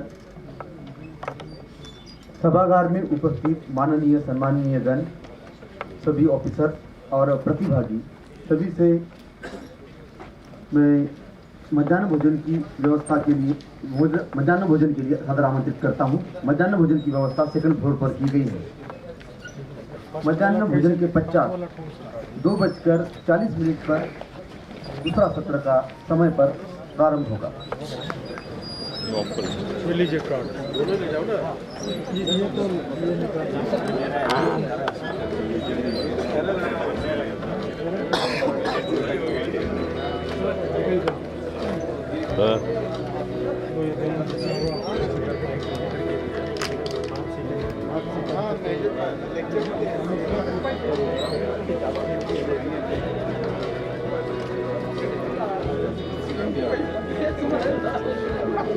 लगा दिया होगा ना रोड पे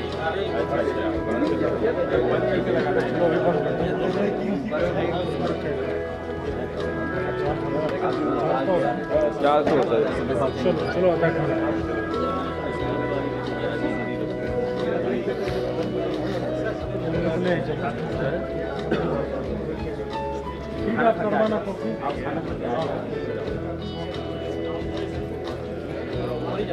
हाँ हाँ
लंच के लिए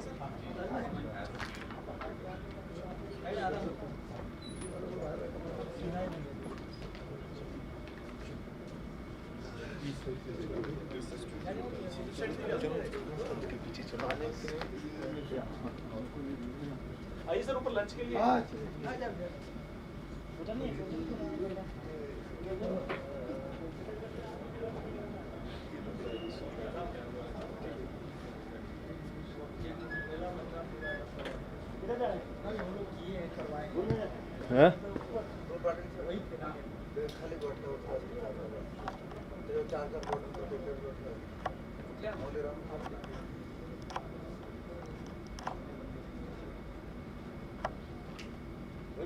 हाँ हाँ ये चलो आप जाओ ना चलना है आप आइए तब तो इसलिए रखा है शुरुआत से अरे यार इतना बड़ा सीसीटीवी कैमरा लगा है श्रीमान मैं हूं ना आप जाओ आपसे लंच किए क्या साहब आपका हो गया क्या? हाँ हो गया उस रूम में ना पोस्ट ऑफिस में उनका कुछ सामान दिया बोला कि अपने हाथ में रखना। कहाँ है? उस साइड में रखा कोई जाए नहीं। कहाँ किधर वो बालकोनी में उधर। सर बॉटल से वैसा नहीं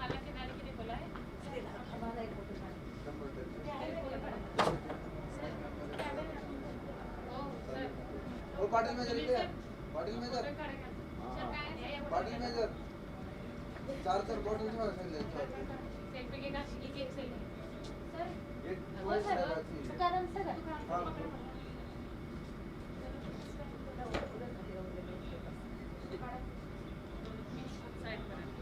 तुम्हें बताइए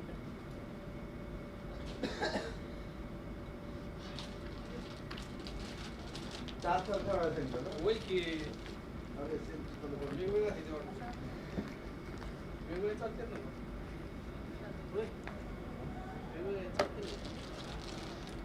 नाही ऐका ना जिथं सारखं आहे ना ते चार एकसारखं ठेवावं जिथं पण चार एकसारखं तुम्ही वरती काय ठेवावं इथून का नाही काय ना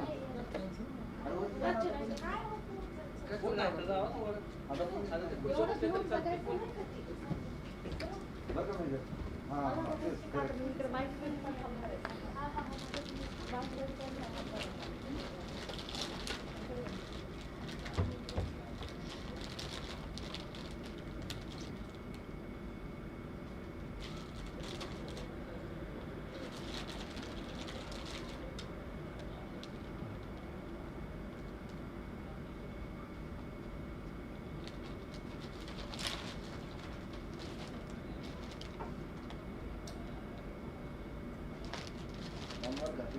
यूट्यूब भी चालू कर रखे हो क्या?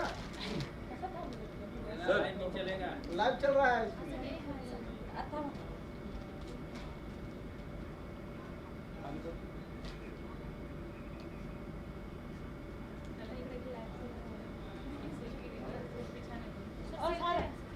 फोटो घ्या दिसते का मी स्टूल ले लो अभी हमारा टाइम है और सामने बगल में खड़ा हुई चलो। स्टूल नहीं दिख रहे हम लोग या साइड में खड़ा हाँ माझं पण खड़ा है साइड में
ना ऊपर है हाँ सर सेकंड फ्लोर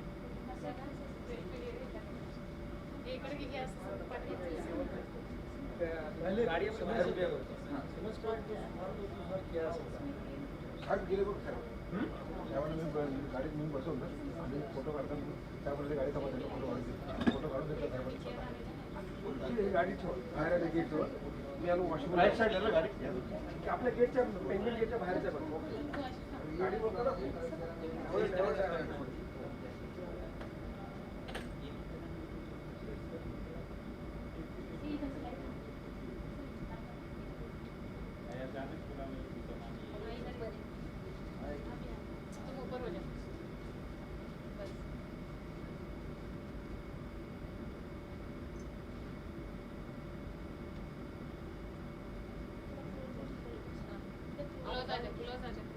इधर आ जा हमारे पास आ जा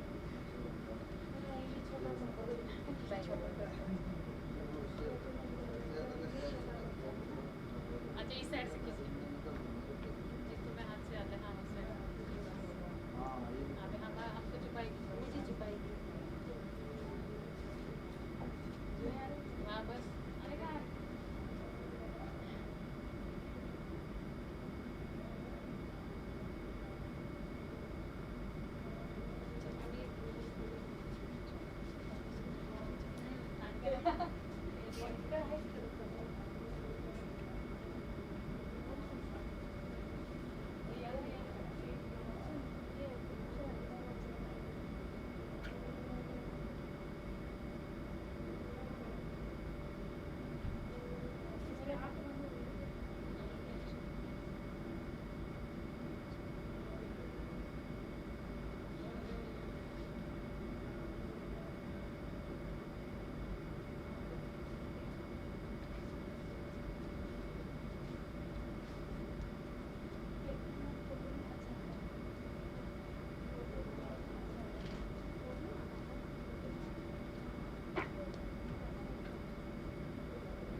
सुनील सर कैमरा कहाँ है कैमरा वो लेके गए ये कि यहाँ है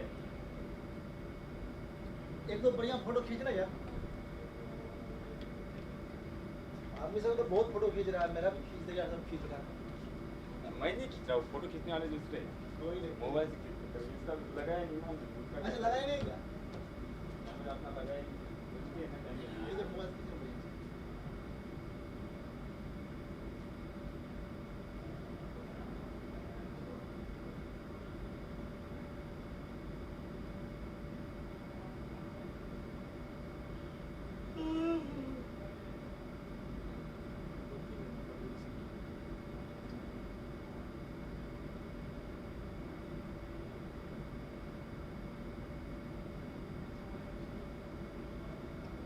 मेरा नंबर है ना हाँ सर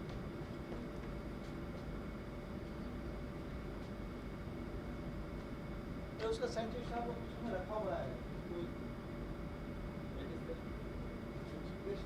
सामान रखा है उसमें हॉल में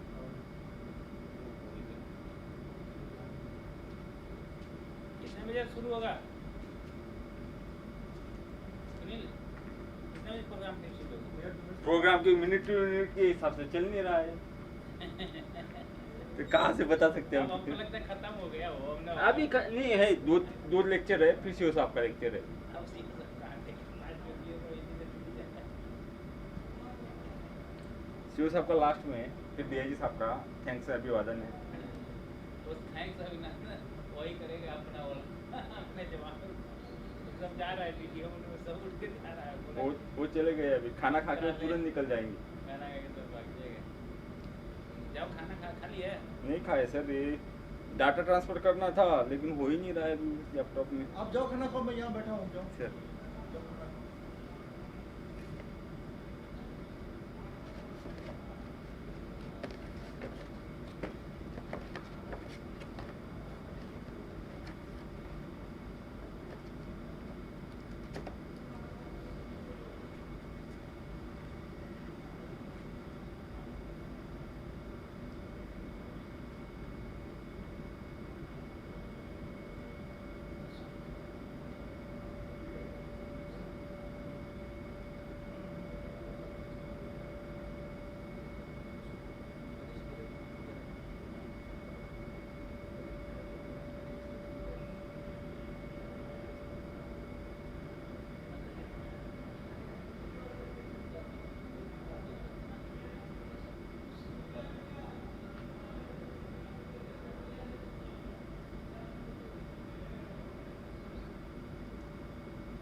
मालूम पड़ता है।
खाली है हाँ खाली भाई को लिया कि नहीं दिया नहीं हमने नहीं लिया जाके ले लो सीओ सर बोले हैं सबके लिए बोला है बोला सब जवान सब ले सीओ सर बोले भाई एंट्री करके सब ले लिया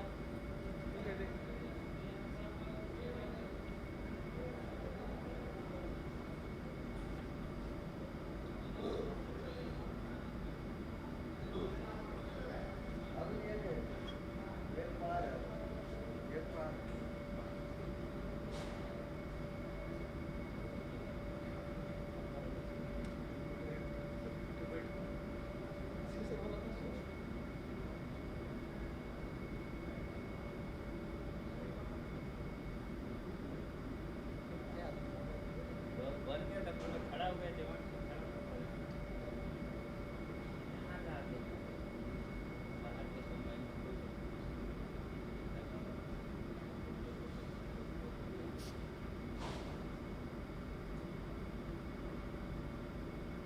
नहीं था जाएगा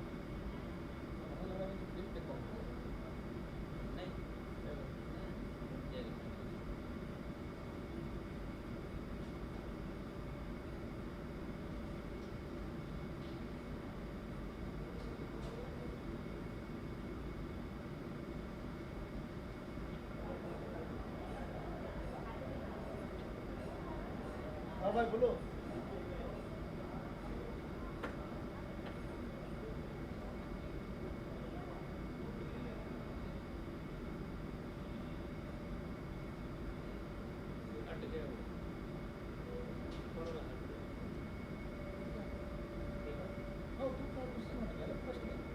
ओपनिंग के बाद जो वो हुआ था हाई टी हुआ था हाई टी बना वो लोग के नीचे आ गया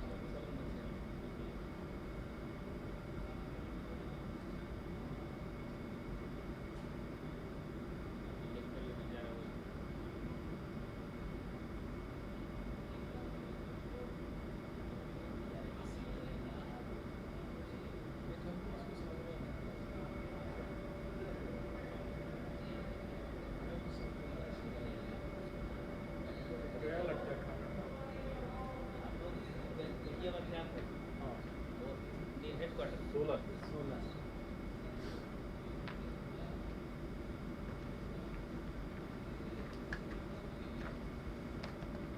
बता देता हूँ इधर ही हो। अब उधर बोला कि फोटो भी कॉपी करना है। फोटो ऐसी भेज दूंगा यार, 5-7 फोटो चाहिए होंगे। नहीं कॉपी कर ले तो बढ़िया है ना, ये एक बार ही कॉपी कर ले। एक ही बार करा दो, बार बार किया तो।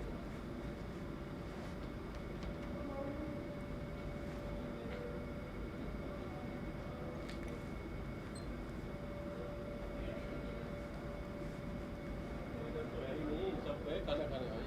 हाँ उसको पता है, पहले पेट पूजा हो जाए। अरे इसे उतार लो यार, खोपड़ी पक गई थाली। मेरे आप अपने मोबाइल से एक फोटो लो। मोबाइल से भेज देते हैं। हैं? मोबाइल से भेज देता हूँ। 16 वाला द्वारिका वाला पूरा बन गया, बिल्डिंग है। द्वारका वो तो पहले से ही बनी हुई है सर। मैं गया था ना 22 में, उस समय नहीं हुआ फंक्शन इसी तरह मैं रहा। नहीं 22 में तो 22 में ही हम आए थे उधर। उस समय जोज में 16 था ना। हाँ हाँ नहीं चल रहा है सर, सुना लीजिए ना मोबाइल से।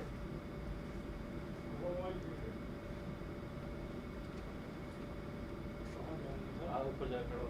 अरे ऊपर, अरे ठीक है इधर इधर इसके पास नहीं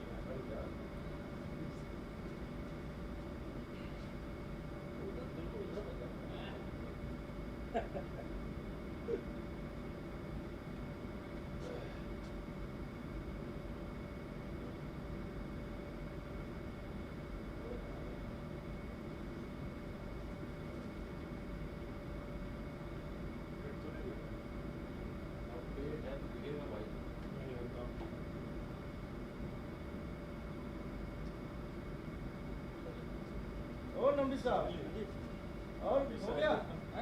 जब आराम करो, बहुत भाग रहे हो। अरे इतना भाग और बुढ़ापा में कैसे काम चलेगा भाई? सही बोल रहे हैं आएगा भाई। कैसे मेरे दिल की बात पकड़े, दिल की बात आइए बैठिए। सुनो क्या करें यार, 2-4 काम रह गए हैं, पूरी करके चलते हैं। नहीं आज तक सही काम है। बोले कि पहले तो विकेट गिर गई 99 पे।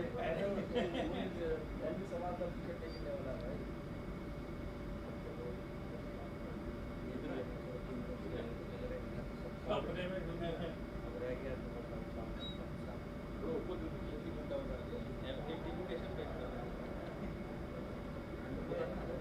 गाड़ी नहीं दे रहा था, गाड़ी अभी चाहिए इनका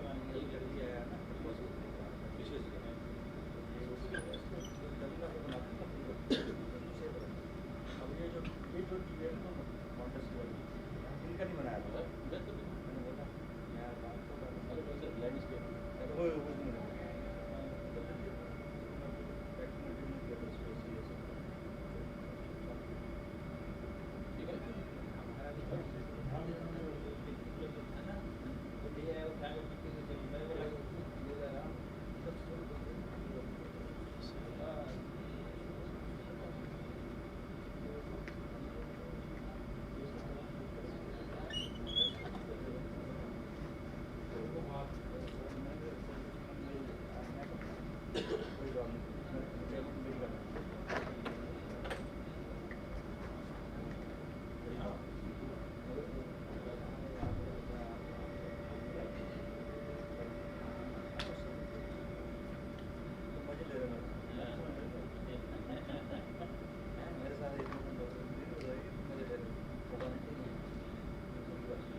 पानी में नहीं रखा है, पूरा कोड़ा कर दे। कोड़ा कर दो, कोड़ा तुमने डाल रहा है मुंबई महाराष्ट्र।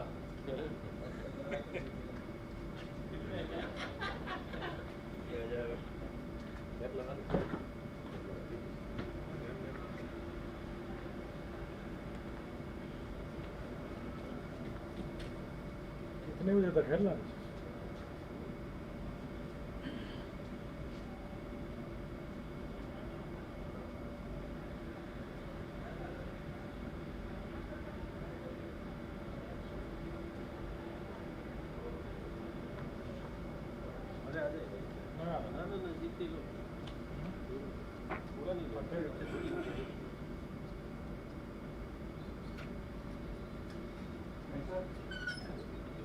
पॉइंटर से चलता है ना सर, दोनों पॉइंट चलते हैं, इधर भी एक है, एक हमारे पास भी।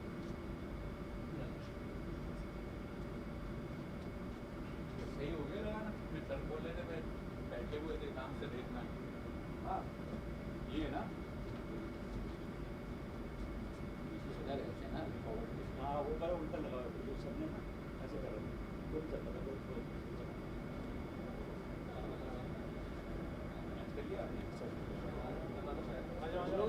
तेज बात मत करो, आ जाओ ना। हाथ से इधर सुनाई देती है आवाज ना, धीरे धीरे बात करनी है। अंदर अंदर गेस्ट बैठे हैं ना, उनको सुनाई देती है, यहीं से बोलते हैं ना। हाँ यहीं से बोलते हैं तो यहीं आते हैं ना। आप लोग तेज तेज बात करोगे ठीक नहीं है ना। सूर्यवंशी लंच कर रहा हूँ, किसका लगा सारे से मेरा वाला डाल दिया सर, आपका पहले से चला हुआ ये सारे से चला के देखिए वो जी सर पूरा चल रहा है सर। 86 स्लाइड्स थी। हाँ वो मैं जल्दी जल्दी करूँगा।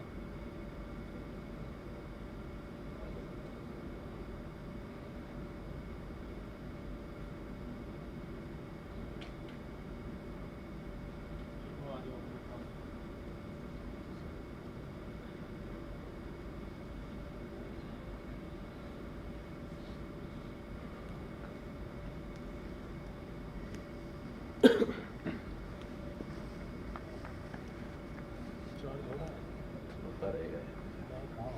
अरे वो चार्ज कीजिए बंद हो गया। क्यों बैटरी कहाँ डाउन है? अरे बैटरी डाउन नहीं है, वो फुल चार्ज रहता है अपना बंद हो जाता है। फुल चार्ज है, वो चार्जिंग चल रहा है देखो।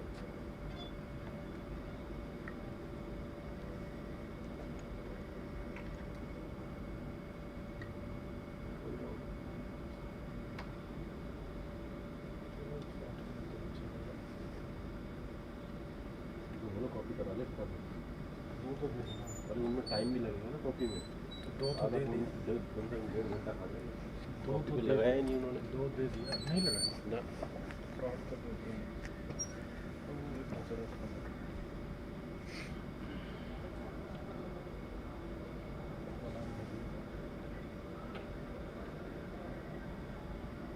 देखा, मैं दिया ना पूरा रखे नहीं ये बोल लीवर हुआ नहीं बोला।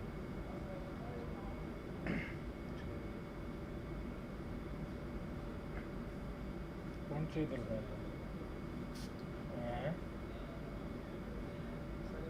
रोज आसान 23 के रात मतलब 22 के रात डटवाए तो दिक्कत नहीं ना कोई गोलवा फट नहीं है, देते नहीं है नॉर्मली, गोलवा फट नहीं है ना। ओ दूसरा नहीं मारा।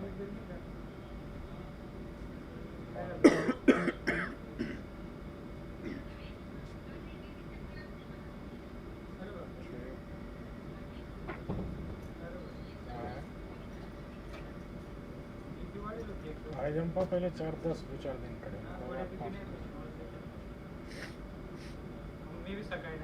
5 फुट जाने ने काय तो 10:30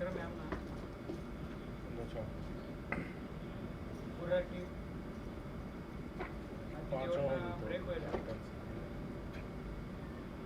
आता थोडा सिंपल टाइम होता। मग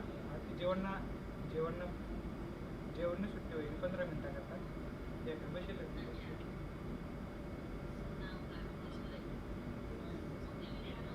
जेवण घे म्हणा हे वर्दी बिर्दीला सगळ्या येत नाही सकाळी नाही आलं संध्याकाळी झालं नसतं 8 वाजेपर्यंत 6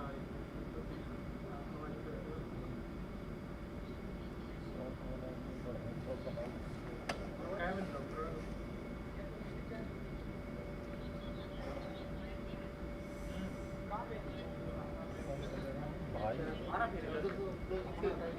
शॉर्टकट मारा अपना वो रूम में इधर रखते हैं अपन इधर अपने वाले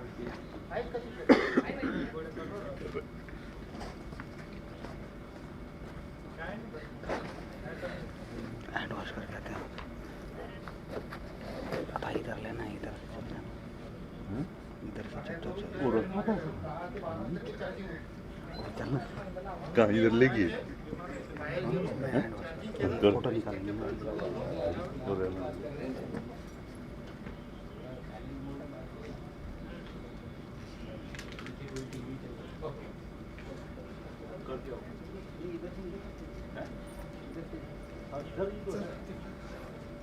नहीं बस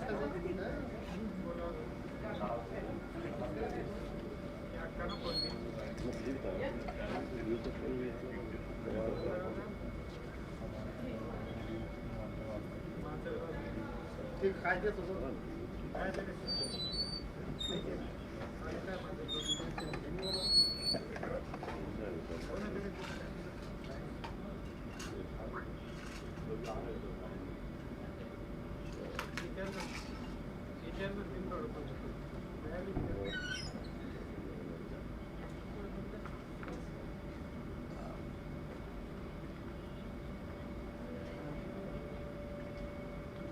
या शनिवारी ये नहीं है ना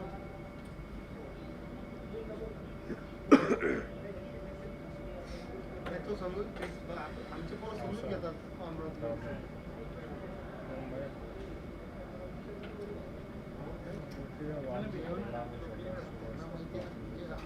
हे सगळ्यांचा विश्वास आहे सगळ्यावर ओके सक्सेसफुली क्या बात है हर कमी वेळात लागेल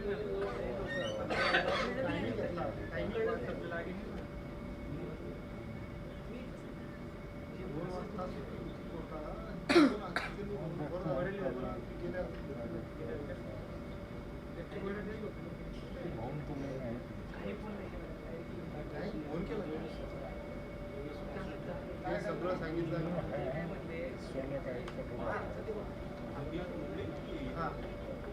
पैसे लगा जे 17 लोक आहेत त्यांना त्यांचं पेमेंट साहेब 15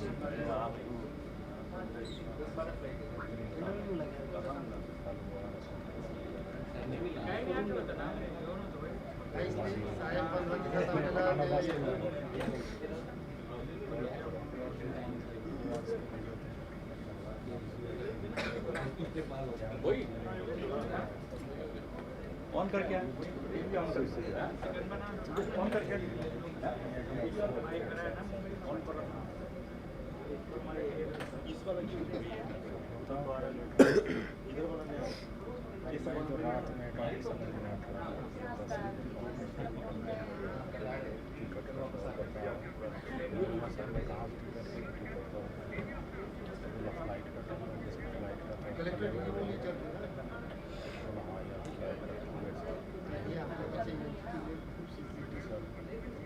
आपले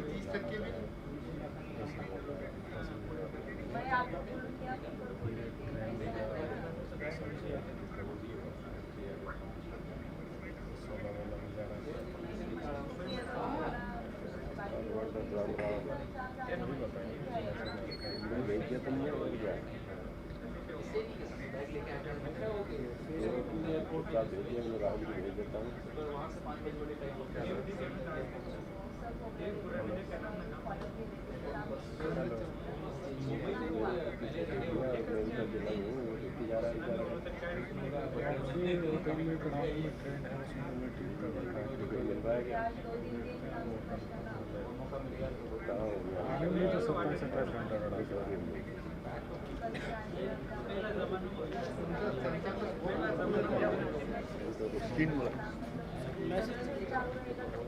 आपके जैसा थोड़ा है कि डॉक्टर मेडिकल का डॉक्टर एंटलिस्ट बन गए चीफ सर्जन बन गए आप तो हर जगह चला टिकट नहीं था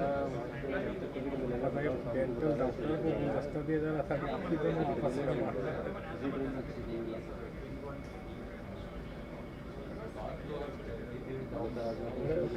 मेरा ही आई टी खोल रहा है, मैं उसको फोन किया कि सब कैपिटलिस्ट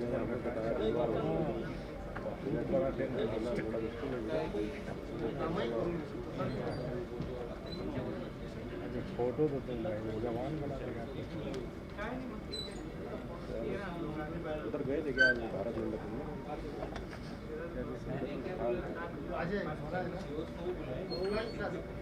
चेंज हो गए। अरे ये कैमरे का आपने सर्विस कराया था क्या? चेंज हो तो बोल दिया तो कहाँ पे? खंबा में होता है। कितना पैसा?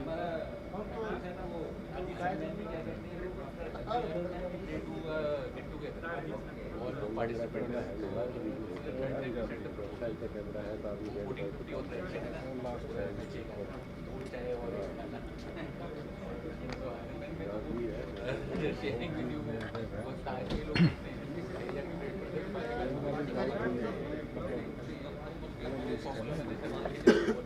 गिर गया था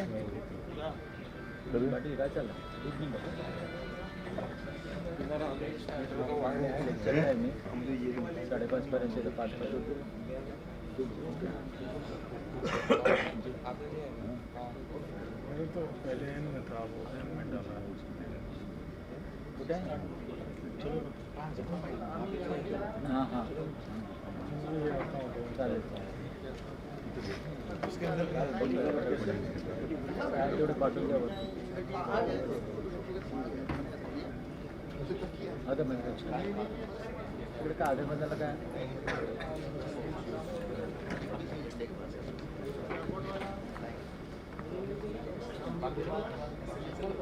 मेमरी कार्ड डाल रहे ना सगळ्यांना पाठवलं बरं रजा वगैरे असं काढून ठेवून वाटत नाही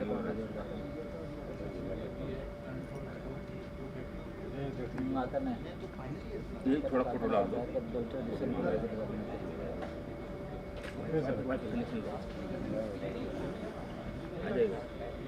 जय पहले मेमोरी किस किस को चाहिए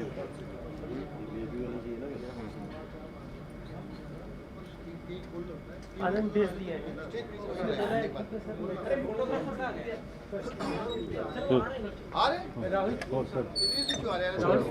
सारंग को रोकने के लिए बोल नहीं यार मैंने बोला था फोटो फिर बाद में डालता हूँ मैं सिलेक्ट करता हूँ ये तो खींच लेगा क्या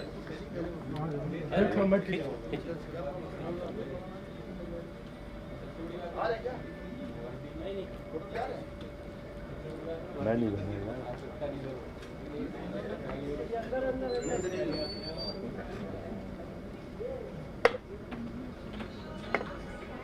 उगा ना निकालने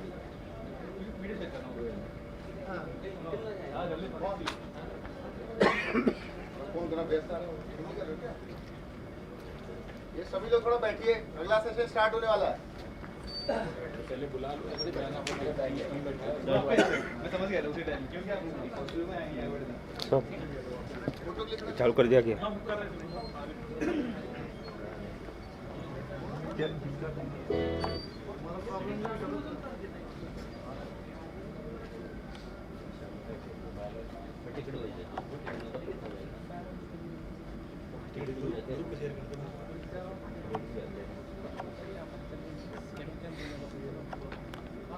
खाली उन्हीं का भेजा हूँ बस वीआईपी का ठीक है हाँ हाँ नहीं जनरल एक दो भेज दो ना जनरल वाला जो है ना जैसे पूरा हॉल का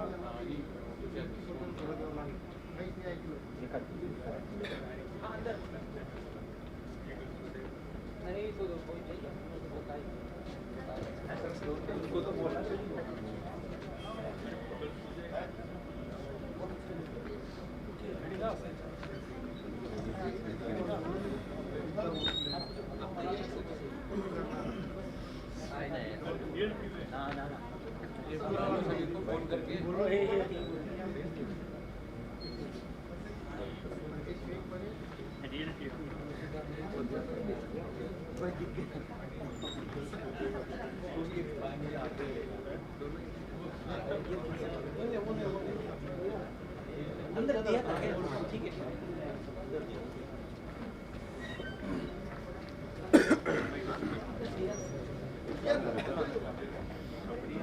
उसमें इसमें हम लिखा मेरे कैमरे में भी डाल के देगा आपके पास एक कार्ड राइट लाया तो उसमें हो जाएगा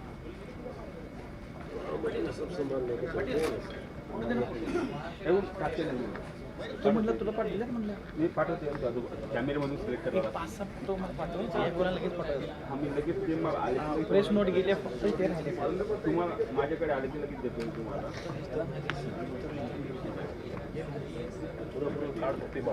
हाँ सभी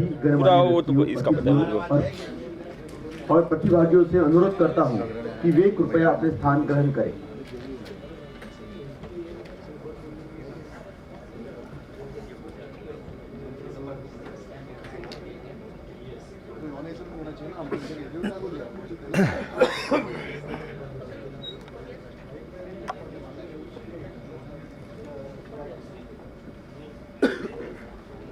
सभी गणमान्य व्यक्तियों, अतिथियों और प्रतिभागियों से अनुरोध करता हूं कि वे कृपया अपना स्थान ग्रहण करें।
अजय क्या क्यों नहीं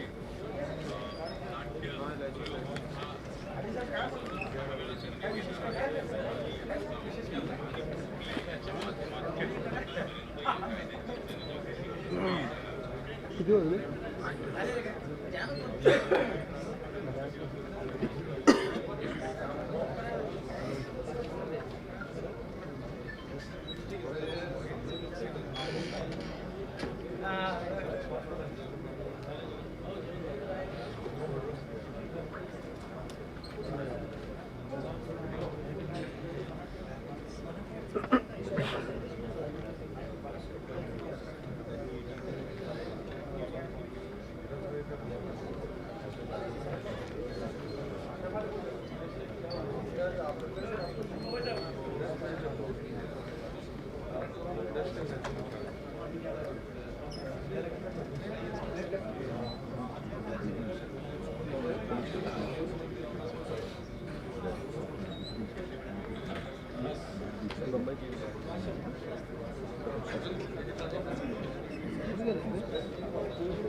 बड़ा तूफान आ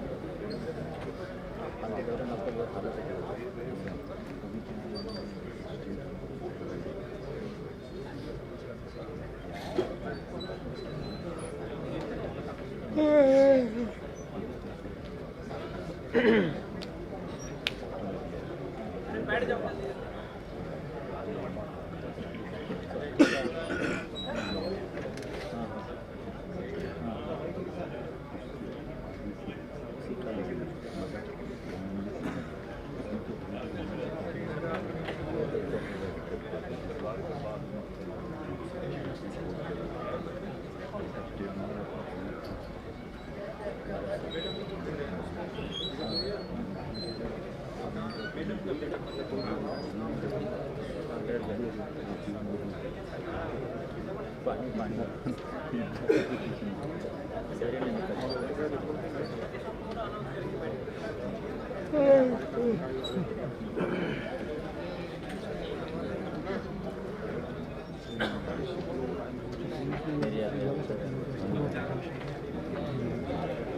आम्हाला काय बाकी महसूलवाले ते लवकर येतात, नगरपालिकावाले आम्हाला फक्त ॲक्सेस कंट्रोल असतो.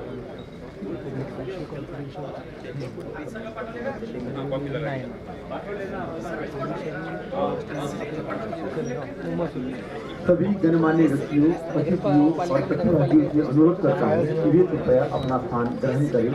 थोड़ी ही देर में दूसरा सत्र शुरू होने जा रहा है।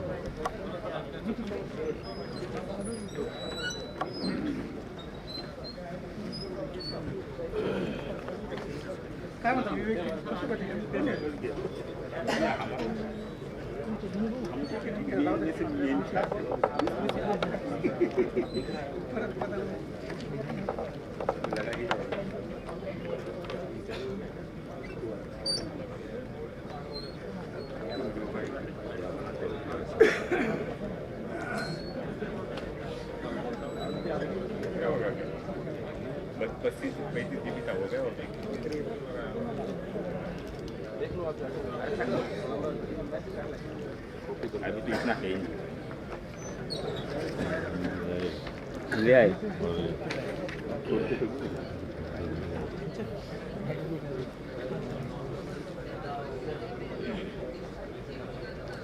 सभी गणमान्य अतिथिगण, प्रतिभागियों से अनुरोध करता हूं कि ये कृपया अपना स्थान ग्रहण करें।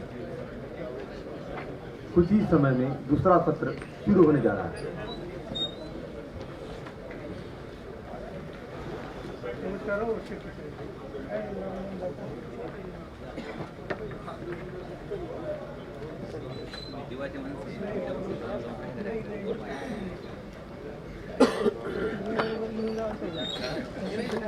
देख लिए कार्ड शॉट लिया।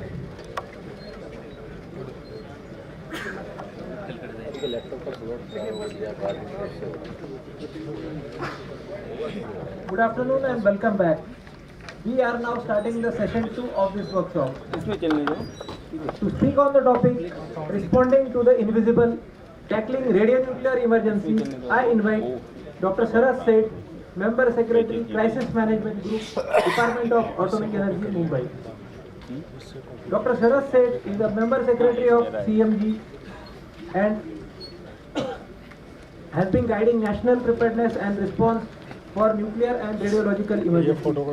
A mechanical engineer from BARC training school, he has also served in the nuclear controls and planning wing, supporting policy and planning for the department. He actively promotes awareness on radiation science to help dispel myths and build public confidence in nuclear technology. Dr. Sharad Seth. Please.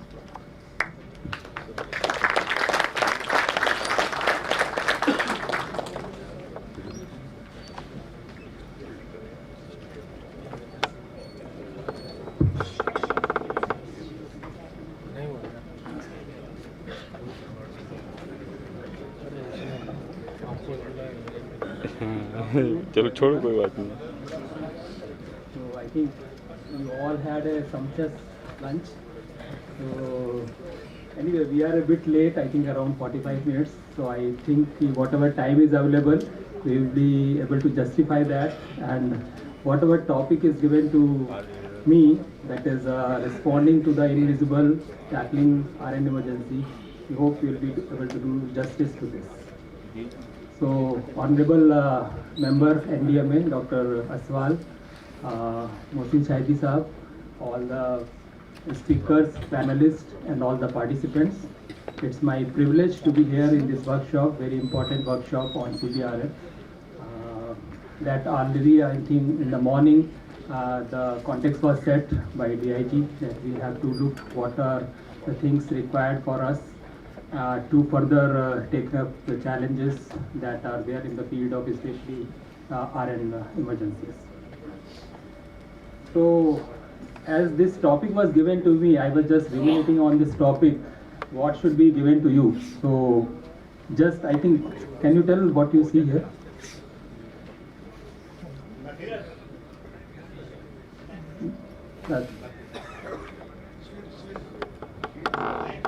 Now,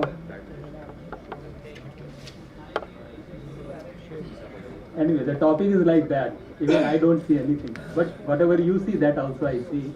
So I think responding to invisible is really important. So we should know what is invisible. So before I start, I would like to play an exercise with you. So it is like this. Means I will give you a word. So whatever comes to your mind first, within first 5 seconds you see, and that just you tell to everybody and to me, right? So are you ready to play? Okay. So here is your first word, emergency. Yes, anybody? Planned response, yes. Anybody else? Okay. Communication, yes. Anything else? Act immediately. Alert. Alert, yeah. Short of time. Short of time. Short of time. Short of time. Evacuation, okay. Okay. Coordination. Distress signals. So anyway, these are all related to this, right? So we can say means nothing is right or wrong, everybody is right. So it is all related to emergency. So here is your next word, nuclear. Yes, anybody? Type of source. Pardon? Type of source. Type of source, yeah. Energy, yes. Correct. What else? मान लेता हूँ एक बार. Fusion. कुछ नहीं चल रहा है. Radiation, yeah, of course. Good, very good. Explosion. So let us move to the next exercise. Small drill, yeah. Yes? Anybody from the back side? SOP planning. SOP planning. Planning. Capacity building. Okay. Preparedness. Preparedness. It is part of, yes. What else? Practice. Yes. Anyway, all are again same. Invisible. What do you perceive from invisible?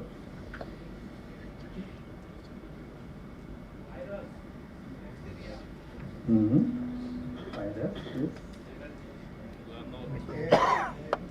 Detection equipment. Detection, yeah. Radiation. Radiation, yes. It is also invisible. Good. Yes. Unexpected threats. Unexpected threats. Unexpected. Correct. So you see, here means responding to invisible. That means something which is not known to you, which is not seen. It depends on many things, right? So here you see in all the words, what we are seeing, the single word is having some different connotation to each person, right? So in communication, what we do, like it is a process of exchanging the thoughts, views between two persons or a group of persons.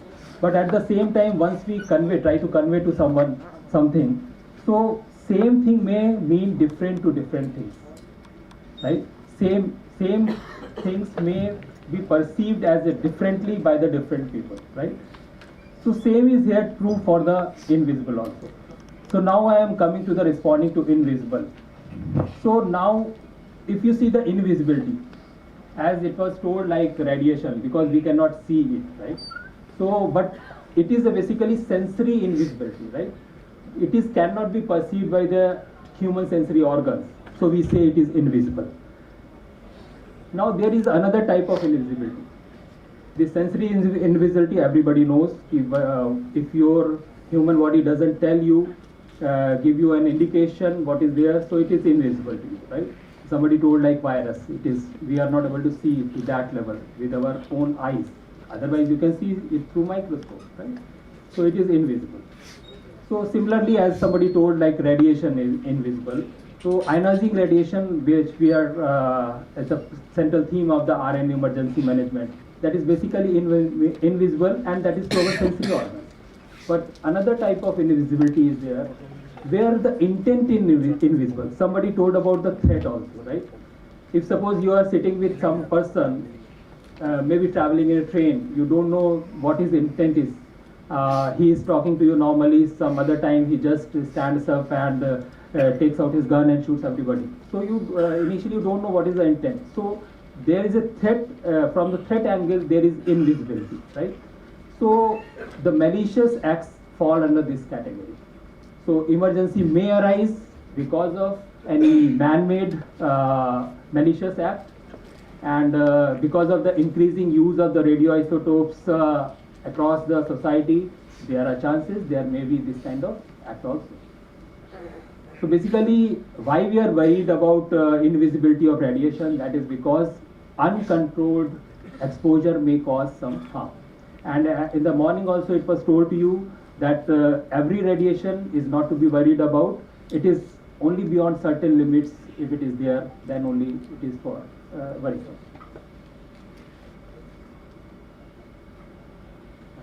This is working or not? This is not moving.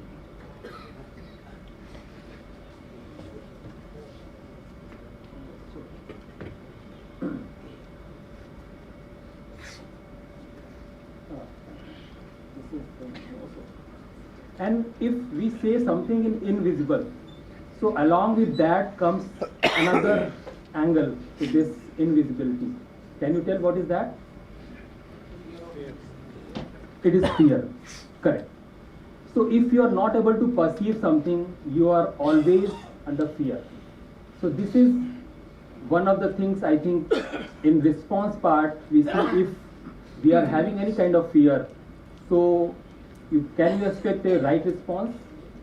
It is not possible. So you have to know the clear factual things, what is about, if suppose it is RN emergency, about the radiation, what you are going to handle there, what you can perceive there. So there are various kinds of fear. If something is invisible, there is fear of invisibility, there is fear of hidden, fear of unknown. If you don't know what is there, you will always be fearful. There is fearfulness of unseen. There is fear of unfamiliar. If you are not familiar with the things, you will be always fearful. And there will be fear of uncertainty. But in case of RN emergency, all these things, fear can be overcome if you have radiation detectors. Because if your human sensory organs don't tell you there is radiation, with the detectors you can always find out whether there is a radiation or not. Radiation is always there, natural background radiation is always there, and with the help of detectors you can find. And these detectors are highly sensitive, they are accurate, and they are reliable. So if you have the detectors, your half of the job is done. To know that, so there is nothing invisible to you, there is no fear in you. Without anything, you can handle the situation. So now coming to the RN emergency spectrum, there are some incidents related to safety, some are related to security. If suppose some accidents happen because of the safety aspects, so that is basically unintentional event that is happening, and you have to be prepared for that. Like for example, in nuclear power plant, if some accident happens, or during the transport of any radioactive material something happens, or there is a loss of some source from any industry, or you find some orphan source in the public domain. So there is safety aspects involved, and this may be an RN emergency. It may lead to an RN emergency. Similarly, if there is a malicious act, that time also there may be RN emergency.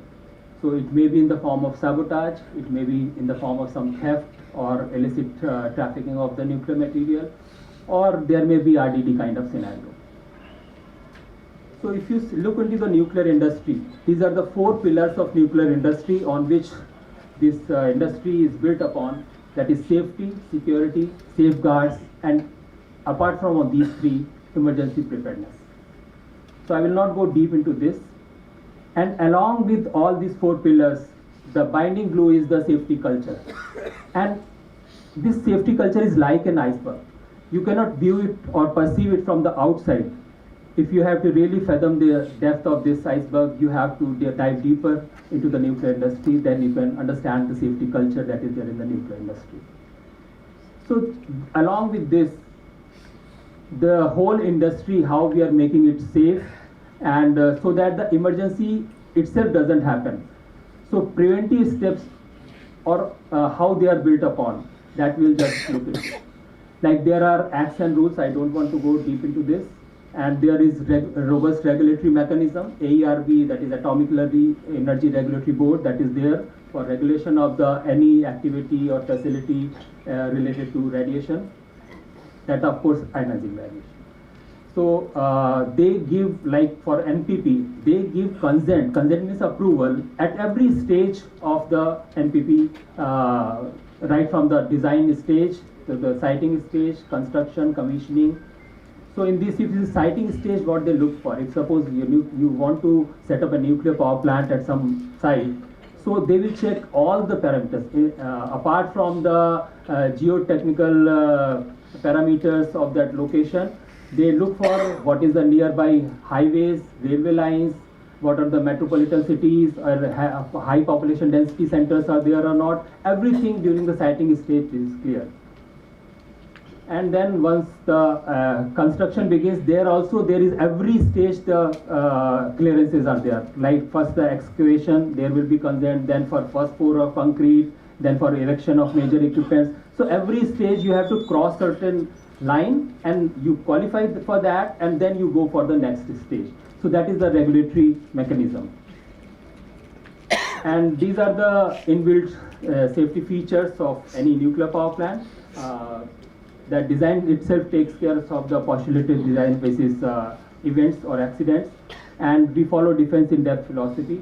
I think since all are most of you are from NDRF background, you are well conversant with all this.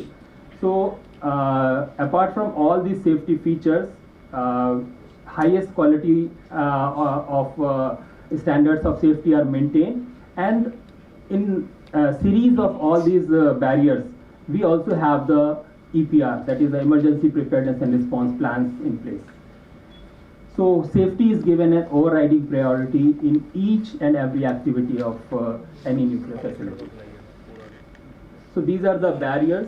That is, if suppose you see in the nuclear power plant, so these are several barriers. You see nearly 6 barriers are there, and any radioactive release can come into the atmosphere only if all the 6 barriers fail in series.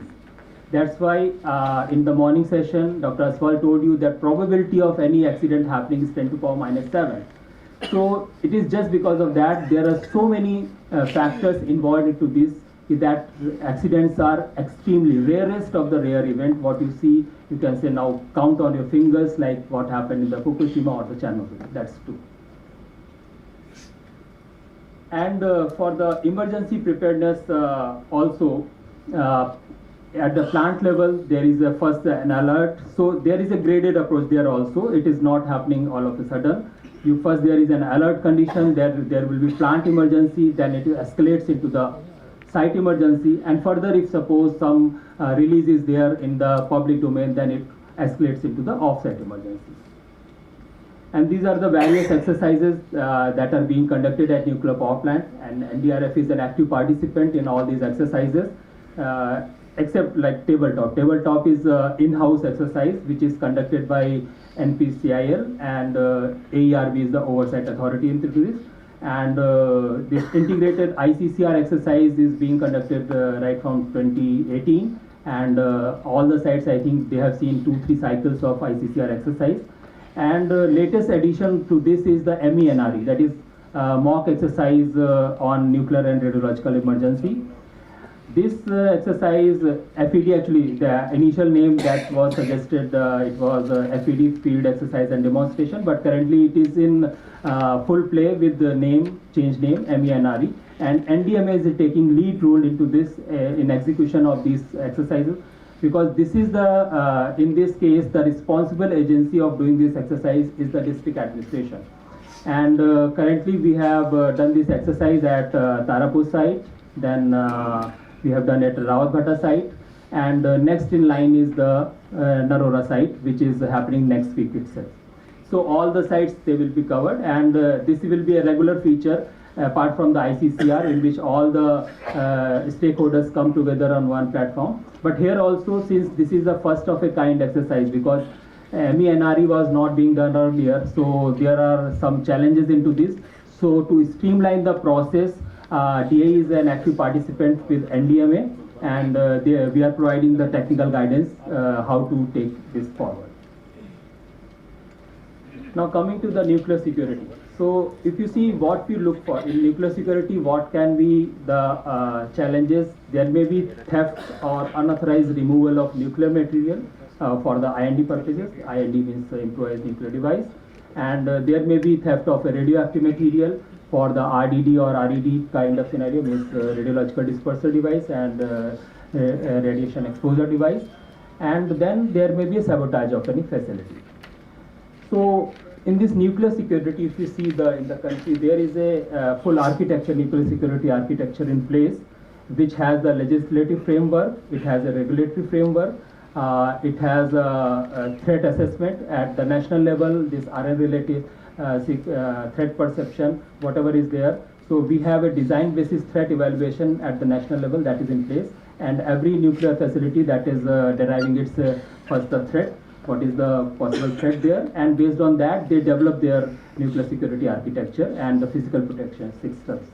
And there is also nuclear material accounting in place. So at every facility which has the nuclear material, proper accounting is being done. Nothing should be missed out of that, right? Even in a few grams, it is seen that nothing is, and those which are under safeguards of IAEA, those facilities, they are very diligently following this process, and regularly they carry out inspection and audits that every material accounting is there.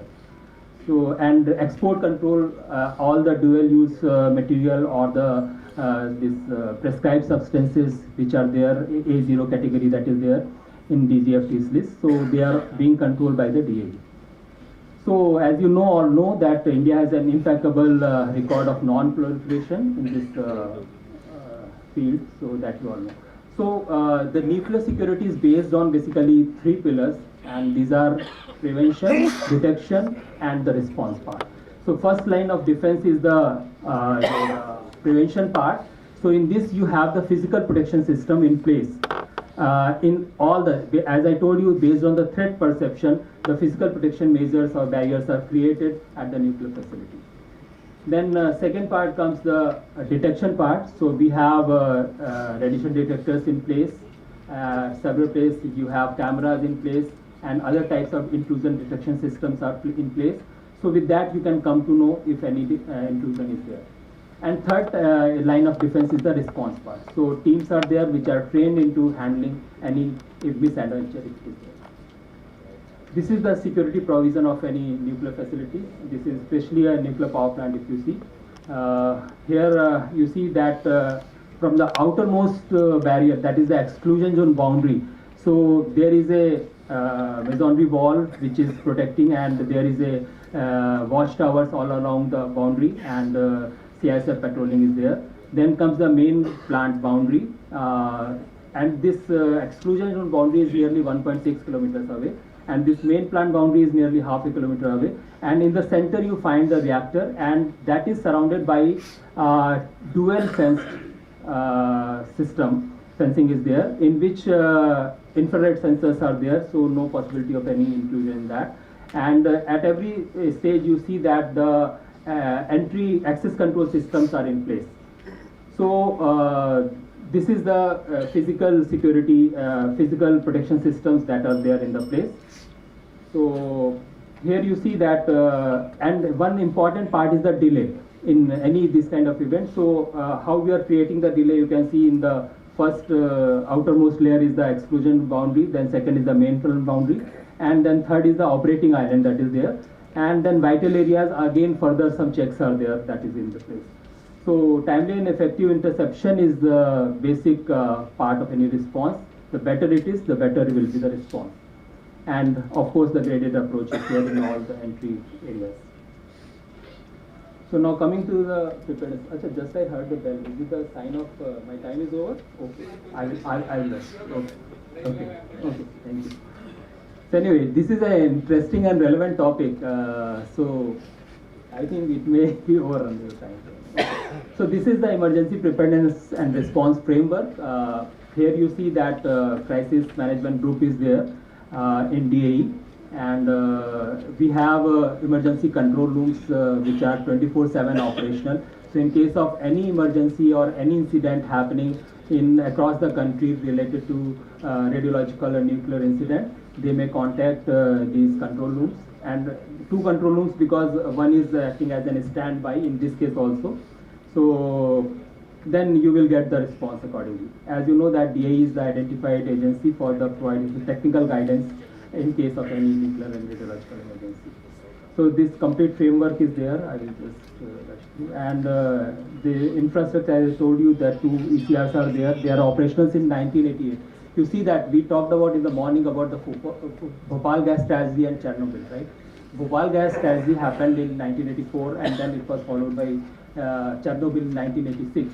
So that time the government thought that these are the incidences which are beyond the coping capacities of the local administration or the public. So there should be some mechanism where the national system should be involved, and accordingly it was thought that every ministry which is responsible for a particular type of disaster or incident, they should be having a crisis management group. So accordingly this crisis management group was created in the Department of Atomic Energy, and since then we have this our control rooms operational. And apart from this, we have 24 numbers of well-equipped radiation emergency response centers across the country. They are well spread across the geographical area, you see, and they have all the equipments and they have trained manpower to tackle any kind of emergency situation in the public domain. And this is again radiation emergency response network. You see, we have a ERMON system, that is environmental Indian environmental radiation monitoring network. So sensors are placed all across the country, and it is an online system. You get the data in your control room, and accordingly, always it will be giving you the background radiation, and if there is an increase, you will come to know. Then here you see that along the nuclear power plant also there are sensors all along the periphery of it. They are placed there, and any incident happening you will come to know. If suppose increased radiation levels are there, you will come to know, and then your response mechanism will be activated. Now coming to capacity building, I think NDRF has been a very integral part of this CBRN preparedness and response, and DAE has been working with them for providing training. These are the training, I think, during G20, as Shadi sir was telling in the morning. During G20 we had a very intensive training program for the NDRF personnel. These are few of the pictures of that. And then we have one impact, that is integrated mission preparedness awareness come training for the public officials, that is being conducted by DAE. This is the G20 summit, where this is one mobile laboratory you can see. It has fixed with all the sensors, and it can go into the field and it can check if suppose any increased radiation levels are there. This is again from the Bharat Mandapam, so few of the pictures. This is Mahakumbh. During that also we had conducted one impact program, and this is again from the Mahakumbh, and this is also again Mahakumbh. You see there, here also you see the NDRF people along with our DA team. They are working hard during the Kumbh Mela period, and that was a 45 days long event. So the teams were stationed there.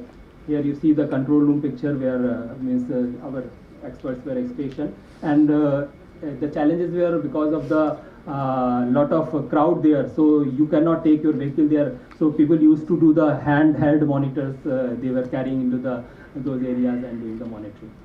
This is the mock exercise I was talking. This is at the Rawatbhatta site. It was conducted this in a month of August. This is again, you see here the NDRF has set up the decontamination center. This is again at the Rawatbhatta site. And now coming to the way forward, as we were discussing in the morning, as it was told that we need to have a national policy, a plan, and the guidelines on the nuclear and radiological emergency management. So already, as told by Honorable Member NDMA, the DAE along with the NDMA is working on this. So already we have taken this job and committees are working on this. And one important factor in this is that there should be clarity of roles and responsibility of each of the stakeholders. That has yet not taken. As Shahidi Saab was also telling in the morning, that NDRF is on demand, on call, they go and respond. And the first responders is the local police and the communities. So they should also be knowing what is their role. They should be equipped, they should be having the resources, they should have proper training as per the role. So this is needs a lot of improvement. So we have to work on this area. And the mock exercises that we are conducting, that requires not just, I think, in every situation, depending on the situation, you have to act and react.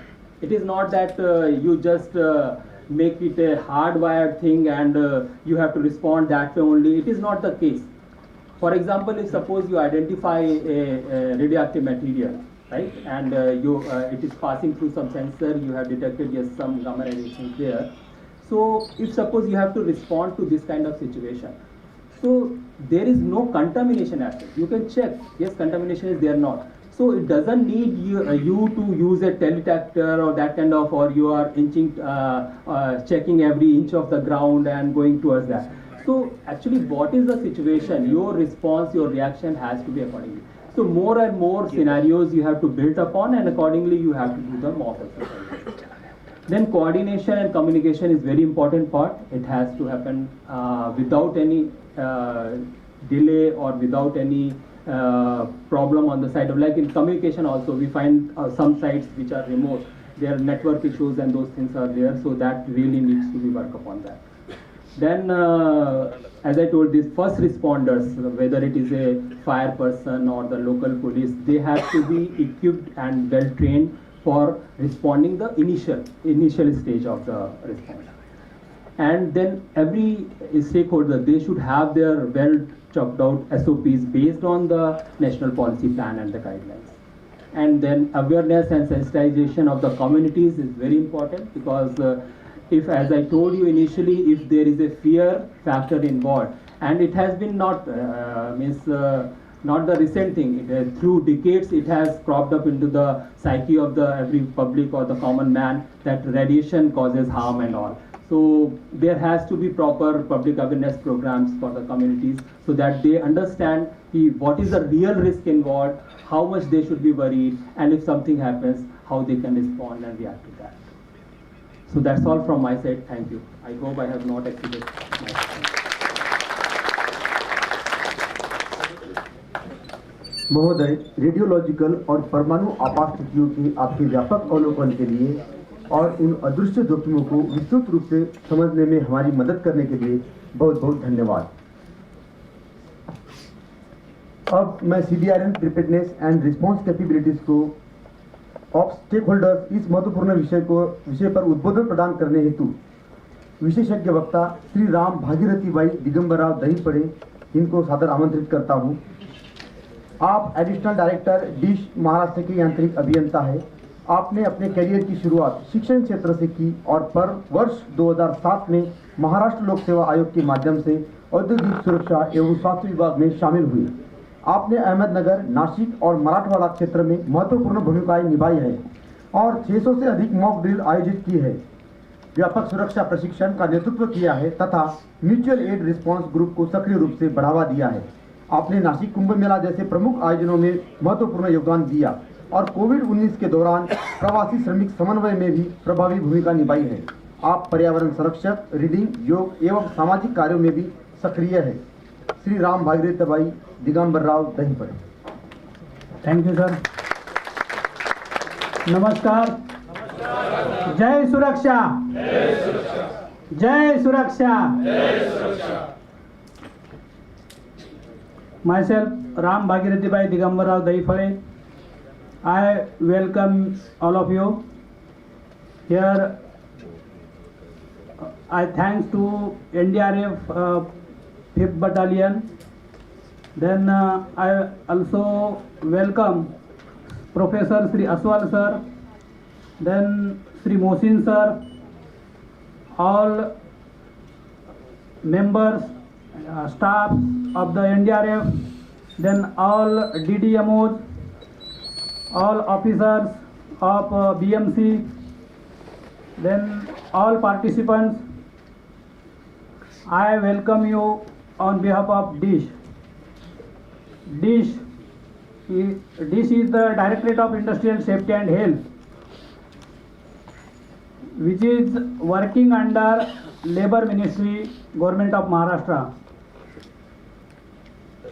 This department is our leading working under able leadership of Cabinet Minister Sri Akash Pundkar Saheb, then State Labour Minister Sri Ashish Jaiswal Sahab, our Honorable Principal Secretary IA Kundan Madam, IAS, then our in-charge Director Sri Pokre Sir.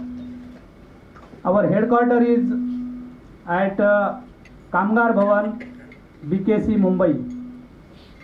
All of you know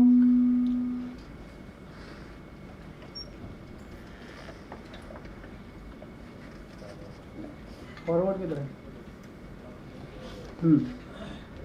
dish किधर है ना?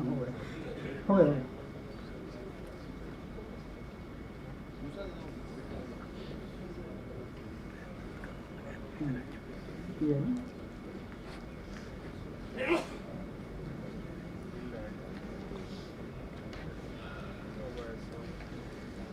This Directorate of Industrial Safety and Health, previously known as a Factory Inspectorate, and our directorate is enforcing Factories Act 1948 and rule made thereunder.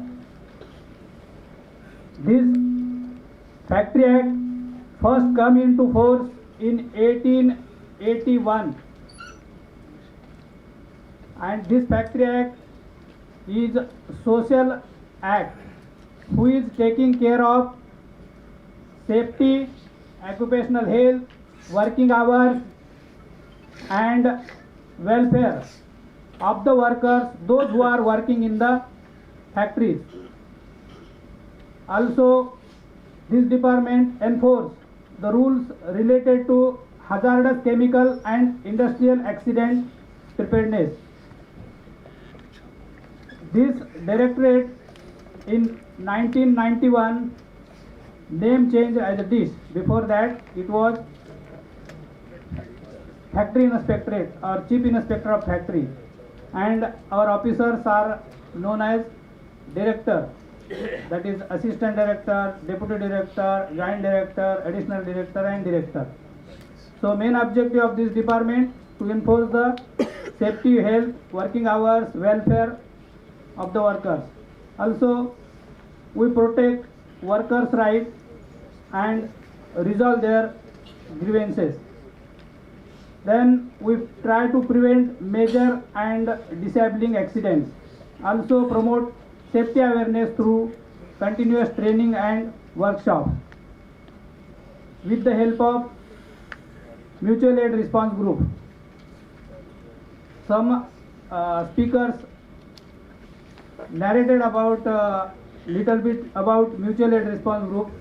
This mutual aid response group is our dish baby.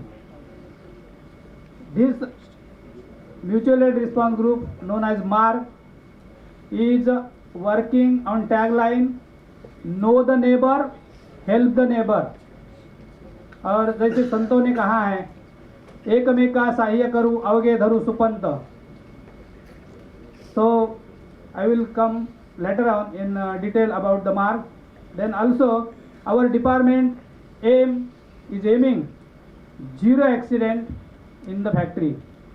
जैसा कि factory में कामगार या कामगार बंधु सुबह हंसता खिलता आता है परिवार से और वो हंसता खिलता काम करके वापस जाए और उसके साथ कोई एक्सीडेंट ना हो, ये हम एम करते हैं.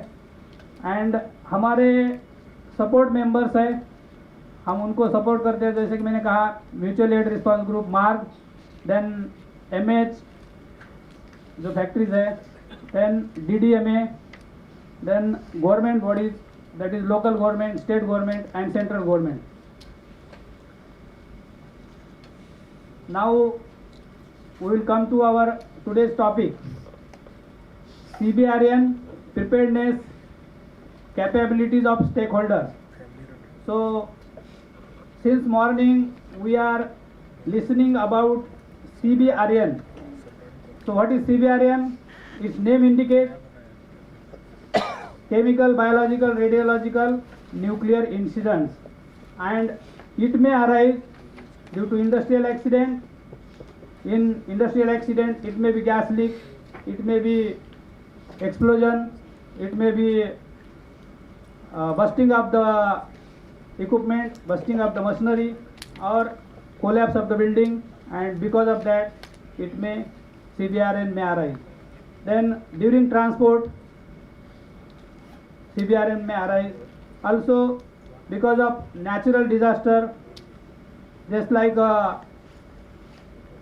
during tsunami in Japan at Fukushima, there was a natural disaster arise. Also CBRN can arise because of intentional acts, that is because of sabotage or terrorism. And our objective of this CBRN study to minimize loss of life, property and environment damage. So understanding CBRN risk in industrial sector. So what is the CBRN threat? Already we have discussed. Then in the historical context, already about this Bhopal gas tragedy and Visakhapatnam gas leak, previous our speakers focus on it. What is CBRN preparedness? CBRN preparedness is about risk assessment, policy development, resource allocation and stakeholders coordination. And our strategic planning and preparedness, while strategic planning and preparedness involves developing policies and frameworks to address potential CBRN threats, preparedness focus on ensuring readiness and capabilities necessary to implement those plans during the actual incident.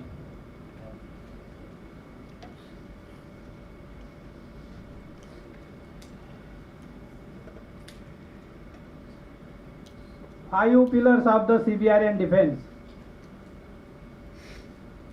To protect ourselves from CBRN incidents, we have to focus on 5 pillars of this CBRN defense. First is avoidance. Measures to be taken to prevent CBRN incident from occurring or to minimize exposure if an incident happens. Then detection. The timely identification of the CBRN agents or hazards to enable early warning or a rapid response. That is, we have to activate our early warning system. Then third pillar, protection. Implementing safeguards such as personal protective equipment and collaborative protection to shield individual and critical infrastructure. कहते हैं ना, prevention is better than care. Then our fourth pillar of CBRN defense, decontamination. If some CBRN incident happen, then we have to do decontamination as early as possible. That is the process and procedure to remove or neutralize hazardous CBRN chemicals from the people, equipment and environment from the incident site. And last and most important, damage control. For this, action shall be taken to mitigate immediate and long-term impact of an CBRN, including medical treatment and environmental remediation. Next, major key national level response stakeholders. At national level, as you know, you yourself are the, that is NDRF and NDMA are major response stakeholders. Then Department of Atomic Energy, आपने इसके पहले जो lecture सुना, वो एक major response stakeholders है. Then DRDO and Air Force Institute of NBC protection for Air Force personnel. They are training and they are ready for, if some incident happen, then they can, as a major stakeholder, they can respond. Then at state level or local level stakeholders, here SDRF, Pollution Control Board, then our directorate DISH and some local emergency services, that is local government, fire department, medical department, then local police, again community response team and some volunteers. These are the key state level responders. Next, detection and monitoring equipment. Some of the equipments which are required for detection and monitoring. Then to handle CBRN incident, we require to protect our force or to protect our men from that threat or from that danger, from that hazard, personal protective equipment. In for this CBRN suit, then self-contained breathing apparatus, some are shown here. These were all about CBRN. Now at factory level, preparedness requirement. As a DISH, that is Directorate of Industrial Safety and Health, we are, as I told you, we are enforcing Factories Act, and whatever the safety or whatever the environment, all of you know, factory means where the man, machine, material come together, and because of this man, machine, material, some specific environment is there. If you take example of this material, so material may be hazardous, material may be poisonous, material may be gaseous form or liquid or solid, and because of that material's property, that is physical, chemical, biological property, some specific environment will be there, and while working or while manufacturing, we have to take care of that man. So for that, our act starts at the first stage. For that, they required plan approval. Means we are, while approving the plan, we are seeing the emergency exit, that is overcrowding, then staircases, then emergency preparedness if something happen, then evacuation plan, like this. So, and for the MH factory in the Maharashtra, at our department, 416 MH factories are registered with us. And all of you know, because of some chemicals mentioned in the act, that is SEMA rule, if they are having some that specific threshold quantity, that factory is known as MH factory, and they have to follow some guidelines, some rules. So it starts again a site notification. According to Rule 7, this is very important. Then we are ensuring safety report. Then on-site emergency plan. If something happened during manufacturing, we are making compulsory to make on-site emergency plan. And in that on-site emergency plan, they have to define what are the points or what are the places where that emergency may arise and because of what. And for that, what is their preparedness to mitigate or to respond. They have to define people for firefighting, for first aid, for rescue. They have to define that assemble point, who will be the incident controller, who will be the site controller, and they are making on-site emergency plan. And on that emergency plan, we are taking their mock drills. Mock drills are compulsory for them. They are making mock drills on their own level each and every month, but according to SEMA rule, they have to execute that mock drill every 6 months before the other members or before the dish and MARG members, or sometimes NDRF people also there as a observer for their mock drill. And we are taking their mock drills, that is execution of the on-site emergency plan. So for this mock drill, first is the tabletop exercise. They will brief to the observers regarding that event. Then actual execution, and during execution, those who came as observers, they will distribute at they will depute at a different location as observer. If people from 4 people from one factory, they will come to observe the mock drill, then we are deputing them, that 4 people at different place. And again, execution of that mock drill, there will be debriefing. And regarding their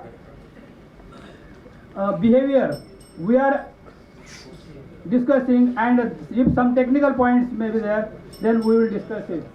Again, offsite emergency plan. For the offsite emergency plan, we as a dish are helping to DDMA, that is DDMA and DDMO, to making this offsite emergency plan. Then safety audit, to ensure the safety, we have appointed third-party safety auditors from our department, and they are auditing the factories. And frequency of the safety audit is external. At every 2 years, they have to carry safety audit externally, and 1 year they have to carry, alternate year they have to carry internal safety audit.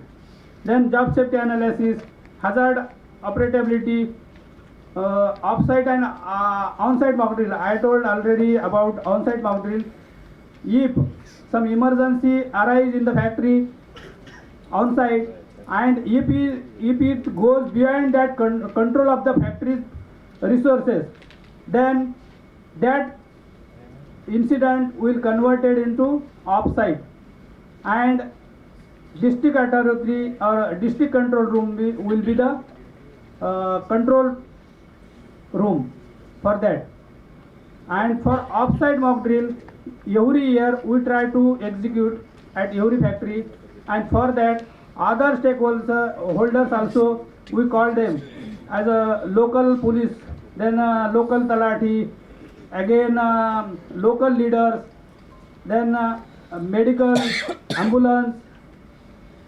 For this mock drill, and we are trying to check their response time. Then annual inspection.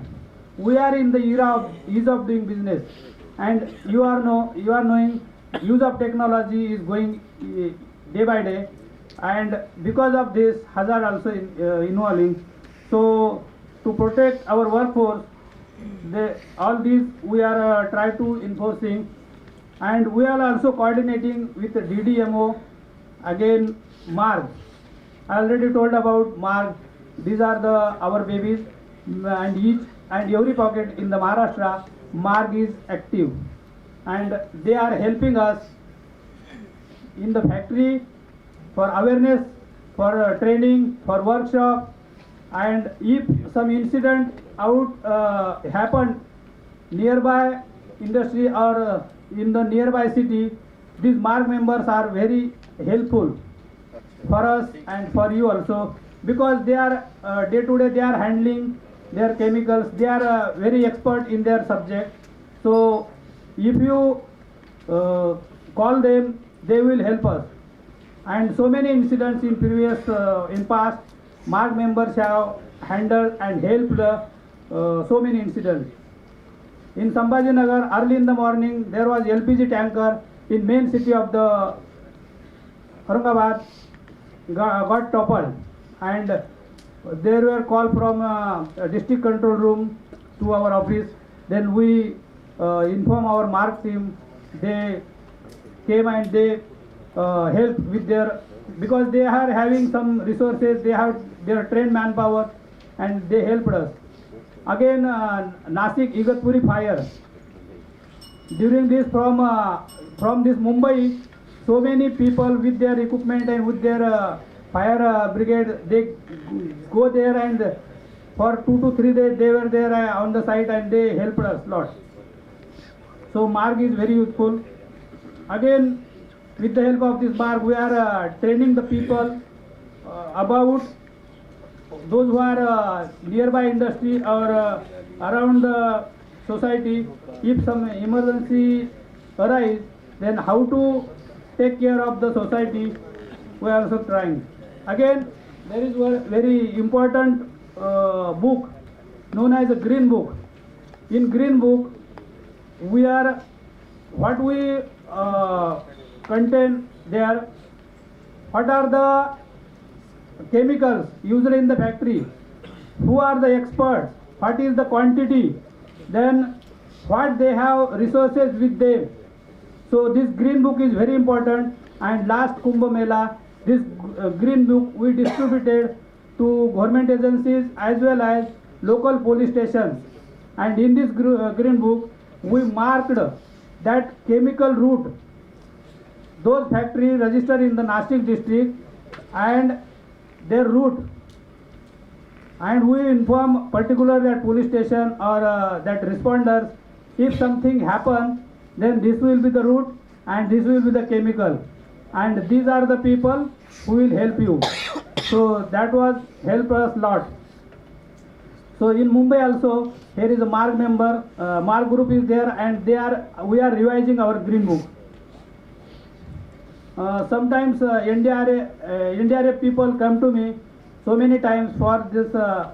There was question also for getting the information or getting the data regarding MH and other chemical factories. So यहाँ पे बहुत सारे लोग होंगे कि जिन्होंने मेरे से ये मतलब डाटा भी बहुत बार लिया हुआ है, और किसी को कुछ लगता है तो आई एम देयर। पहले मैं बाहर था तो भी मेरे से मतलब कांटेक्ट करते थे, और एनडीआरएफ के साथ मैंने बहुत मॉक ड्रिल भी अटेंड किए हुए हैं। लास्ट टाइम कुंभ मेला में मैं I was at Nashik and we executed that before Kumbh at Trimbakeshwar and at Nashik. ये जो मॉक ड्रिल आपका हुआ था आपका, तो उसके लिए हमारे जो मार्ग मेंबर थे दे वेयर ऑब्जर्वर्स, तो अभी भी आपके हेल्प कर सकते हैं for Kumbh Mela and for other incidents also. So this is about preparedness, about factory. Then next, way forward for continuous improvement, we have to assess we have to plan, prepare, respond, and evaluate for continuous improvement to avoid the CBRN incident. Then already Bhopal gas tragedy, eminent speakers were focused on this. Then again about this LPG polymer, Andhra Pradesh Vizag gas leak. Then radiological incidents at Mayapuri. Conclusion. Effective CBRN preparedness requires a multi-tiered framework with strong coordination, regular practice, and safety-focused culture. These elements work together to protect lives, property, and environment from future CBRN threats.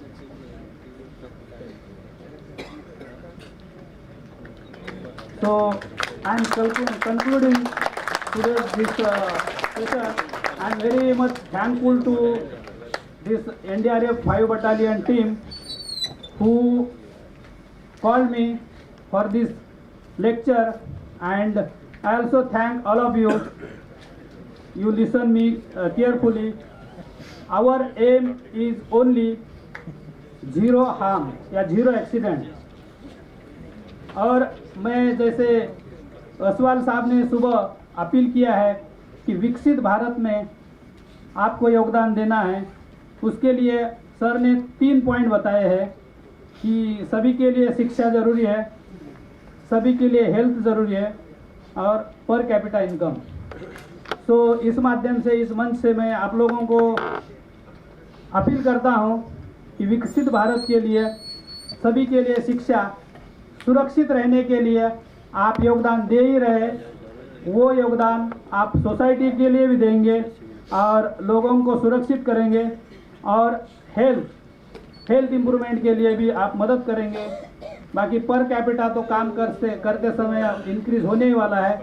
तो ये आशा करते हुए मैं आप सभी का धन्यवाद देते हुए और सभी के लिए सुरक्षित और आरोग्यदायी भविष्य की शुभकामना देते हुए मेरे 2 शब्द समाप्त करता हूँ. जय हिंद, जय महाराष्ट्र, जय सुरक्षा. Thank you. Thank you, sir, for your information about the working of DISH and its importance in reinforcing the strong industrial safety culture. Sir, now I invite Dr. Meher Palit, scientist G, DRD Gwalior, to talk on the topic technology integration and innovation in CBRN. Sorry to interrupt in between. Dr. Saraswati sir is leaving us. I would request DIG sir to kindly come on to the stage and present a memento as a token of respect to Dr. Saraswati sir. Thank you.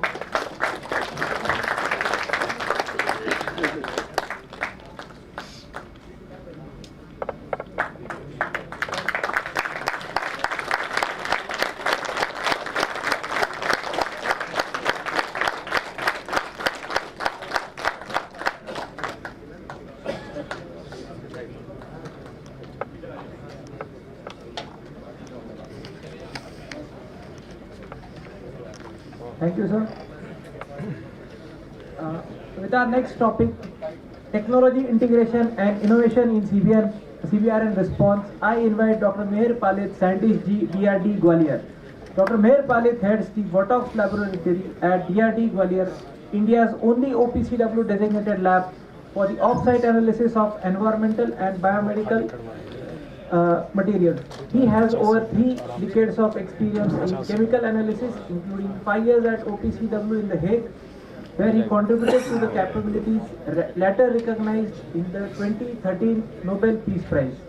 He also serves on the OPCW Scientific Advisory Board and its Chemical Forensics Working Group, and has led key DRD projects including the CBRN sample collection kit, evaluation of the CBRN water purification system Mark II, and deployment of chemical and biological detectors at strategic locations. Dr. Meher Palit.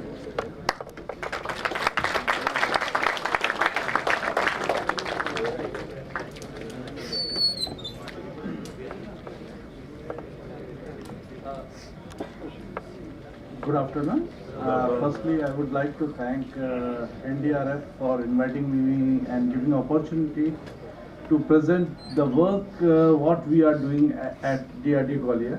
And मैं कोशिश करूँगा कि जो मेरे lecture जो है Hindi English mix करके दूँ, शायद वो ज़्यादा कंफर्टेबल होगा सबके लिए, तो इसलिए मैं I will try to do in that way. Okay, now it is not necessary to describe what is the CBRN. You people already know that, and actually this diagram is mostly telling about the impact of the CBRN incidents. So if you see from the threat point of view of this weapon of mass destruction, including nuclear radiation, the chemical and biological weapon का use जो है सबसे ज़्यादा probability है. अभी तक सब industrial incident और इसकी बात कर रहे हैं, मैं थोड़ा सा हट के बोलूँगा. मैं mostly threat point of view से और इंटेंशनली CW अटैक या BW के पॉइंट ऑफ व्यू से मैं बात करूँगा. Now basically CW chemical weapons जो है कई कैटेगरी के होते हैं. Nerve agent, blister agent, blood agent, choking agent. इसमें से काफ़ी सारे कन्वेंशनल केमिकल वॉरफेयर एजेंट्स हैं. उसमें से आप अगर देखें नर्व एजेंट में नोविचॉक और कार्बामेट्स हैं. They are actually non traditional chemical warfare agents. ना अगर आप दुनिया में एक 1970 से लेकर के 2019 का एक जस्ट पिक्चर देखें तो माने पूरे ग्लोबली 1,81,000 के आसपास टेररिस्ट अटैक्स हुए हैं, जिसमें से 383 deliberate use of CW agents हुए हैं. ये कुछ वार में भी हुए हैं, एज ए टेररिस्ट एक्टिविटीज़ में भी हुए हैं. और उसमें से अगर सबसे ज़्यादा अगर यूज़ हुआ है तो आप देखेंगे कि इसमें जो right control agent, basically right control agent MHA use कर सकती है क्राउड को कंट्रोल करने के लिए. उसमें कोई ऐतराज नहीं है ग्लोबली, लेकिन वार के समय इट्स प्रोहिबिटेड. लेकिन ऐसे भी सिचुएशन है जहाँ पे यूज़ किया गया है. उसके कारण हैं, स्ट्रेटेजिक रीजंस हैं उनके यूज़ करने का, to make more effective this real CW agents. Okay, actually this is one the telling about the global impact of chemical warfare agent. If you see here, the casualties is in millions, specifically for with the CW agents. Now I just will give you an introduce with the BW agent. Also it include bacteria, viruses and toxins. Mostly people are talking about the bacteria and viruses. We consider that okay, they are the threat agent, that's fine, but toxins are more lethal. Reason is that bacteria, viruses get infected, you have a time, incubation time, if there are possibilities of curing, but toxin is also very immediate and very lethal.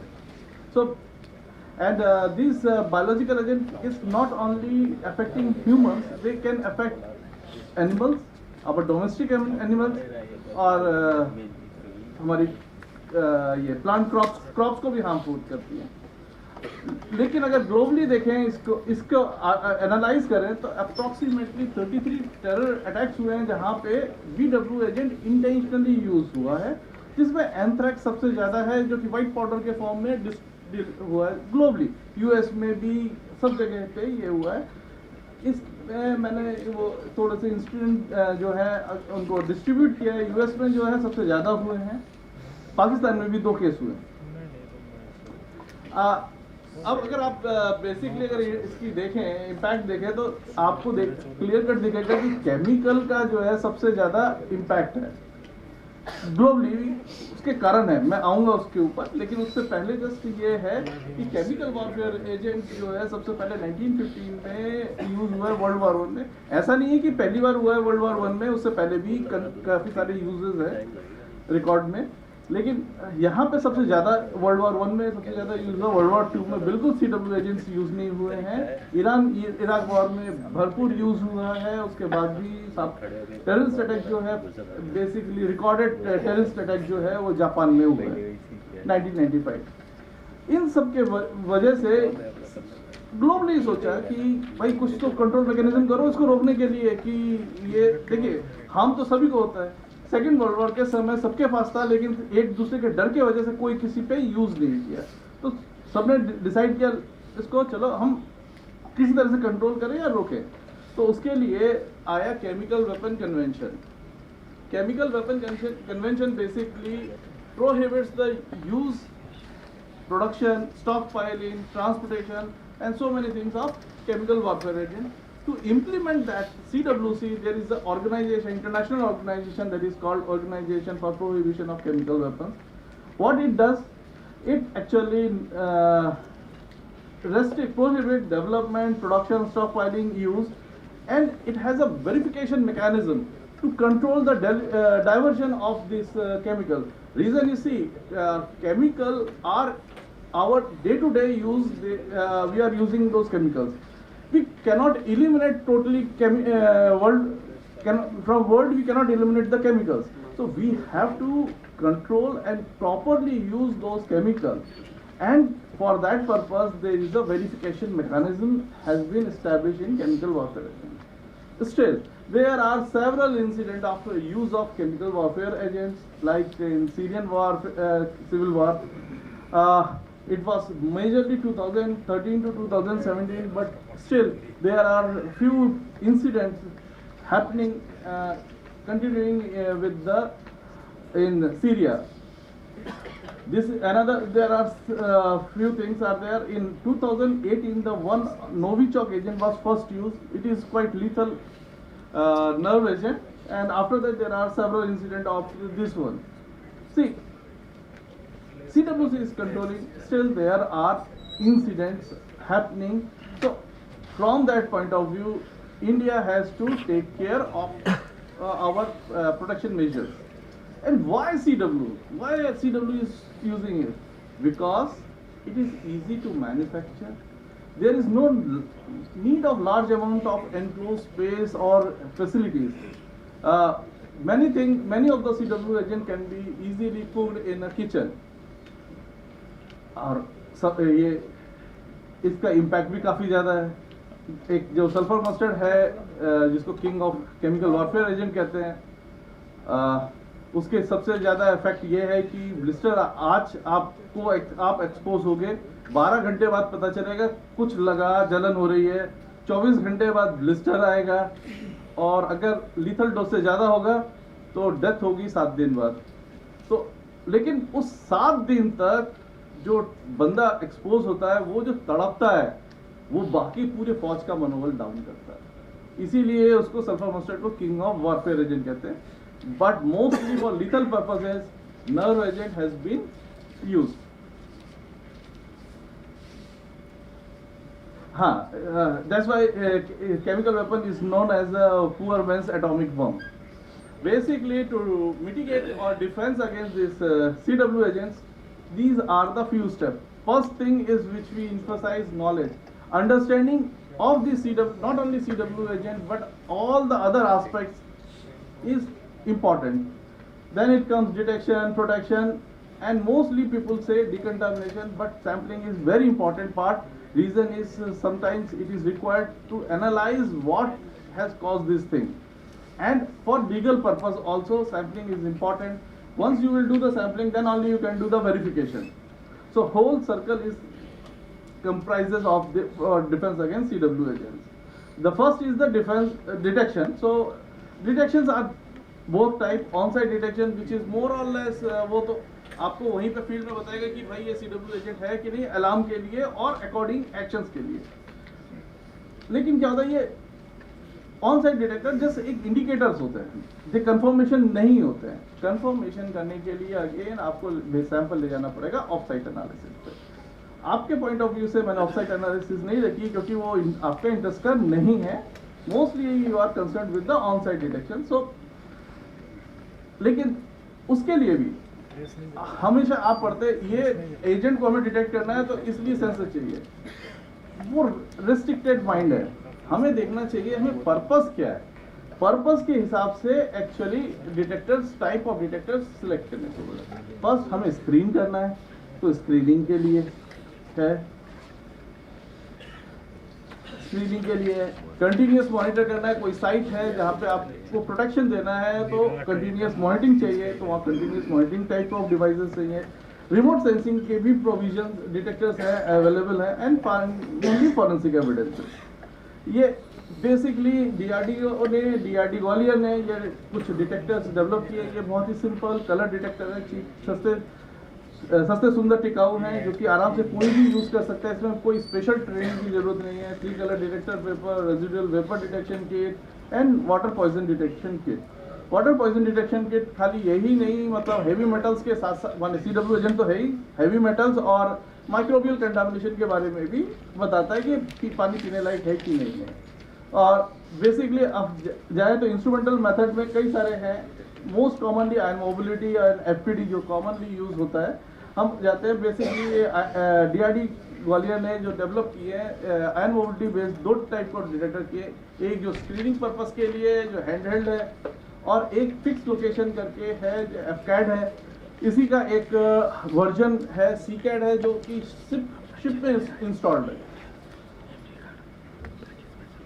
फिर ये flame photometric based detector है, जो कि particular presence of element देखता है। अगर आप देखें CW का अगर शेड्यूल लिस्ट में देखें तो मोस्टली जितने भी शेड्यूल केमिकल्स हैं या केमिकल वारफेयर एजेंट्स हैं, वो आइदर उनमें फॉस्फोरस, सल्फर, आर्सेनिक, नाइट्रोजन है या उनके कॉम्बिनेशंस हैं।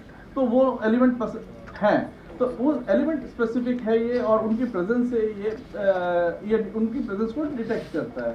ये ग्लोबली केवल एक ही कंपनी के पास अवेलेबल है अभी तक, जो कि प्रोइंजन फ्रांस है।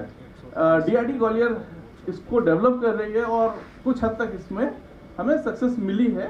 अभी फाइनल इसका जो सेंसिटिविटी से रिलेटेड कुछ इश्यूज हैं, उसको रिजॉल्व करने के बाद it will be get launch.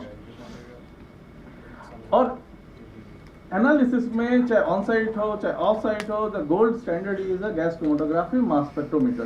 Basically ये 2 टेक्निक का है कॉम्बिनेशन है। गैस क्रोमेटोग्राफ जो सेपरेशन टेक्निक है, इसको हम आइडेंटिफिकेशन के लिए भी यूज कर सकते हैं। तो गैस क्रोमेटोग्राफ और मास स्पेक्ट्रोमीटर हाईली सेंसिटिव और सिलेक्टिव डिटेक्टर है कंपैरिजन टू अदर डिटेक्टर। सो इनके कॉम्बिनेशन से ये चलता है, और ये बेसिकली इंडिया के पास अपना नहीं है। ग्लोबली 3 टाइप के 3 डिटेक्टर्स अवेलेबल है। बहुत कॉमनली आप लोग को सुना भी होगा, Griffin 510, Hapsite and Tridion. Basically Hapsite and Tridion has means मेरे पॉइंट ऑफ व्यू से कुछ इश्यूज हैं, क्योंकि वो आयन ट्रैप बेस्ड है। हेप्साइट जो ये ग्रिफिन 510 है, ये क्वार्टर पोल बेस्ड है, तो इसकी ज़्यादा वाइडर एप्लीकेबिलिटी है। फिर हम बात करते हैं रिमोट केमिकल डिटेक्टर्स की।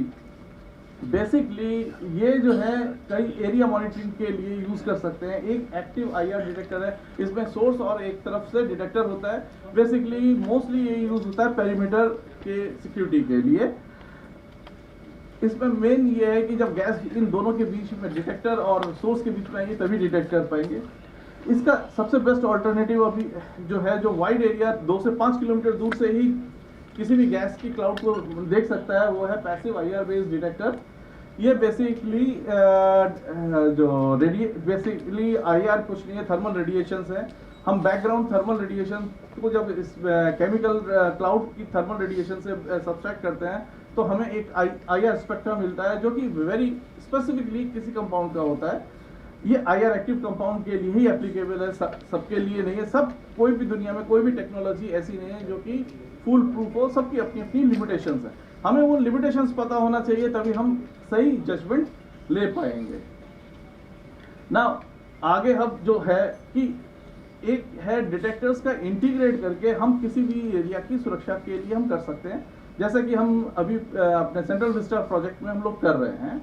बेसिकली यहाँ पे कॉम्बिनेशंस हैं रिमोट एरिया सेंसिंग के लिए पैसिव आई डिटेक्टर जो कि अर्ली वार्निंग देगा, फिर स्क्रीनिंग का बंदोबस्त है, 24/7 है, एंड कंफर्मेटिव के लिए हमने पोर्टेबल GCMS की प्रोविजन किया हुआ है। बेसिकली एट DRD हमने डिफरेंट डिटेक्टर्स को इंटीग्रेट करके उनका एक सिस्टम बनाया है जिससे कि हम यूजफुल डेटा एक्सट्रैक्ट आउट कर सकें और वार्न दे सकें। फ्यूचर में जो अभी चल रहा है कि ड्रोन और UGV में भी इनका इंटीग्रेट करके जहां हम हजार्डस एनवायरनमेंट है जहां हम नहीं जा सकते, हम इनके थ्रू वहां पहुंच करके हम देखें कि इशू क्या है, मीन्स केमिकल को डिटेक्ट करें बेसिकली, और बायोलॉजिकल डिटेक्टर भी इंटीग्रेशन का चल रहा है। नाउ डिटेक्शन तो हो गई, अब बात आती है प्रोटेक्शन की कि प्रोटेक्शन भी अगर डिटेक्ट हुआ तो अब हमें अपने आप को प्रोटेक्ट करना होगा। प्रोटेक्ट करने के लिए हमें सबसे पहले समझना पड़ेगा हमारा कौन कौन से रूट ऑफ एक्सपोजर्स हैं। मोस्टली जो सबसे लीथल जो सबसे ज़्यादा इफेक्टिव होते हैं इन कामों में, एक इनहेलेशन और डर्मल टॉक्सिसिटी, तो हमें इन दोनों से प्रोटेक्ट करना होता है। तो अब हमारे जो डिवाइसेस हैं अकॉर्डिंगली है, रेस्पिरेटरी है या होल बॉडी प्रोटेक्शन के लिए। अब होल बॉडी प्रोटेक्शन के लिए डिफरेंट कैटेगरीज में है, हमें ओवरडूइंग नहीं करनी चाहिए, जहाँ जो चीज़ एप्लीकेबल है वो वही करनी चाहिए, और वो आप तभी डिसाइड कर पाओगे जब आपको बेसिक थोड़ा सा नॉलेज होगा। लेवल ए सूट जो सबसे हजार्डस एनवायरनमेंट है, जहाँ टोटली अननोन है, आपको नहीं पता कि हम जा रहे हैं वहाँ पे क्या सिचुएशन होगी, बिल्कुल नहीं पता, तब level A suit he recommended है। उसके बाद फिर धीरे धीरे कैटेगरी गिरती चली जाती है अप टू लेवल डी। अब लेवल ए आपको प्रोटेक्शन देता है body protection. Now it comes to the respiration, mostly in means with the level B C you go, माने आप basically face mask with the respirator जाते हैं और different canister use करते हैं। CW के लिए अलग कैनिस्टर है और टिक्स के लिए एक अलग टाइप का कैनिस्टर है, अकॉर्डिंगली यूज करते हैं। मोस्टली मुझे NDRF SCBA यूज करता है, लेकिन SCBA की एक अपनी लिमिटेशन है कि 15 से 20 मिनट मैक्सिमम, आधा घंटा मैक्सिमम, और हमारे इंडियन कंडीशन में काफ़ी अनकंफर्टेबल भी होता है लेवल ए सूट के साथ SCB पहनना। इसकी तुलना में क्लोज सर्किट ब्रीथिंग एपरेटस ले सकते हैं, लेकिन कॉस्ट काफ़ी ज़्यादा है।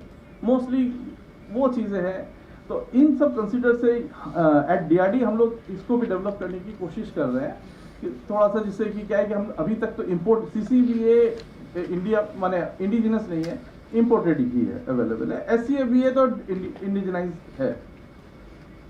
Now basically this full body protection CBRN के पॉइंट ऑफ व्यू से ये सारी चीज़ें हैं, ये सारे के सारे चीज़ें DRDO ने ही डेवलप किए हैं, और ये सर्विसेज इनको यूज़ कर रहा है। इवन NDRF के पास भी शायद होनी चाहिए, ठीक है ना।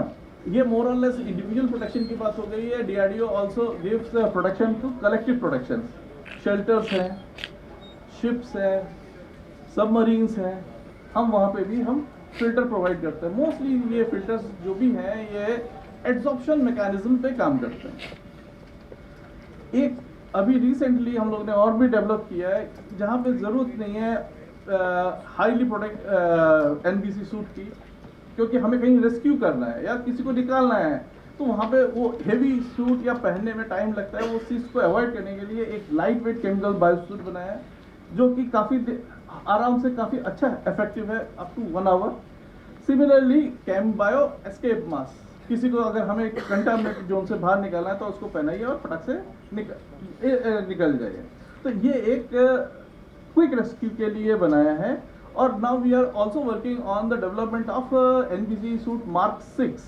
Mark 5 तक हम लोग यूज करते थे spherical carbons, now we are going for carbon nanofibers. उसकी क्या है कि कंफर्टेबिलिटी ज़्यादा हो जाती है, वेट रिड्यूस हो गया without compromising with the effectiveness of the suit. चलिए अब मुझे एक क्वेश्चन बताइए, जैसे आपने सब है कि एड्सॉर्बेंट है, ठीक है ना, एक बात बताइए, अगर यही एड्सॉर्बेंट तो चूंकि एड्सॉर्ब है लेकिन डिटॉक्सिफाई नहीं हुआ, इट कैन अगर आपने मिस हैंडल किया तो ये आपको फिर से भी परेशान कर सकता है। तो ऐसा क्यों ना हो कि एड्सॉर्बेंट खुद ही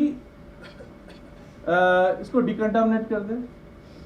Now we have taken a new project on this purpose, and we are going to develop a new adsorbent material based on MOF, means metal organic framework, which not only adsorb it but it also decontaminate.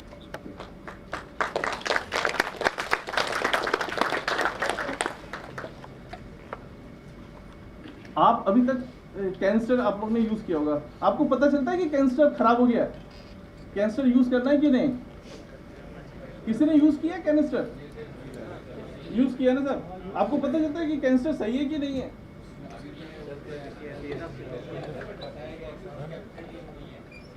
नहीं, आपको वो तो capacity है, कभी खुला हुआ हो तो उसको यूज करना है कि नहीं करना है? शेल्फ लाइफ बता रखी है। नहीं, शेल्फ लाइफ तो तब है जब पैक्ड है, खोल लिया आपने, एक बार यूज किया, अब वो कंज्यूम हुआ कि नहीं हुआ, क्या दोबारा मैं रीयूज कर सकता हूँ?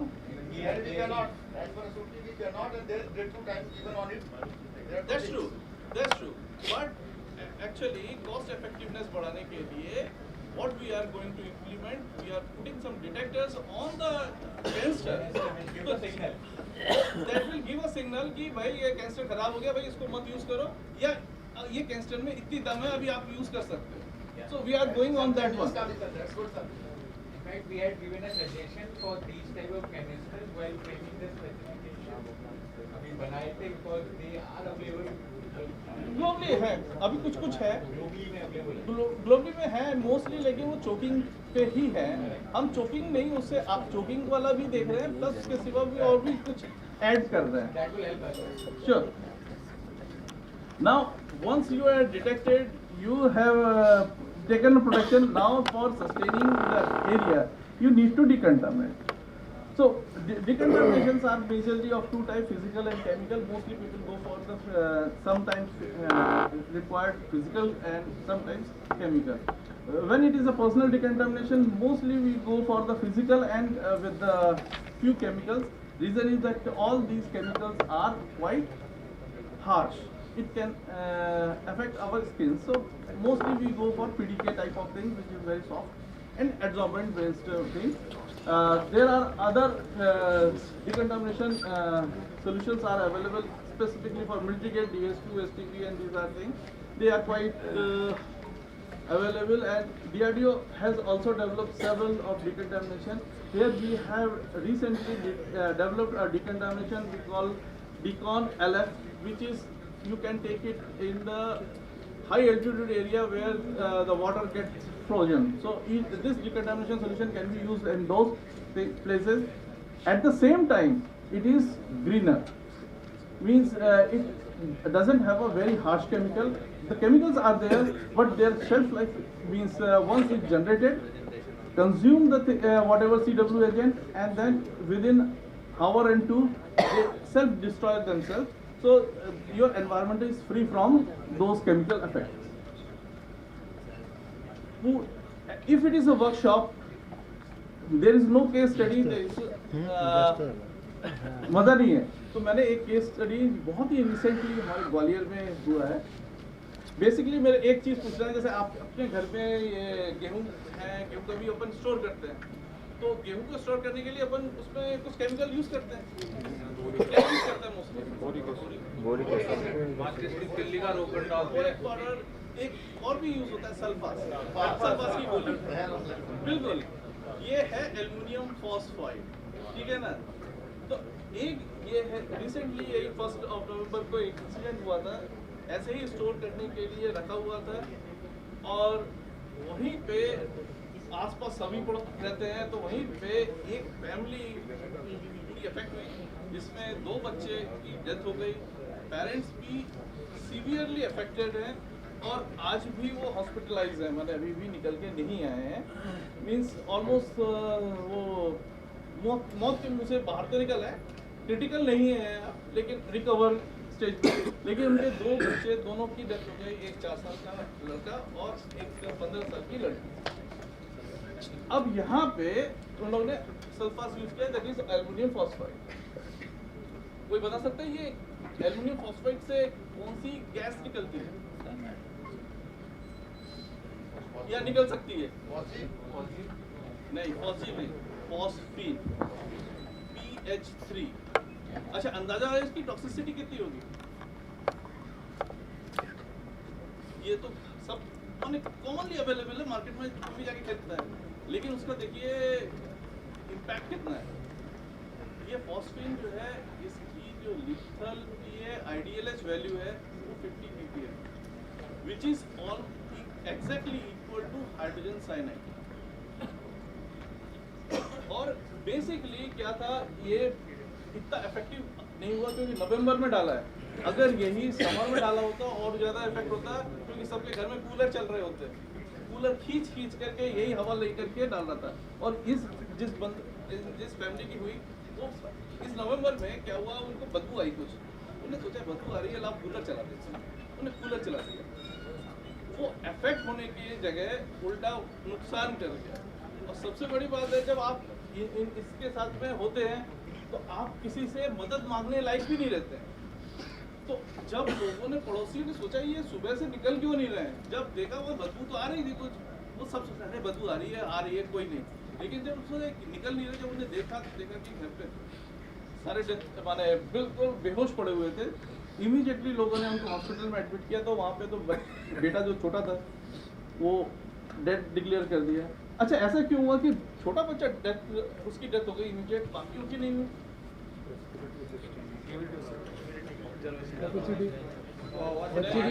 केमिकल से कोई इम्यूनिटी नहीं होती, वो हवा से बाहरी है। सारा खेल केमिकल में वेट का होता है, मास का होता है। जो डोज होता है, डोज मास डिपेंडेंट होता है। इसीलिए कभी भी आप केमिकल एनवायरनमेंट में काम करने जाएं तो सबसे पहले थोड़ा सा खा पी करके जाइए, जितना वजन भारी होगा उतना सेफ रहेंगे। माने आप उतनी ज्यादा डोज ले सकते हैं, सिंपल सी बात है। अच्छा, इस केस में जहाँ पे ये इंसिडेंट हुआ, ये हो गया, अब आप पहुंचे एज ए रेस्क्यूअर या फर्स्ट रिस्पॉन्डर, आप पहुंचे, सबसे पहला स्टेप आप क्या करोगे?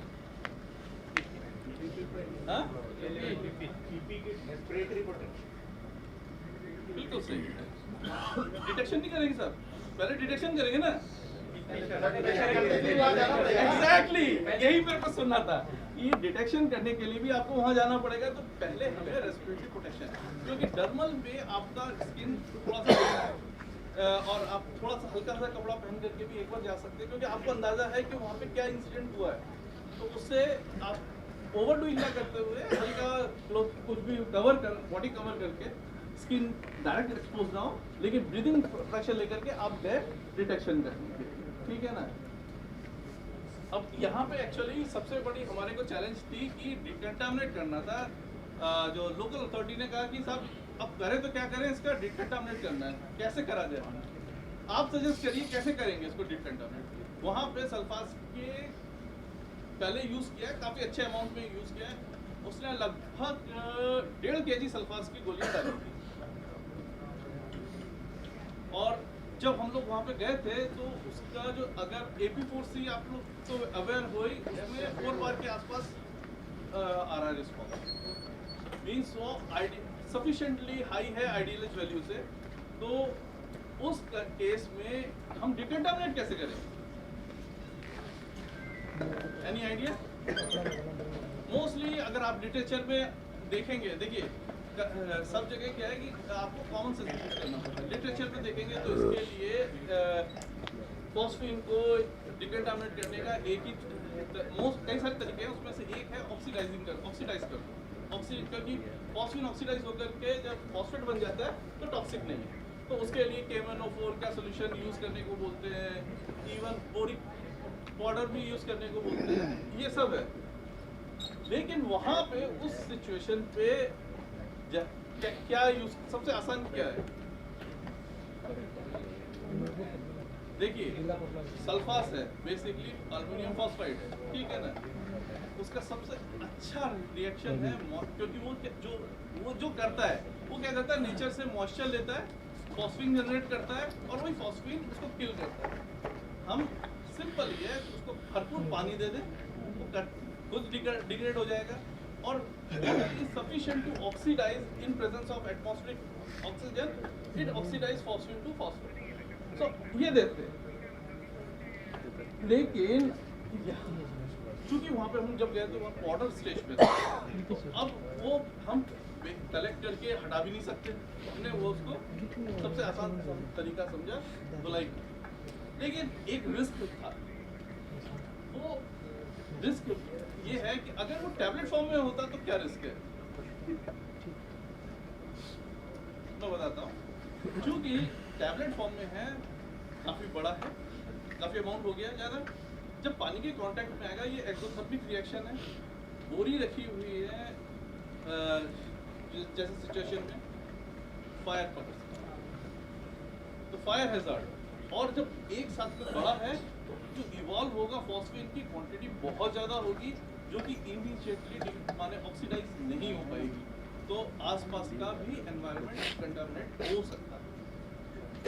यहाँ शुक्र ये था कि वो पाउडर फॉर्म में था, अगर हमें सॉलिड टैबलेट होता तो हम पहले टैबलेट्स को हटाते और उसके बाद करते।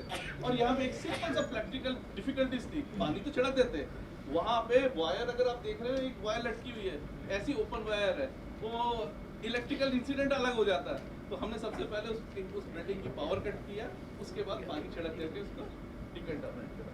कुछ चीज़ें जो है वो आपको वहाँ पे सारी चीज़ें जो है कॉमन सेंस से भी काफ़ी चीज़ें कर सकते हैं। अब एक बताइए, ये फोटो दिख रहा है, मैं जो भी है उस बंदे का शक्ल छुपा दी है, क्या ये अच्छी प्रैक्टिस है? बाद में वो शिकायत कर रहा है, साहब मेरे तो चक्कर आ रहे थे, मेरी सर दर्द हो रहा था। मैं कहा भैया तेरे को किसने कहा था तुम्हें घुसने के लिए? हम लोग आ तो रहे थे ना, तुमने बुलाया, हम आ रहे, हमें आने में समय तो लगेगा, तो इतनी तो देर तसल्ली कर लो। और फिर उसके बाद सबसे एक और गलती है, उसने मुंह में रुमाल तो रखा हुआ है, पता क्या था? सूखा रुमाल रखा, अगर यही वो वेट कर लेता तो भी थोड़ा सा प्रोटेक्शन लेवल बढ़ जाता।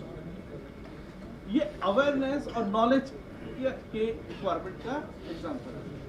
जस्ट थोड़ा सा ब्रीफ अबाउट हमें DRD के बारे में मैं बता देता हूँ। Basically we work on to get a centre of excellence for defense against chemical and biological agent. For that there are 3 pillars: detection, protection and decontamination. We do those all the things. Apart from that, we are also providing trainings to not only armed forces but all other whoever requests to us. We have a provision to provide training for even live agents. Basically this is our core competency. We are developing detectors and sensors for on-site detection of CW agents. DRD is the only lab in India designated by the OPCW for the off-site analysis for environmental and biomedical samples. And now we have recently got a technical arrangement with OPCW. Now we can receive the samples from real world scenario, wherever the world scenario is there, wherever OPCW collects the sample, they can send to us for off-site analysis. Further, we have in India we have 2 facilities where we can produce Schedule 1 chemical. Means Schedule 1 chemical जो है सबसे toxic chemicals हैं, उसकी बनाने की हमारे पास permission है। एक जगह हम 10 किलो तक बना सकते हैं और एक जगह 1 टन तक, और लीगली अलाउड है। ये डिफरेंट जो है चीज़ें हमारे यहाँ से बनी हैं और इन यूज़ है। बेसिकली दिस इज, अगर आप ग्लोबल सिनारियो देखें तो इंडिया में we are the only, means I am heading the department that is Vertox laboratory in DRD, and in biological we also working on the development of different things. We are working on the till now we are not able to work on the highly toxic contagious vectors. Reason is we doesn't have a BSL-4 facility. We are coming up with the BSL-4 facility. Currently we have a BSL-3, so we are able to handle class 2 pathogens. We are also developing biodetectors for detection of biological agents in aerosol form. These are several kits we have developed for detection of the BW agents. Basically, this is one the biological detector program where it starts from trigger to biosampler and bioidentifier. This is a fully automatic system we are coming up. It is in under development stage and almost at final stage. Now preparedness and timely response makes the difference. So we have to get prepared for giving a timely response. Any questions or you can take later on? Thank you. Sure. Thank you. धन्यवाद महोदय, आपकी दूरदर्शी एवं ज्ञानवर्धक प्रस्तुति सभी rescuer का मार्ग सदैव प्रशस्त करेगी। अब मैं role of NDRF and critical element of response system इस महत्वपूर्ण विषय पर उद्बोधन प्रदान करने हेतु माननीय वक्ता श्री संतोष बहादुर सिंह, कमांडेंट 5वीं वाहिनी एनडीआरएफ को आदरपूर्वक आमंत्रित करता हूं। आप सीआरपीएफ के वर्ष 1999 के प्रत्यक्ष नियुक्त राजपत्रित अधिकारी है।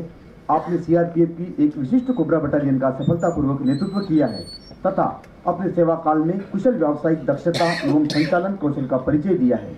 आपके विविध क्षेत्रों के योगदानों के लिए आपको 18 डिजिट्स एवं प्रशंसा पत्रों से सम्मानित किया गया है। श्री संतोष बहादुर सिंह, कमांडेंट 5वीं वाहिनी NDRF.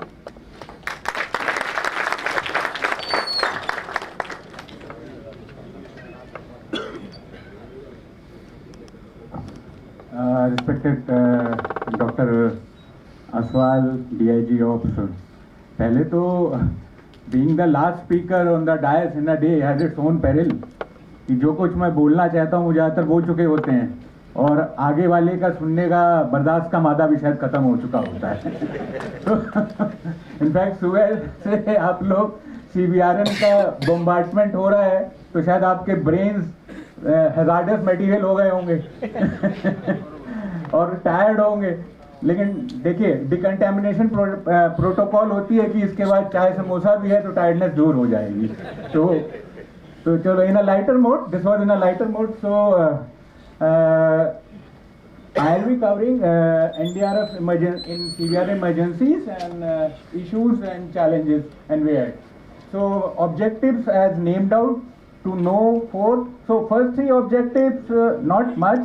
Sir, speaker before me has already covered in detail the historical perspective of it to get an overview of response protocol, what is the response protocol of NDRF, and know about the role and capabilities, to examine about gap areas. That I'll stress more, the gap areas and the way forward, because that's what this workshop is for, to frame some policy, some statement comprehensively. We have policies for radiation and nuclear, we have some policies for chemical, but we might have some policies for biological. So that is it. I will not dwell much into it. All are learned enough to understand what kind of emergencies CBRN are. So this is all historical perspective, already covered in much detail, right from Mahabharata to, we say, the World War I, to Afghan war, to Syrian war, to latest Sergei Skripal episode, to Kim Jong. So they have been in use, that is the history. Then there's a Bhopal gas tragedy, then there's a Rhine incident. So Beirut blast, morning somebody was discussing. So again, gas leakage already discussed. So this all is for historical perspective. Now biological, there was a plague, Spanish, COVID. So then COVID was in India. Then this radiological incident, as you can see on the screen. So moving ahead, Mayapuri, we all know, NDRF was a part of response in that, and that was radiological incident in IGI airport. Similarly in Bengaluru. So these are some of the incidents, documented incidents in our country. Mayapuri was one, then there's a TAPS, radioactive iodine leakage, then Jadugoda, Jharkhand, then Mumbai, then seizure of population. So history, again, Fukushima, NDRF was a part of it, Chernobyl was there, Hiroshima, and 3 Mile incident before that. So chemical hazards, speakers before we have dwelled on much on it. The MAH units and ACCV, I will coming to that. portion which will lead, because I've been told to emphasize on Maharashtra and Mumbai, and that's a problem statement also, which has been brought up by Mr. Mahesh Navakar and a speaker before me. That's it. Then the biological, sir has already discussed in detail. Nuclear, okay. Often source, radiological, as someone was discussing, there are 6. Sir, Aswal sir ने शायद बताया था कि इतने sources medical के use हो रहे हैं. So those are there. So vulnerabilities, you can see it कहते हैं, inadequate security, I mean international acts of terrorism, complexity of decontamination, I mean as sir brought out, nothing uniform is there. I mean there is some common knowledge, there are certain guides for decon and that all, and different kind of limited medical countermeasure. That's a very grey area in our country to name out that countermeasures public, okay, that is there. So highly vulnerable groups, I mean as can be named out, people in conflict, it's not very easy to infer there. Countries with political, these are the vulnerable. Now peculiarities of CBRN emergencies. It's a long lasting and cascading effect, no system is fail safe, awareness of community, I mean that is what NDRF is spreading about, and we are trying to cover that in our mock exercises, in our FAMEX, in our school safety programs and those all.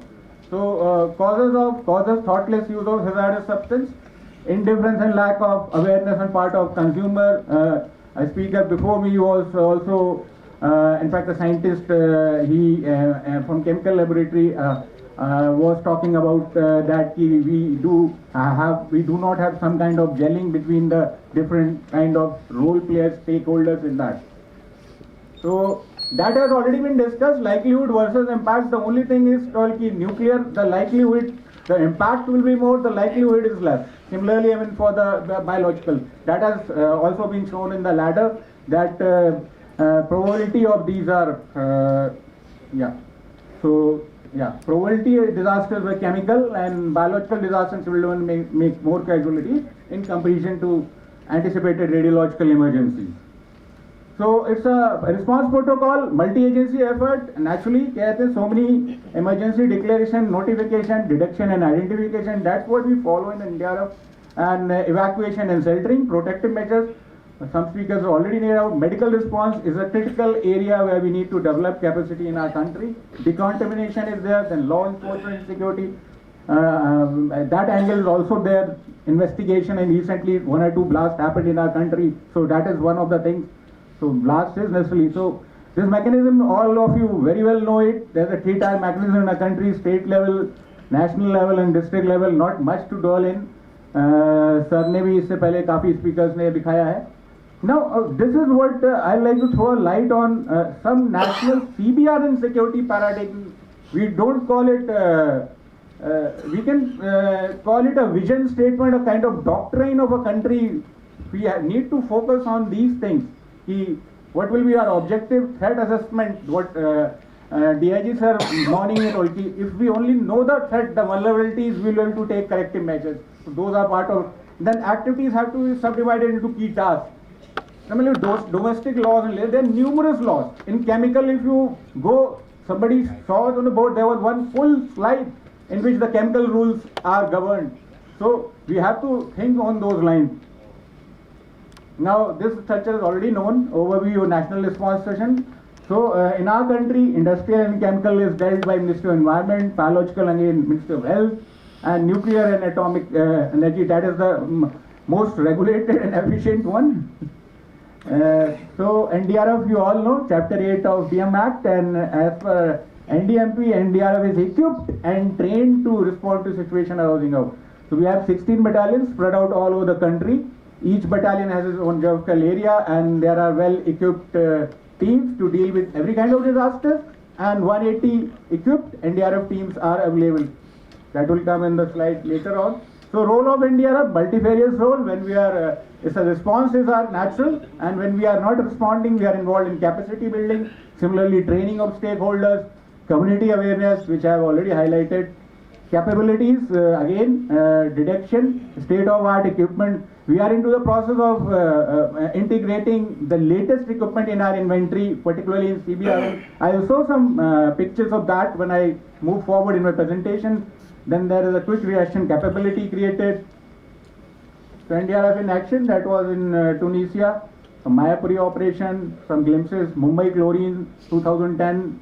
Narvekar sir ne bataya tha. We responded in that. Mayapuri again, Fukushima, Vizag. We were part of this. Ludhiana we reacted.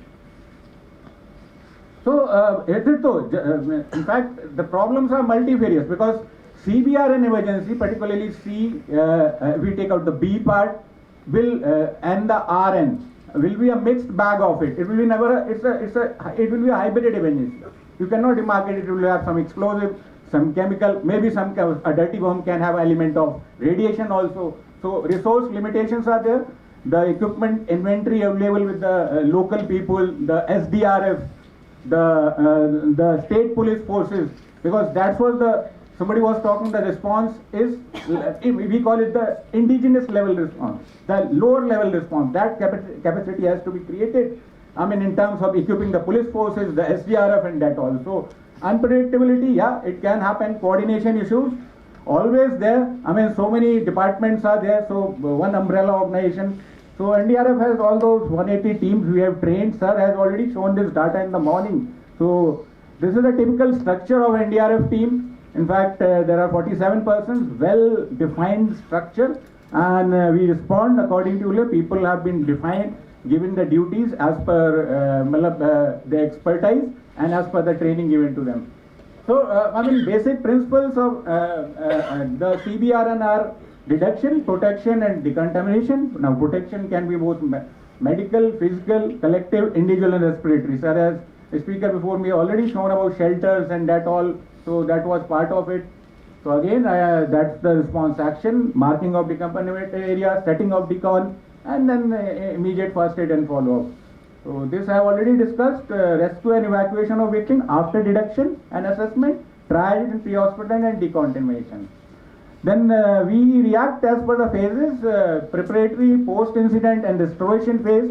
I will not go into the details of this. Training of, that's a preparatory, training is a continuous process, equipment profile, calibration and updation. And calibration is a big challenge to us, but right now we have made a more structured approach in our organization where we are getting our equipment, particularly radiation and chemical detectors, calibrated from various designated labs across the country. Medical preparedness, conducting FAMEX and that all. So notification phase, response phase. This is a response phase.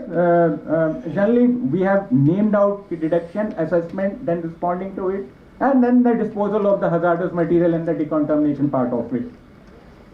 Restoration phase, okay, report to the command post, handing over those all there. So, mock exercises, again, sir has covered in the morning. I mean, this figure is of December last year. So, again, adding on, and we keep on adding it, particularly 5 battalion CBR. NDR, which is located at Pune headquarters, we are having a very good gelling with the with the DISH, with the DAE and BAG being co-located in Mumbai helps us our cause in training and capacity building. So MH units again, somebody was talking about Maharashtra is having the second highest number. I mean the MH units, and one thing is the NAC, CWC, MH units number is different. Again, then that a policy decision has to be taken. Then this MOEFSCC. So sir has already, DIG sir, Op sir already raised the point ki, I mean, there are so many, I mean 400 plus MH units, what are the most vulnerable? In fact, now coming to what I was told, you talk about Maharashtra and Mumbai the foremost. In fact, like when I was framing this presentation, so I tried to go to the state disaster management plan. I mean, are there any, okay, I can name out with my general knowledge, common sense, ki Palghar, Raigad and some part of Pune are having the maximum percent of the MH industry, so hotspot analysis.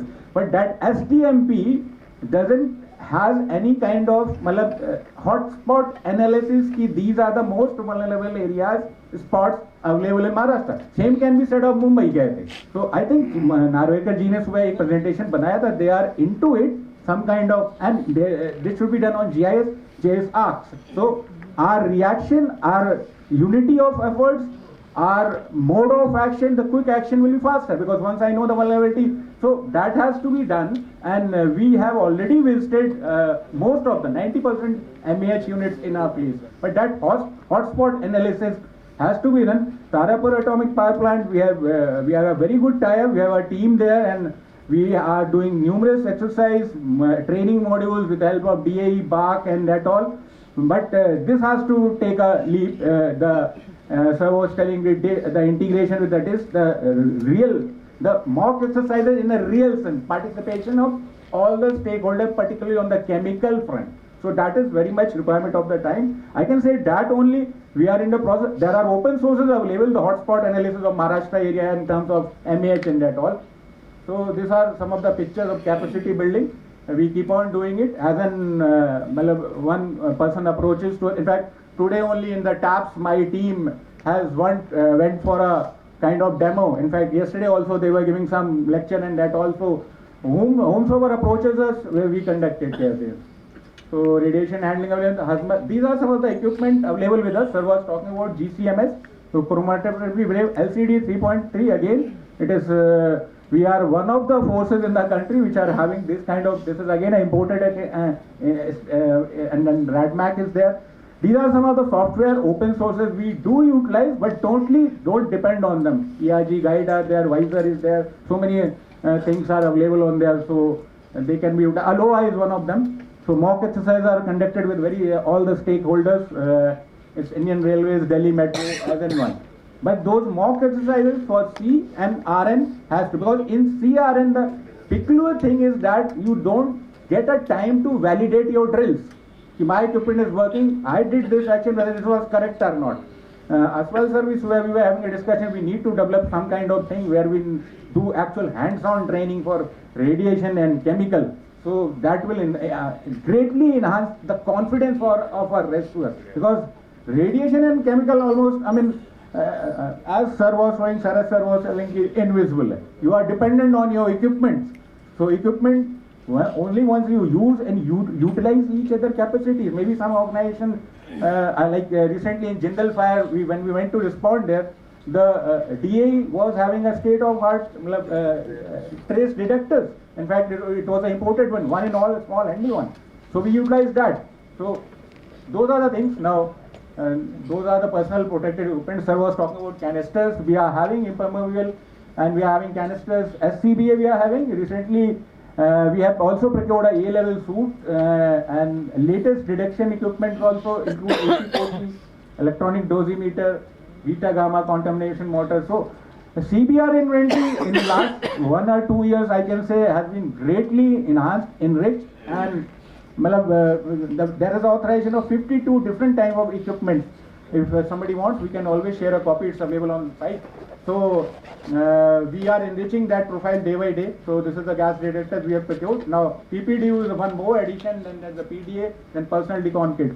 So operational yardsticks we have defined for our rescuers. Personal safety comes first, and then effective response, and then after that minimizing the exposure and contamination, deliberate planning, communication, specialized training, coordination with other agencies, and adapting to it. Current and future threats. I said that these slides are much more important because we frame our document on that, the workshop document. There are large areas to be covered, so scenarios every time will not be the same. Capacity lacks the dimension and scale of disaster. Rehearsal of mock preparedness cannot be done for many cases. So because I told you in C, R, N and BN, the mock exercise in real sense cannot be possible. It can be possible for flood water, a building collapse, something kind, but it's not possible. And stakeholders see challenges, missing synergies. That is a very critical point. Those synergies have to develop. Now gap areas, trained medical, there's a very big act, a designated hospital. In a city like Mumbai, in a state like Maharashtra, we are not having, we will not, a few designated medical facilities dealing to radiological and mechanical, to be very blunt and that all, frank enough to admit it. Emergency medicines, coordination again. Now coordination has already been done. Upscaling of worst case scenario. Issues of concern, expert advice.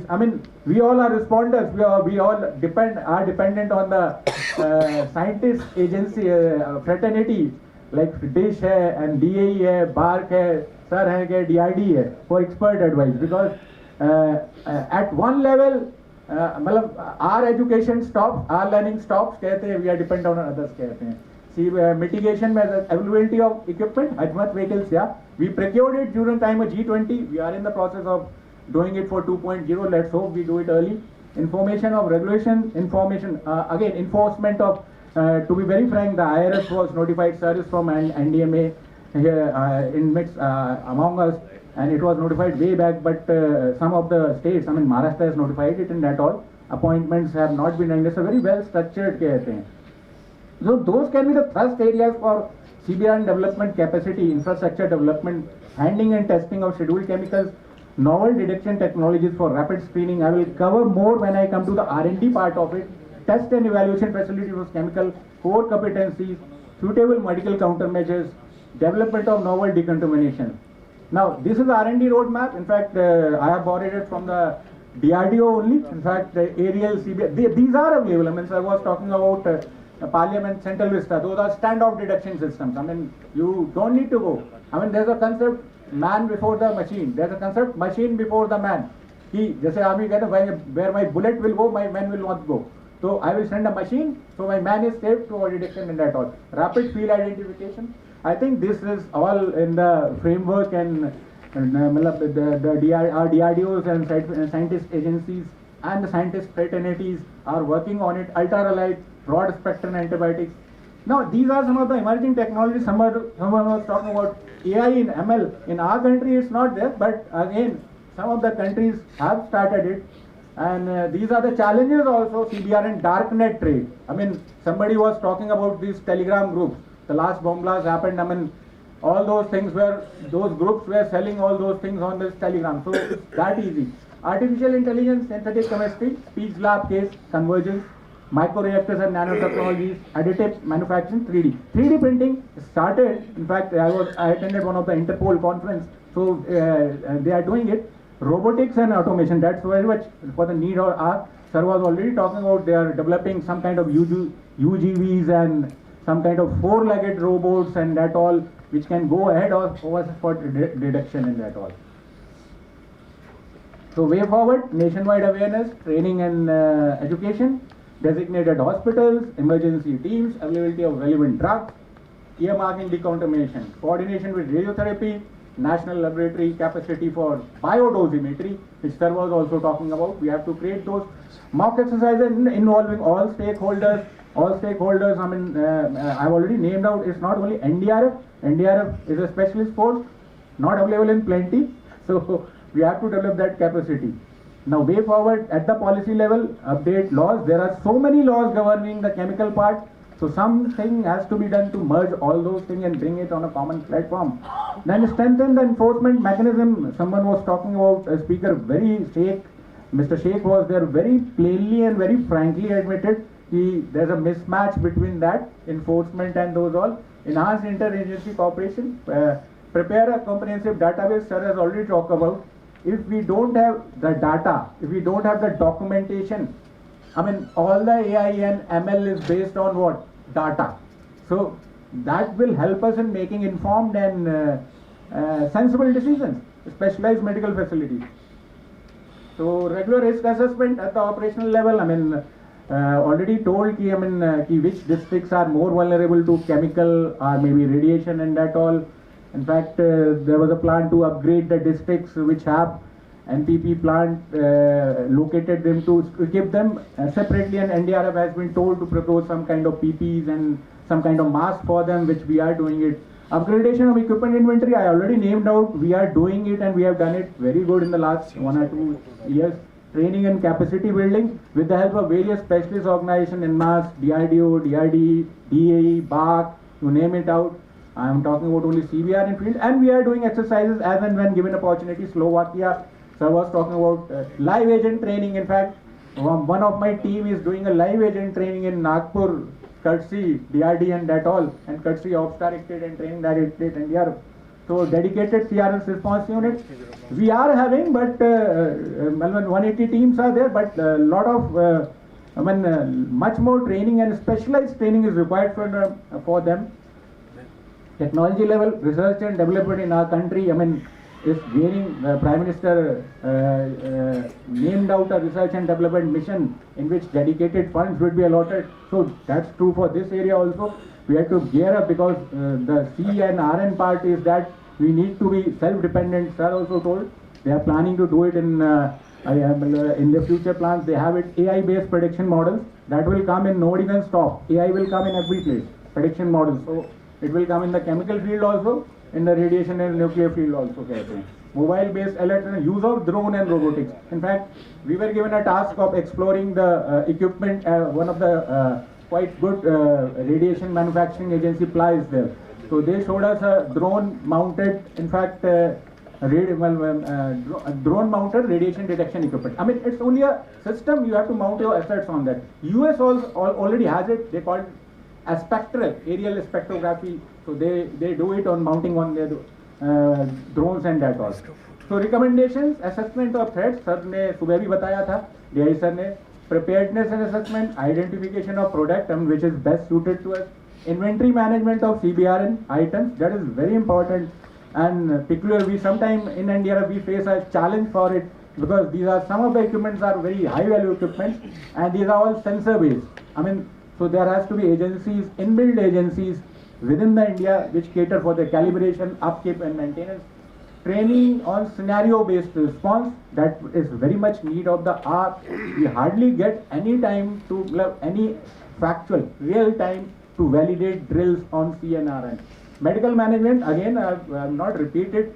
So way ahead, development of authentic training material. In fact, we named out certain courses which were conducted by there's a US CBRN school dedicated. They do it for their NATO countries and that all. And similarly UK. So I mean, DRDO and INMAS has promised us that they will conduct those kind of courses for us also. International collaboration, maybe Aswal sir is there, sir can comment better on because it's at the policy level and strategic level. Strengthening of medical, enhanced training. Technological upgradation and artificial intelligence, that has to be done in a big way in our country for dealing with any kind of CNRN emergencies. Clarity of role and intelligence coordination, public awareness and mock exercise. So as I told, I will finish my presentation very quickly, and I did it. Thank you so much for patiently listening to me. Thank you. Thank you, sir, for your clear explanation of NDRF's operational role and for highlighting the critical components of an effective response system. Now I request all the speakers of session 2, Dr. Meher Palit, Sri Raham Daifale and Sri S.B. Singh, Commandant 5 Battalion NDRF, to come on the stage to take up the questions.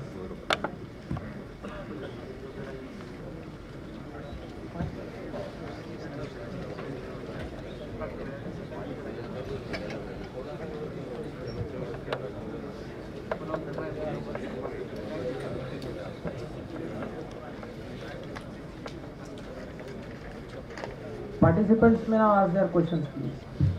Sit with you.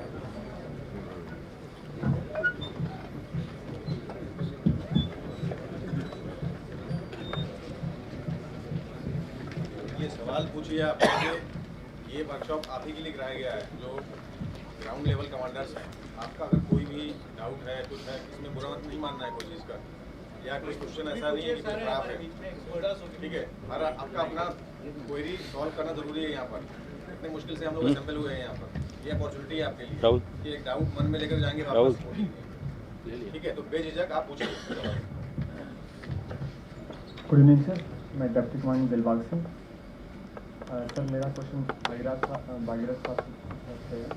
तो ये जैसे अभी तकरीबन 2 महीने पहले संगारेड्डी में सिगाती industries में blast हो गया था। तो उसमें था कि 10 ब्लास्ट हुआ जिसमें 50 कैजुअलिटीज़ हो गया था। वो एक माइक्रो क्रिस्टलाइन सेलुलोज उस फैक्ट्री में बनते थे जो कि ऐसे बाइंडिंग एजेंट काम करते हैं, मेडिसिन में काम आते हैं। तो उस केसेस में बाद में ये किया है कि प्रोडक्शन यूनिट और जो मैनेजमेंट यूनिट भी साथ में को लोकेटेड थी। तो जैसे कि यहाँ पे डिश है और स्टेट्स में डिपार्टमेंट ऑफ फैक्ट्रीज होता है, डायरेक्टर फैक्ट्रीज भी होता है।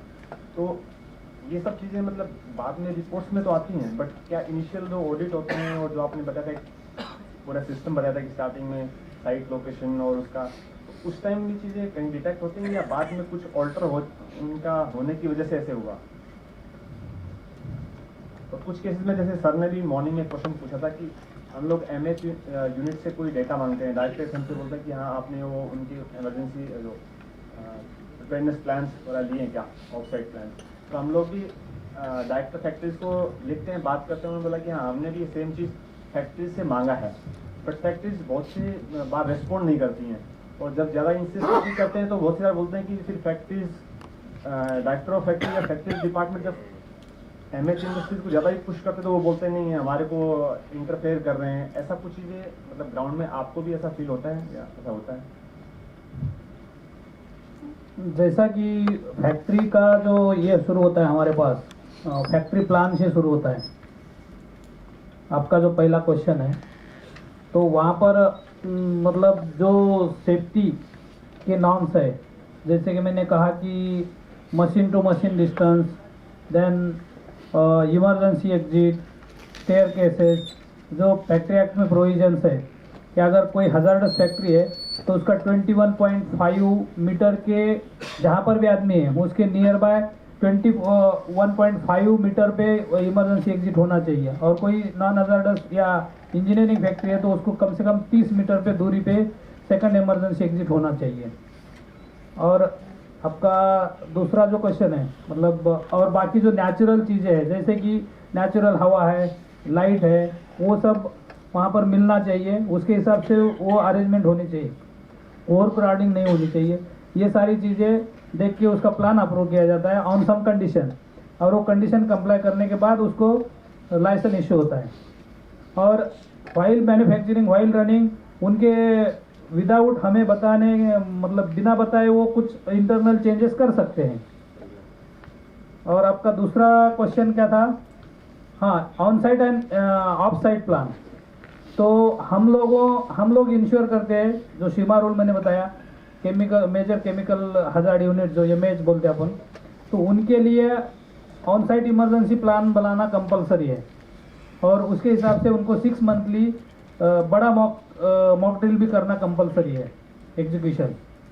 और उसके हिसाब से हम टाइम टू टाइम उसमें कोई भी चेंज है तो साइट नोटिफिकेशन में हम अपग्रेडेशन के लिए मांगते हैं, और ऑन साइड भी समझो कोई केमिकल ऐड हुआ, कम हुआ, या कोई एक्सपांशन हुआ, या कोई लोग भी चेंज हो जाते हैं उनके, तो उसी के लिए हम टाइम टू टाइम उनको, हमारा जब ऑफिसर जाता है फॉर विजिट, फॉर इंस्पेक्शन, या उनका कुछ अमेंडमेंट के लिए हमारे पास आता है, तो हम ये इंश्योर करने का कोशिश करते हैं, तो टाइम टू टाइम हम अपग्रेडेशन ये करते हैं। और दूसरा जो आपका क्वेश्चन है ऑफ साइट के लिए हम सिर्फ DDMA जो रहता है मतलब डिस्ट्रिक्ट एडमिनिस्ट्रेशन, वो जो ऑफ साइट प्लान है, ऑफ साइट मॉक ड्रिल है, उनके नेतृत्व में ये बनता है। हम उनको डाटा प्रोवाइड करते हैं, या रिक्वायर्ड जो भी फैक्ट्रियों से डाटा लगता है तो वो हम उनको कोऑर्डिनेट करते हैं। और ऑफ साइट मॉक ड्रिल पूरा कंट्रोल डिस्ट्रिक्ट डिजास्टर मैनेजमेंट यानी कि ऑनरेबल डिस्ट्रिक्ट कलेक्टर साहब के नेतृत्व में पूरे मतलब जो भी बाकी स्टेक होल्डर्स है, जैसे मेडिकल है, लोकल पुलिस है, लोकल गवर्नमेंट है, PWD है, जिनके पास जो रिसोर्सेज है वो ऑफ साइट मॉक ड्रिल में एग्जीक्यूशन होता है। और मैं NDRF को और यहाँ के महानुभावों को ये भी विनती करता हूँ कि ऐसे जो वर्कशॉप होते हैं तो वो जो लोकल बाकी जो अथॉरिटीज़ है उनको भी इनमें इन्वॉल्व किया जाए, ताकि और इफेक्टिव कोई मतलब जैसा कोई इंसिडेंट या थ्रेट आता है तो सब मोबिलाइज मतलब उनको कर सकते हैं अपन। Thank you.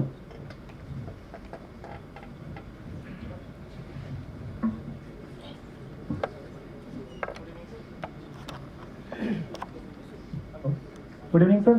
सर मेरा क्वेश्चन डॉक्टर मीरपली सर से है। सर मुझे G20 में भी सर आपके साथ काम करने का मौका मिला सर, तो बड़ा अच्छा लगा सर दूसरी बार आपको यहाँ पर सुन के। Sir presentation was so knowledgeable sir.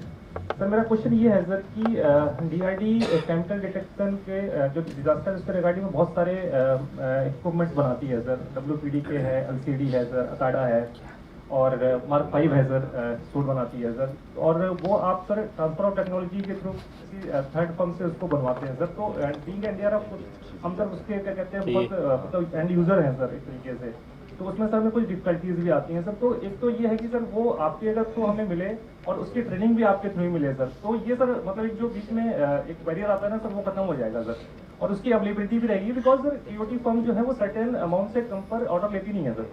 एक तो सर क्वेश्चन एक तो सर ये पॉइंट है मेरा सर। दूसरा है सर कि जैसे हम बार्क और डीआरडी को देखते हैं sir, they are very much directly concern with the training, concern with the radiation disasters and nuclear disasters, but DRD sir उस रोल में बार्क के और डीआरडी की तरीके से नहीं एनडीआरएफ में आ पाती है सर। हम वी नेवर फाइंड कि डीआरडी ने कभी ऑफर किया है ट्रेनिंग की अच्छी कोई training, but we regularly get training with the BARC, RSO training for 6 weeks sir. तो वैसा रिक्वेस्ट है सर कि वैसी कोई ट्रेनिंग की जाए सर। क्या कहते हैं, जैसे अभी नागपुर में सबने बताया, हमारे कमांडेंट सब ने, कि वहाँ पर हम लाइव एजेंट्स की ट्रेनिंग करा रहे हैं सर। तो ये मेरा एक सबमिशन था सर। सबसे पहले ट्रेनिंग से उल्टे चलते हैं सर, ट्रेनिंग वाला जो आपने बोला ना, बेसिकली डीआरडी में ग्वालियर में या नागपुर में कंटिन्यूसली ट्रेनिंग होती रहती है। खाली एक्चुअली एनडीआरएफ नहीं है, हमारे जो डिफेंस फोर्सेस हैं, डिफरेंट फोर्सेस हैं, उनके कंटिन्यूसली जो रियल एजेंट के साथ में जो ट्रेनिंग होती है, हर महीने एक ट्रेनिंग हो रही है। लास्ट ऑलमोस्ट 2-3 साल हो गए। अभी रिसेंटली इवन हमारी नेशनल अथॉरिटी ने हम लोग से रिक्वेस्ट किया कि जैसे चेक रिपब्लिक में भी ये रियल एजेंट क्या करते हैं, आप भी वो देते हो, तो क्यों ना ओपन अप किया जाए इंटरनेशनल के लिए। तो हमने, हमारे को कोई इशू नहीं है, जो अप्रूवल्स चाहिए। बीइंग डिफेंस हमारी कुछ रेस्ट्रिक्शंस हैं कि हम बहुत ओपन अप नहीं हो सकते, लेकिन जितना भी मतलब ओपन अप हो सकते हैं उतना हो रहा है।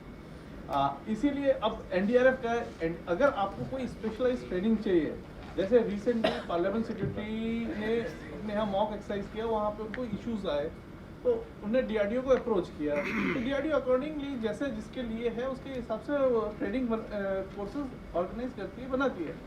अब आपको एग्जैक्टली क्या, क्योंकि हमारे ट्रेनिंग लेने वाले इतने ज़्यादा हैं कि सबको एक साथ तो दे नहीं सकते, और प्लस हमारा अपना जो रिसर्च वर्क जो वो बेसिक प्राइमरी है, ये जो ट्रेनिंग है बेसिकली सेकंड नंबर पे आता है, तो इसीलिए अकॉर्डिंगली होता है। और जहाँ तक इक्विपमेंट का है, टीओटी का इशू, तो देखिए मुझे ही सेंट्रल विस्टा के लिए कुछ केवल 5 फर्स्ट एड किट चाहिए था, तो हमें इशू आया क्योंकि टीओटी पे प्रोडक्शन में देखिए हर चीज़ की लिमिटेशंस है। प्रोडक्शन में जब वो टीओटी जिसने लिया है, अब वो टैबलेट लेता है बाजार से, क्योंकि वो स्पेसिफिकली वो उसके लिए उसको पैकिंग करनी पड़ती है। तो जब वो पैकिंग की मशीन ऑन करेगा और उसके बीच में उसके पास इतना मटेरियल होना चाहिए कि वो इफेक्टिवली यूटिलाइज हो, उसकी कॉस्टिंग निकले। अगर वही जैसे मेरे 5 किट के लिए मुझे 50 टैबलेट चाहिए, 50 टैबलेट के उसी पर्टिकुलर टाइम और उतनी ही एनर्जी से वो लगभग 5000 से 10,000 टैबलेट बना सकता है। तो अब क्या होगा, वो जो 5000 में टैबलेट में जो कॉस्टिंग थी वो आपके 50 टैबलेट में आ जाएगी, तो फिर इशू कॉस्टिंग का भी आएगा। तो वो लिमिटेशंस हैं। तो इसीलिए ऐसे जगह पे डीआरडी इन जनरली कई बार करती क्या है कि पूल अप कर लेती है, इसके भी डिमांड है 4-5, उसकी भी 4-5 है, सबको क्लब करके फिर उसको टीओटी होल्डर्स को देती है। और बेसिकली हम टीओटी होल्डर जहाँ पे बड़ा है वहाँ टीओटी होल्डर हमें बताती भी नहीं है, आराम से सफाई करती है, कोई इशू नहीं है। लेकिन जहाँ पे छोटे ऑर्डर्स है वहाँ नेचुरल है, क्योंकि उनका कॉमर्शियल पॉइंट ऑफ व्यू भी तो देखना पड़ेगा ना।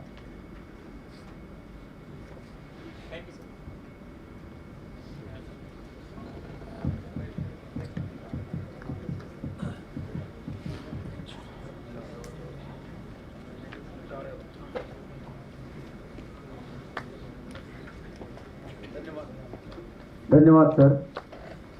माननीय मुख्य अतिथि डॉक्टर दिनेश कुमार अथवाल सदस्य एनडीएमएफ को अनुरोध करता हूं कि वे द्वितीय सेशन के सभी वक्ताओं को स्मृति चिन्ह प्रदान कर सम्मानित करने की कृपा करें।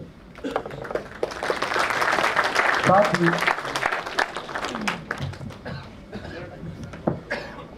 उप महानिरीक्षक एनडीआरएफ भी उनके साथ स्मृति चिन्ह प्रदान करने की कृपा करें।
Thank you sir.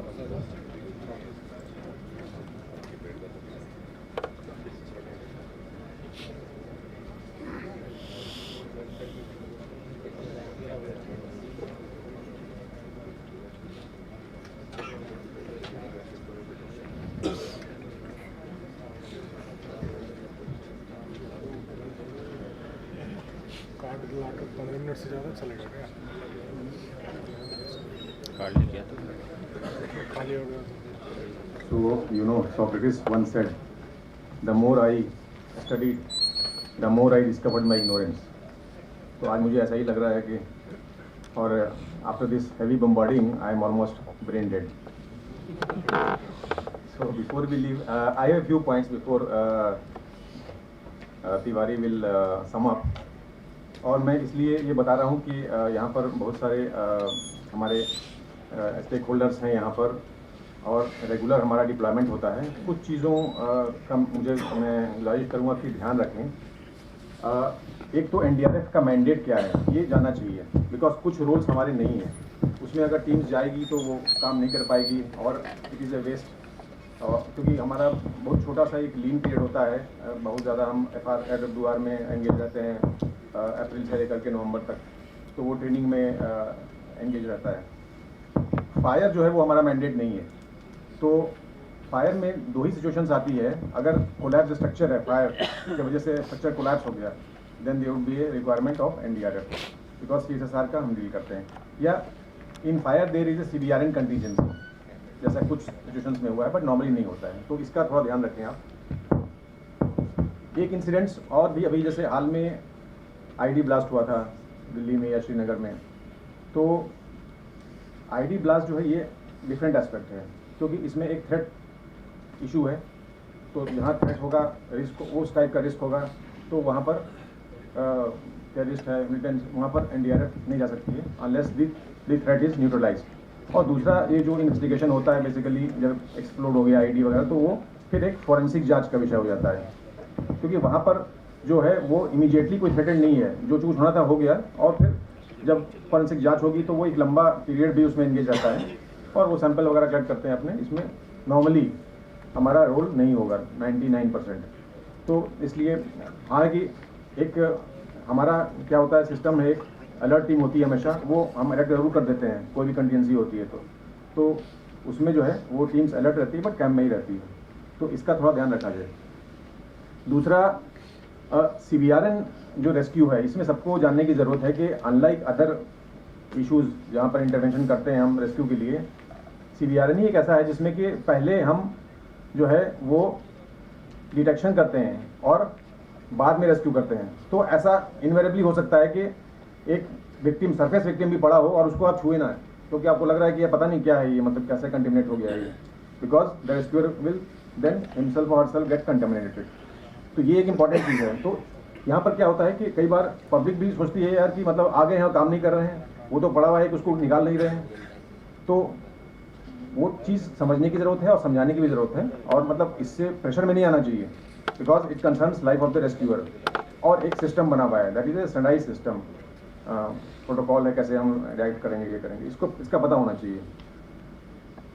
एक इंपॉर्टेंट चीज़ मैं कहूँगा, बहुत ही फ्रैंकली बोलूँगा, बिकॉज मैं DIG ऑपरेशंस हूँ NDRF का, और कि ये बहुत ही क्लियर हो NDRF को भी और लोगों को कि NDRF ज्ञान का सागर नहीं है। ऐसा नहीं है कि हम सब कुछ जानते हैं और हमको कुछ सीखने की ज़रूरत नहीं है। स्टेक होल्डर्स जो हमारे हैं बहुत ज्ञानी हैं, बहुत कुछ नॉलेज है, कुछ स्टेट्स के पास बहुत अच्छा इक्विपमेंट है, बिकॉज मैं बहुत ट्रैवल करता हूँ, इक्विपमेंट देखता हूँ, मॉक एक्सरसाइज में पार्टिसिपेट करता हूँ। अभी हमने एक नेशनल एक इनिशिएटिव लिया है हमारे DG महोदय ने कि नेशनल कंपटीशन कराया है SDRF का, बेसिकली एक सिनर्जी क्रिएट करने के लिए, और ये भी था कि बेस्ट प्रैक्टिस क्या है वो जाने हम, और एक अंडरस्टैंडिंग होगी और कंपटीशन की भावना भी जागेगी। तो उसमें CBRN का कंपटीशन अभी हाल में ही हुआ है अक्टूबर-नवंबर में, उसमें कई चीज़ें सीखने को मिली। मैं खुद गया था पुणे में जब जोनल कंपटीशन हो रहा था, और फाइनल भी तमिलनाडु की टीम फर्स्ट आई थी। मार्वलस आई मस्ट से, मतलब सब बड़े बड़े वो, मतलब वो तो MTech और क्या क्या इंजीनियर सब हैं वो, मतलब they know everything. Only thing is कि शायद फील्ड एक्सपोजर उतना नहीं है जितना NDRF रेगुलरली काम करती है।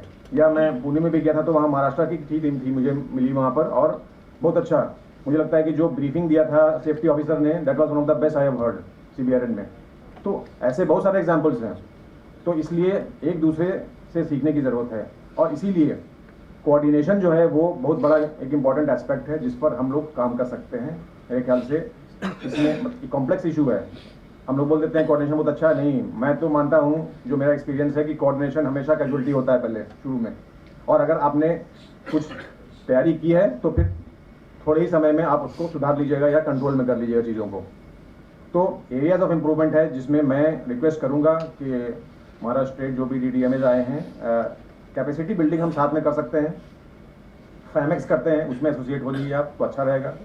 मॉक एक्सरसाइज भी जैसा अभी बात हुई है, तो इनफैक्ट जो असिस्टेंट डायरेक्टर आपके फिश ने बताया कि वो जो ऑफ साइट प्लान करते हैं, नेचुरली हम लोग भी कोशिश चाहेंगे कि ऑफ साइट में जो मोस्ट वनरेबल जो प्लांट्स है उसका हम भी उसमें शामिल हों।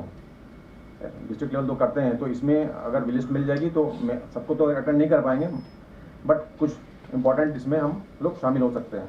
तो इसको मैं CO5 से रिक्वेस्ट करूँगा कि इसको देखें, हाउ टू गेट क्लोजर।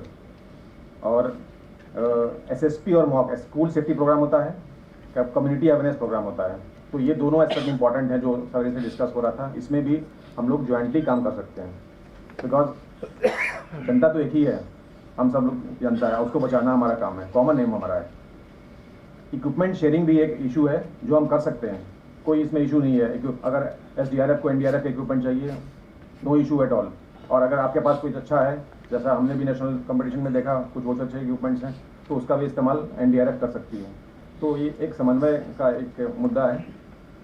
एक इशू है जो हम लोग NDRF में करते हैं, best practice validation of rescuer. एक हमने इसको इंट्रोड्यूस किया है कि एनुअल वैलिडेशन होगा, उसमें बहुत सारे सब्जेक्ट्स होते हैं, तो ये चीज़ आप भी सोच सकते हैं और उसमें हम हेल्प कर सकते हैं। तो जो भी यहाँ पर अहदेदार हैं, वी कैन ब्रीफ यू, और इसको अगर आप ये कीजिएगा तो इससे क्या होता है कि एक रिवीजन होता है लोगों का, और उसकी क्षमता है कि नहीं उस चीज़ के लिए, और मेंटेन करना चाहिए। जो आपको जो कैपेबिलिटी है उसको मेंटेन करना बहुत ज़रूरी है रेस्क्यूअर की, इसलिए एनुअल वैलिडेशन की वो रेस्क्यूअर इस पर्टिकुलर सिचुएशन को डील करने के लिए सक्षम है कि नहीं, इसके लिए टेस्ट करना ज़रूरी है। तो ये आप थोड़ा सा मॉडुलेट करके एनफोर्स कर सकते हैं। और एक लास्ट पॉइंट हमारा है कि अभी हमने सुझाव भी दिया है MHA को कि इंटर स्टेट डिप्लॉयमेंट, क्योंकि वर्स्ट के सिनेरियो जब होगा तो SDRF बहुत अच्छी है, सब जगह जा सकती है, तो मैं NDRF की बात नहीं कर रहा हूँ यहाँ पर, SDRF की। तो एक अच्छी SDRF अगर CBRN की है तो दूसरे स्टेट में अगर सिचुएशन अगर हुई बगल के स्टेट में, तो क्या हम मदद नहीं करेंगे? बिल्कुल करना चाहिए। जब हम देश से बाहर टीम भेजने के लिए तैयार हैं तो नेचुरली पहले अपने देश को तो देखेंगे हम। ये चीज़ पर सुझाव दिया है हमने, और ये मेरे ख्याल से अभी लागू भी होगा। एक इसमें ब्रॉड फ्रेमवर्क हमने तैयार किया है। तो इंटर स्टेट डिप्लॉयमेंट, क्योंकि जैसे वायनाड में इंसिडेंट हुआ था, आपकी तमिलनाडु से टीम आई थी, उड़ीसा से आई थी, कुछ ने डॉग भेजा, कुछ ने कुछ टीम्स भेजा, तो ये वक्त आ गया है कि वर्ष के सिनेरियो में, बड़े इवेंट में, लार्ज स्केल इवेंट में बहुत ज़रूरी है, क्योंकि कैपेबिलिटी तो फिर भी लिमिटेड ही रहेगी आपकी, और खासकर इस तरह की स्पेशलाइज कैपेबिलिटी। तो इसमें जो प्राइम मिनिस्टर का अगेन मैं कहूँगा कि जो कंसेप्ट है, जो मंत्र है, whole of government, whole of society approach, यही एक रास्ता है। तो इसको हम लोग फॉलो कर सकते हैं। यही पॉइंट्स थे, मैं सोचा आपके साथ शेयर करूँ। I will request Deepak to kindly sum up. Thank you.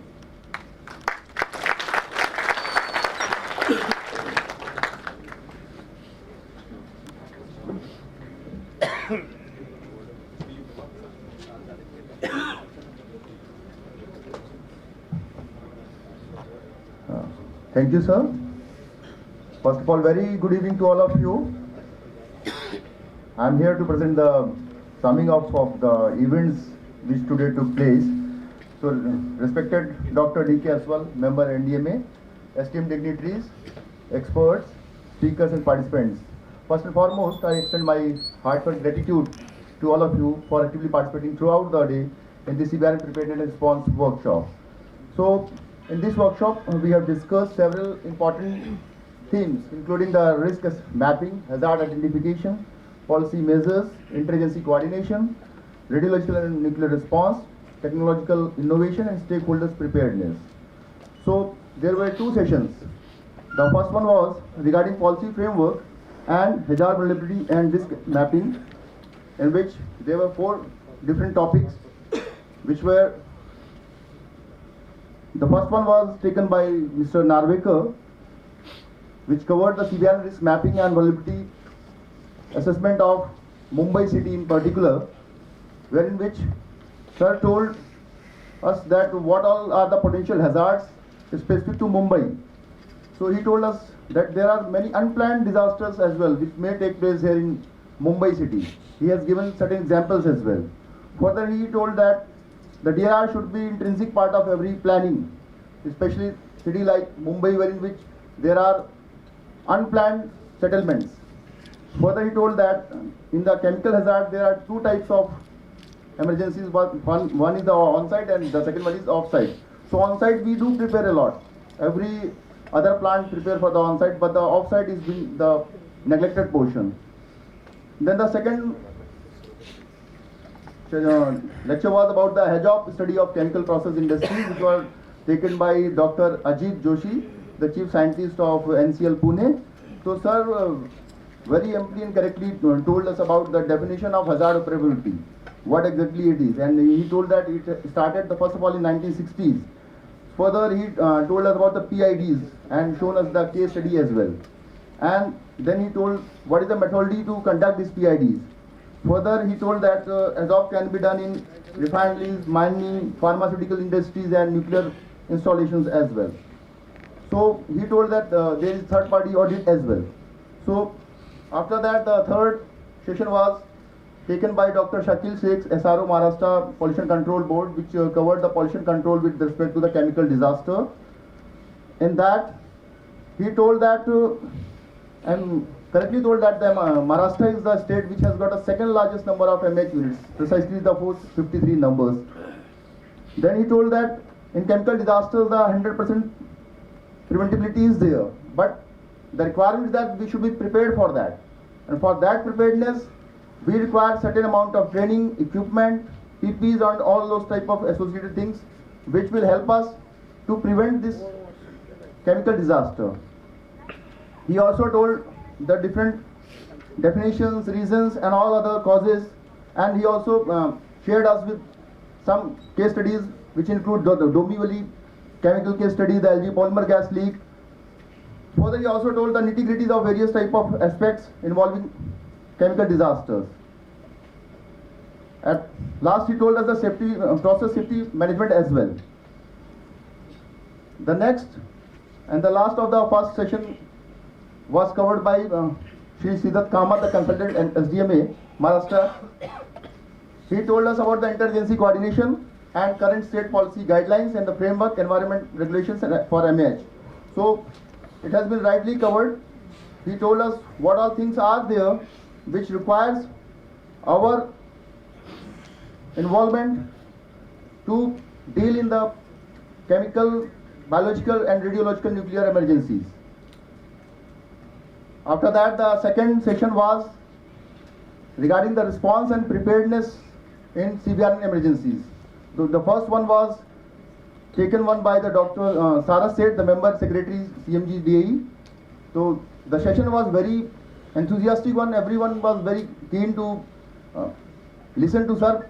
I was being told by many of the speakers over WhatsApp that please don't stop sir, since there was a ringing bell saying that the 20 minutes time has been already covered and 5 minutes are left. So sir told us that it is the RN emergency is the invisible emergency and we need detectors because it is not been sensed by our sensory organs.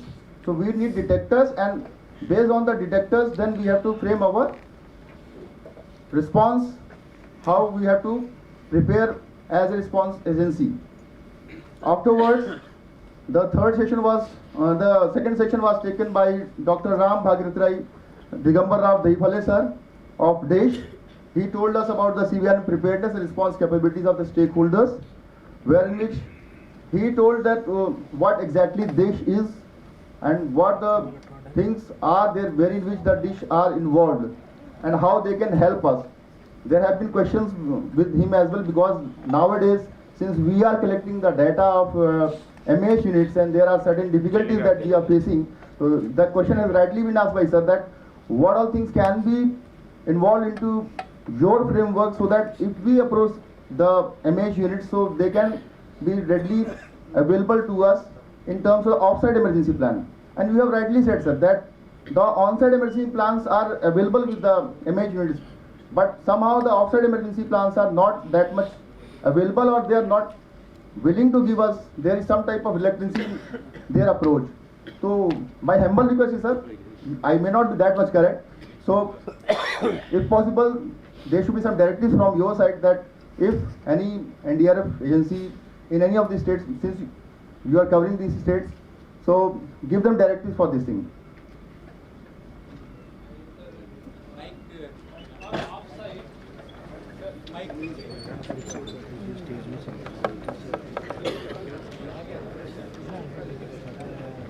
Sir, for on-site, each and every factory is having their own data with their on-site emergency plan, and we are ensuring it. But for off-site, we are giving the data to DDMA and DDMO. And for off-site or on-site mock drill, we are also invite them. In their presence, we are conducting mock drills. And I am requesting you for off-site data or off-site drills, they are the main authority.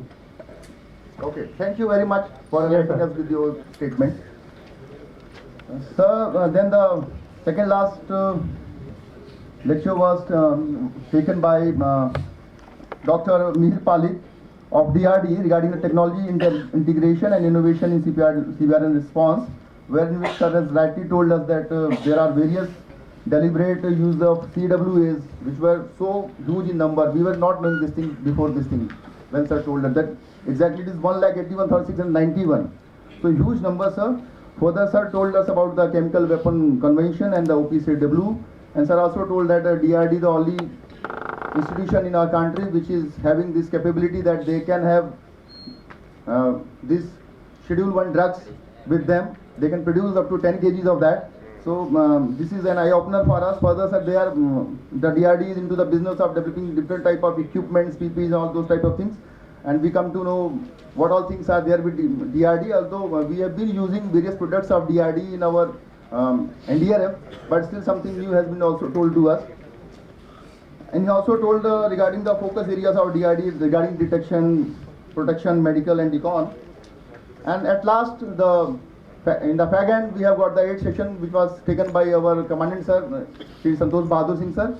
So, sir has rightly told about the response, the role of NDRF and the critical elements of CBRN, wherein which he covered the response system, the history, and how much NDRF units are there in our country, and how we have been covering this thing by the way of RRCs and all. Then he told us about the role of NDRF, because right now we have got different DDMOs who are available with us, so they should know what all role and responsibility is being entrusted on NDRF. Then sir told about the equipment profile of NDRF, and at the last he has told us about the operational yardstick which are there for the rescuers. So the way forward is that sir has told us the technology level, response level, planning level, equipment level, different levels are there in which we have to upgrade ourselves continuously, so that with the coming times we would be able to present ourselves better in case of CBRN emergency. And DRG sir has already, I think, have sum up the things. I need not to come here and sum up, but still it is customary. Sir has told us what to do and what to do, what are the role and responsibilities of the NDRF in general. So I would like to stop here with the saying that CBRN emergencies may be invisible, but their impacts are vast and far-reaching. Our true strength lies in collective preparedness and response. With this, I would like to end up. Jai Hind. Thank you. महोदय, आज की दिन की कार्रवाई को इतने प्रभावी ढंग से प्रस्तुत कर सारांशित करने के लिए आपका बहुत बहुत धन्यवाद। अब मैं कार्यशाला के समापन उद्बोधन हेतु मुख्य अतिथि महोदय डॉक्टर दिनेश कुमार अस्वाल, सदस्य एनडीएमए को सादर आमंत्रित करता हूं।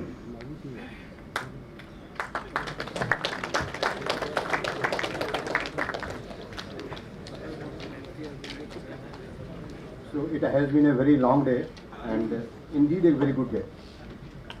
और जो NDRF ने जो किया उनके जोर से तालियां बजा दो भाई।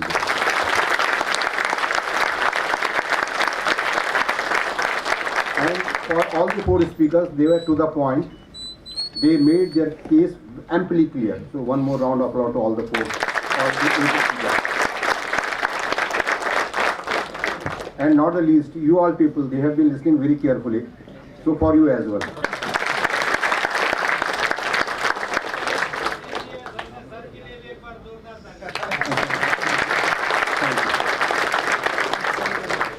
So in nutshell, if you see, as I said in the morning, our SDI is 0.6, we are aiming at 0.8. If you see our preparation for offsite emergencies, again we are at the 0.6.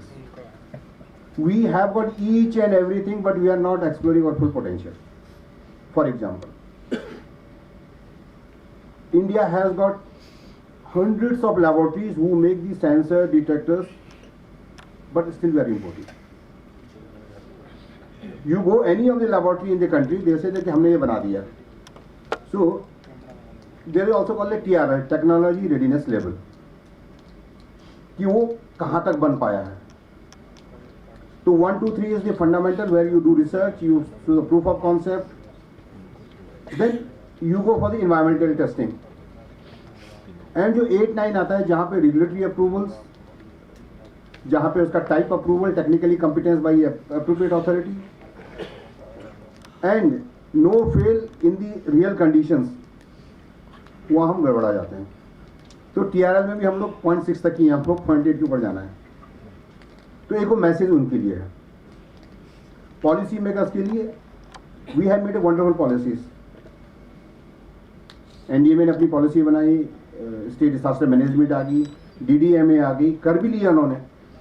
But again we stuck up at 0.6. We have to energize more. Okay, get coordination with everyone. Capability सबके पास है. If you want to make a chemical hazard assessment of the Maharashtra state, do you mean that is a tough? I will tell you, put 20 bright as a brain, it will be done in no time. और AI/ML का जमाना है, वो जल्दी हो जाते हैं, नए बच्चों को पता है कैसे करना है. तो again, it requires a kind of push, a kind of energy कि भाई हमको 0.6 से 0.8 तक कोई पहुंचा दे. And NDRF, very appropriate. I am really impressed the way you have coordinated this with various agency. जबकि ये काम आपका नहीं है. In my opinion, this kind of conferences should be arranged by the state disaster management authorities. Because it is the SDMA, off-site emergency is their baby. उनका full time job वही है कि for any kind of hazard, what is the potential of off-site emergency, what are the hazard threats, and how you are going to mitigate them. That is all about it. As far as the on-site is concerned, everybody has spoken that they are really robust one. Okay, so off-site के लिए ये emerging है, and with all the coordination with so many conferences, one should do it. And the last one, which I always feel, and जो बताया भी गया था कि ये आपके दिमाग में आना चाहिए कि disaster risk reduction should be integral part of our life. कई बार आप देखते हैं कि रोड क्रॉस कर रहे हैं, मोबाइल में चल रहे हैं, and if you see number of accident they take place, they are far in numbers. ऐसा क्यों होता है? वो ऐसा इसलिए होता है कि बचपन से हमको डिसास्टर रिस्क रिडक्शन समझाया नहीं गया. And for that I will appeal कि अभी सिलेबस में आ गया है अभी डिसास्टर रिस्क रिडक्शन 5वीं, 6वीं, 7वीं, 8वीं के लिए. तो जैसे NDRF हो गया, जब भी आपका थोड़ा लीन पीरियड हो, जब भी talk to the schools, bring them कि बच्चों के मन में कितना इंपॉर्टेंट है. And I will tell you, if you go to one school 6वीं, 7वीं, 8वीं, 9वीं, 10वीं के बच्चों को, if you keep one drill to them, it is imprinted in their brain for lifelong. Your just one training drill with the school students will make them a citizen having the disaster risk lesson for all of the life. So that should be done. Now we have also introduced the under the new education policy, the disaster risk reduction again in the university system now. Now, I have talked to many universities, same problem. They all teach a theoretical में रट्टा मार के पास हो गए, 100 में 100 number आ गए, लेकिन कल वो मोबाइल लेके रोड क्रॉस कर रहा होगा. So, some point of time, it is also important that NDRF, SDRF take a social responsibility. I was very impressed the way he said, we are for the people. और सबसे लोगों को बचाने का तरीका एक ही है कि when he knows how to save himself. जब इंडिविजुअल जानता है कि मेरे को कैसे बचना है, obviously he will put efforts not to only save him but also to save others. The biggest problem is that we are of the generation जहाँ कोई सिखाया नहीं है. प्रधानमंत्री जी ने स्वच्छ भारत का कितना सपना दिया हमको. आजकल नए बच्चों को पूछ लो अभी, I will tell you, they will not allow you to throw even a single piece of paper anywhere. वो चॉकलेट खा के अपने जेब में डाल के घर में डालते हैं. But you will find people work, you know, going through a BMW car. कुछ केला खाया, थोड़ा निकाला, फिर नहीं दिया. So it's not the education, it is the mindset, the way we are trained. So that's why I say that school education, university education is very, very important. And once you groom up them, then you don't have to worry. They will take care of everything. And at the end, thank you very much for patient listening, for your being so, calm and quiet and listening with a very, enthusiastic way. And once again, a big round of applause to the NDR. Thank you. Thank you, sir, for your thoughtful closing words and guiding us with practical vision for strengthening CBRN readiness. Now I request Shri Pramod Kumar Singh, Deputy Commandant 5 Battalion NDRF, to present the vote of thanks and express gratitude to the chief guest dignitaries and all the participants. Sir. Thank you, Praveen. Good evening to everyone. Believe me, this is the last event of the day. He is getting colder outside. It is well displayed. So again, thank you so much for your patience hearing throughout the day. परम आदरणीय माननीय मुख्य अतिथि doctor Dinesh Kumar Aswal, member NDMA, सम्मानित guest speakers Shri Mohsin Saidi, DIG operations NDRF headquarter, अन्य वरिष्ठ अधिकारीगण, उपस्थित प्रतिभागी तथा मीडिया के साथियों, आज की इस एक दिवसीय सीबीआरएन प्रिपेयर्डनेस एवं रिस्पांस कार्यशाला के सफल एवं सार्थक समापन पर मैं कमांडेंट 5वीं वाहिनी एनडीआरएफ की ओर से धन्यवाद ज्ञापन प्रस्तुत करना चाहता हूं और यकीन मानिए यह मेरे लिए अत्यंत ही सम्मान का विषय है। इस कार्यशाला के सफल आयोजन हेतु सर्वप्रथम मैं आज के कार्यक्रम के मुख्य अतिथि doctor Dinesh Kumar Aswal, member NDMA के प्रति गहरी कृतज्ञता व्यक्त करता हूं। महोदय, आपकी गरिमामयी उपस्थिति तथा प्रेरणादायक विचारों ने इस कार्यशाला को अत्यंत ही समृद्ध किया है। इसके साथ ही महोदय, हमने इस पूरे प्रोग्राम के दौरान आपकी एनर्जी को भी फील किया। इसके लिए मैं पुनः सभागार से चाहूँगा तालियों से स्वागत करें। आपका मार्गदर्शन इस क्षेत्र में हमारी भूमिका, दायित्व एवं भविष्य की तैयारियों को सुदृढ़ करेगा। इसके लिए हम सदैव आपके आभारी हैं। साथ ही मैं इस अवसर पर उपस्थित सभी सम्मानित वक्ताओं के प्रति भी अपना आभार व्यक्त करता हूं, जिन्होंने सीबीआरएन प्रिपेयर्डनेस एवं रिस्पांस जैसे अत्यंत संवेदनशील एवं महत्वपूर्ण विषय पर अपने ज्ञान एवं व्यवहारिक अनुभव हमारे साथ साझा किए। इसके उपरांत मैं Shri Mohsin Saidi, DIG operations NDRF का भी अभिवादन करता हूं। सर, आपकी उपस्थिति एवं महत्वपूर्ण सुझावों ने इस कार्यशाला को सफल बनाने में महत्वपूर्ण भूमिका निभाई है। इसके लिए हम आपके आभारी हैं। इसके साथ ही मैं सभी प्रतिभागियों का भी हार्दिक धन्यवाद देना चाहता हूं, जिन्होंने अनुशासन, गंभीरता तथा उत्साह के साथ पूरे कार्यक्रम में सक्रिय भागीदारी निभाई। मैं बीएमसी के प्रति भी अपना आभार व्यक्त करता हूं, जिन्होंने इस उत्कृष्ट ऑडिटोरियम की उपलब्धता सहित आवश्यक सभी प्रशासनिक एवं तकनीकी सहयोग प्रदान किया। मैं मीडिया के साथियों का भी इस कार्यक्रम में उनकी उपस्थिति तथा सहभागिता के लिए धन्यवाद देना चाहता हूं।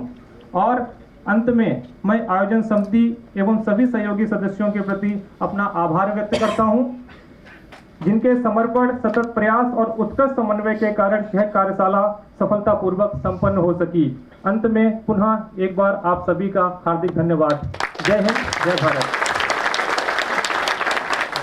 महोदय, सदन का सामूहिक आभार व्यक्त करने और सभी के योगदान को इतनी शालीनता से स्वीकार करने के लिए आपका भी धन्यवाद। इसी के साथ CBRN तैयारी एवं प्रतिक्रिया कार्यशाला 2025 की समापन की घोषणा मैं आदरणीय मुख्य अतिथि महोदय की सहमति से करना चाहता हूँ। जय हिंद सर। जाओ जाओ जाओ। सबके लिए महत्वपूर्ण सूचना। सभी आदरणीय अतिथिगण, विशिष्ट अतिथि, विशेषज्ञ, माननीय अधिकारीगण, मीडिया बांधव और उपस्थित सभी देवी और सज्जनों, सभी के लिए जलपान की व्यवस्था की गई है। जलपान के लिए मैं सबको सादर आमंत्रित करता हूं। जलपान की व्यवस्था सेम जगह 2nd फ्लोर पर है। जय हिंद। ले जाना अगर आपका गुम हो जाएगा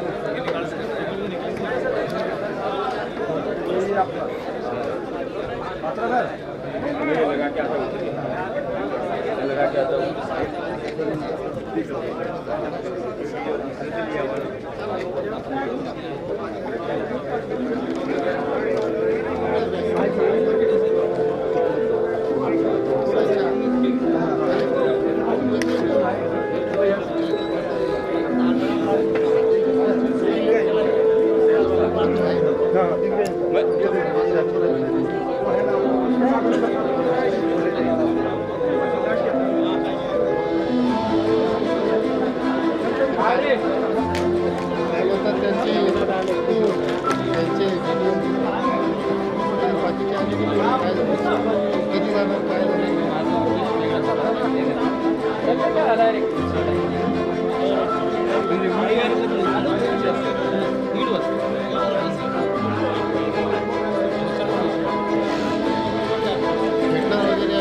उसी बेड में डाल देना,